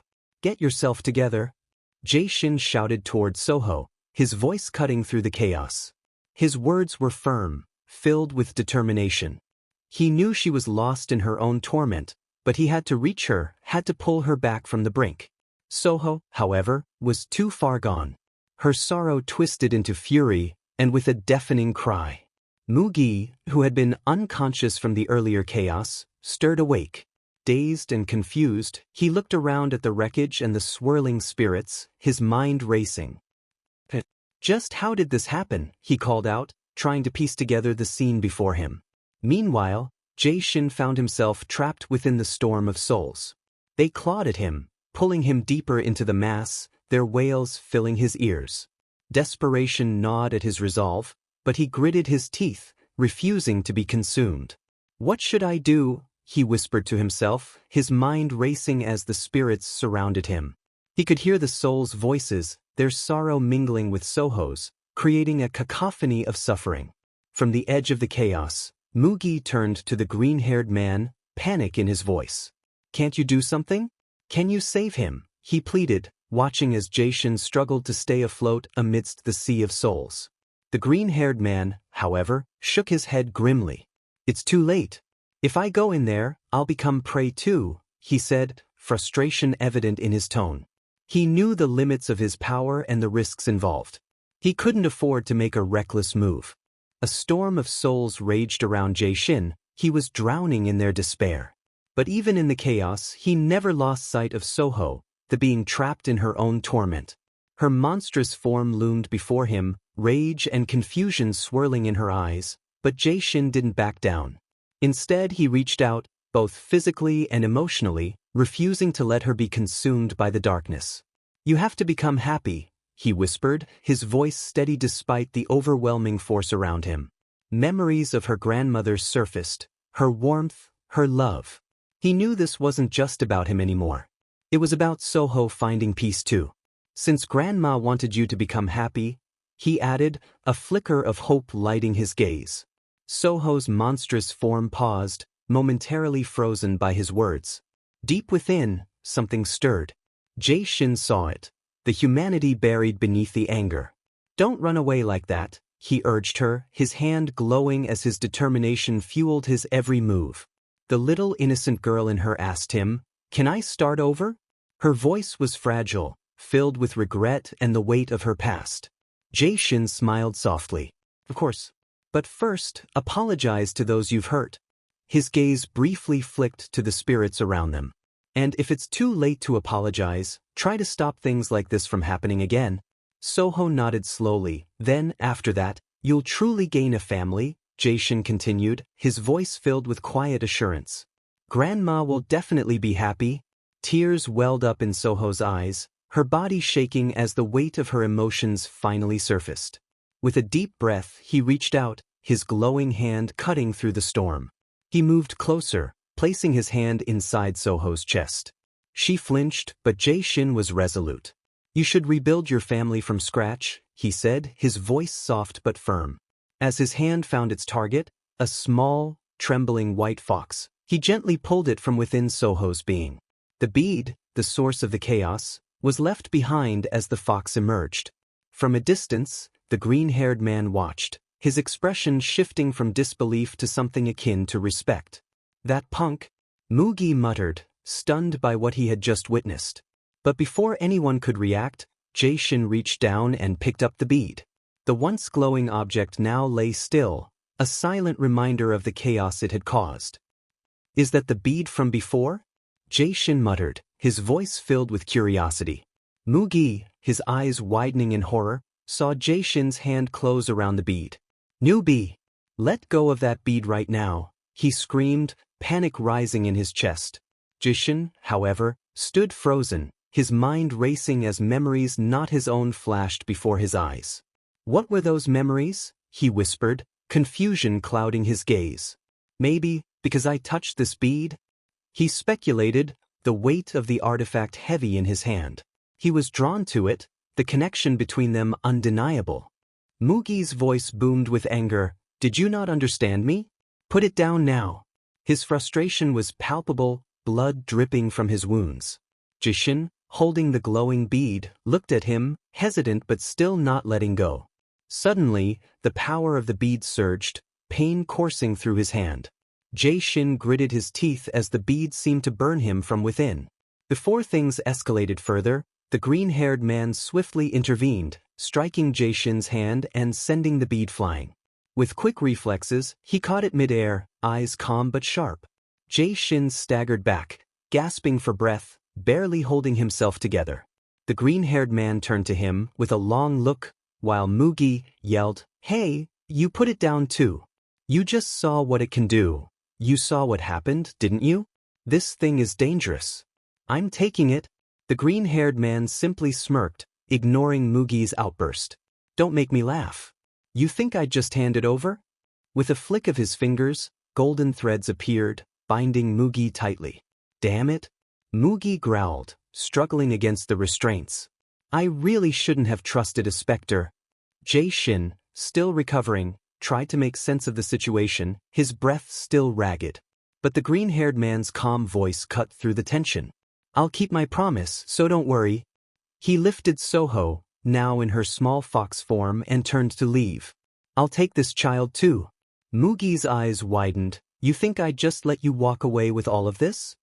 His voice was filled with frustration and fury, but the golden threads held him firmly in place, leaving him powerless to act. The green-haired man's calm voice cut through the tense air. "This is our deal from when we met. You cooperate and I keep my promise. Don't worry, I have returned these people to the state they were before this whole thing and they won't remember anything, and a door to return to where you came from." Mugi glared at him, his voice shaking with disbelief and fury. "You can't just take her. We're not done here." His words were laced with desperation, but the man was unmoved. The green-haired man ignored Mugi's protests, turning toward the portal he had summoned. Even if she made a small number of bonds, to humans she's no different from a monster. Humans wouldn't accept her. His words, though cold, carried a harsh truth. Her spectre nature would come back, and what happened today would just happen again. Mugi's teeth ground together, fury and frustration boiling inside him. "I'm sorry, but I can't allow that to happen." As the green-haired man stepped toward the glowing portal, he turned slightly, his voice smooth and almost casual. "Don't worry. I won't kill humans as long as they don't annoy me." His eyes landed on Jaesin. "We may meet again. Especially you." Jaesin, breathing heavily from the earlier chaos, looked confused. Without another word, the green-haired man disappeared through the portal, leaving a tense silence behind. Mugi punched the ground, his rage boiling over. "Damn it." He glanced over at Jaesin, still sitting on the ground, exhausted. "Yo, punk, you still alive?" His words were sharp, but the concern behind them was unmistakable. Jaesin didn't respond, lost in his thoughts. Mugi sighed, clutching his side. "In the end, I couldn't even catch the damn spectre," he muttered to himself, frustration clear in his voice. Why is such a dangerous spectre walking around in the human world? His mind whirled with possibilities, thinking about the state of the human world. Later, Jaesin returned the people to their homes. As he walked with Mugi, Jaesin's gaze lingered on the sword in his hand. "I couldn't catch a single spectre, but when did this become a sword?"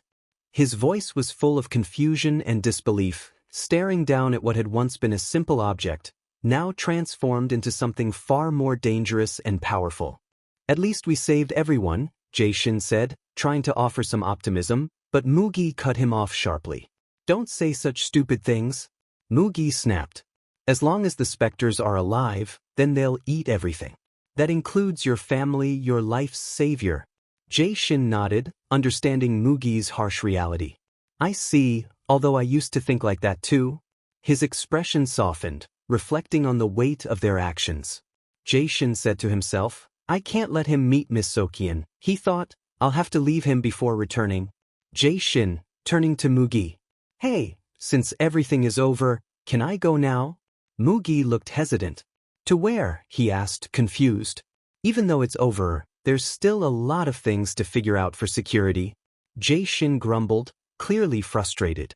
As expected, he muttered under his breath. Jaesin tried to lighten the mood, but Mugi wasn't having it. "If you want these back, then talk before leaving," Mugi said, holding Jaesin's glasses hostage. At another location, Socheon was preparing to leave, her resolve strong. "As expected, I have to go," she whispered to herself, pulling her cloak tighter. "Even if I get chased again, I can't make that person be in danger." Determined, she moved quickly, but before she could leave, someone knocked on the gate. "Mr. Jaesin?" Socheon wondered. Her eyes widened as she rushed toward the figure standing at the doorway. The green-haired man appeared, smiling. "Sorry, it's me again." Geumgwan blinked in disbelief.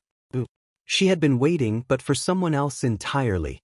"I was waiting," Geumgwan exclaimed, clearly surprised by the visitor. "I'll definitely blow a hole through this time," she said. The man quickly said, "It was my misunderstanding."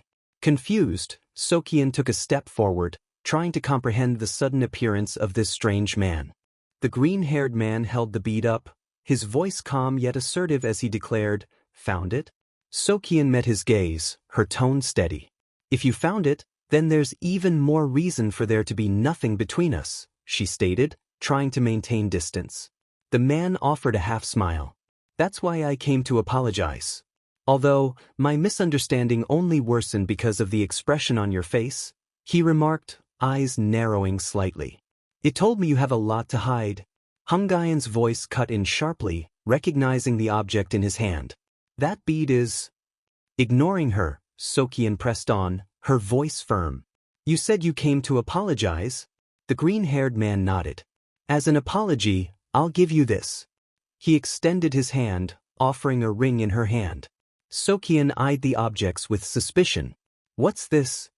He hesitated before speaking, almost as if confessing. I didn't mean to, but I overheard a bit. Are you hiding in this guardian god's barrier to conceal your aura? His eyes met hers, assessing her reaction. You should learn how to control your expressions. If you wear that ring, it'll hide your aura. No one will be able to see your true self. The suggestion hung in the air, but Socheon shook her head, incredulous. There's no way that's possible. The man's response came with a knowing smirk. Next time I come, let me inside. Socheon's eyes hardened. Next time, I won't even open the door. He chuckled softly as if amused by her defiance. Alone, Socheon stared at the ring, doubt filling her voice. Who would believe those words? There's no way this ring would have that sort of power. Hangyan, who had been listening, spoke up, her tone somber. That's a nine-tailed fox. A human that lived for over 1,000 years and became a fox. She paused, studying the ring. They steal 1,000 souls and use them to make a 1,000-year bead. It may be possible. Socheon glanced at Hangyan, uncertainty flickering in her eyes. A nine-tailed fox? Hangyan nodded slowly. Yes, then through that strength they become qualified to be a Taoist hermit. But for some reason, her voice trailed off, her gaze distant. After being unable to see his true self, it doesn't seem like he became a Taoist hermit. Somewhere else Mugi's frustration flared as he stared at Jaesin, his voice rising with disbelief. So, you by chance returned to this town, saw a spectre with your glasses by chance, and caught a spectre with a sword you found by chance? The incredulity was clear in his tone. Jaesin hesitated, unable to provide a coherent explanation. I can't explain the rest, he admitted quietly. Mugi exploded in frustration. How is any of that by chance? He took a step forward, his eyes fixed on Jaesin's face, who said, Now, please return that to me. Mugi interjected. You said you saw a spectre with this, right? Jaesin nodded reluctantly. Yes. Mugi held the glasses up, his brow furrowing, and applied one of his spells on it. This has no substance in the human world, he stated, his voice tinged with confusion. What kind of item is that? He then placed it on Jaesin's face, then the glasses started to vanish. Jaesin's eyes widened slightly. The glasses? He murmured. Fool, Mugi scoffed, frustration evident in his voice. Get yourself together. If something by chance repeats itself, then it's no longer by chance. His gaze bore into Jaesin's. It's inevitable. There was a weight to his words that settled over Jaesin, who felt a chill run down his spine. Didn't you say that you went far too deep? Mugi pressed on, his tone harsh and unyielding. It's your fate.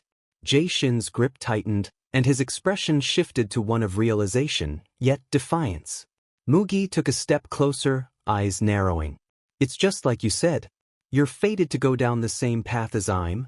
Thank you for watching. If you enjoyed this recap, don't forget to give it a thumbs up and subscribe to the channel for more manhwa recaps every week. Hit that bell icon so you never miss the latest chapters and stories from your favorite manhwa series.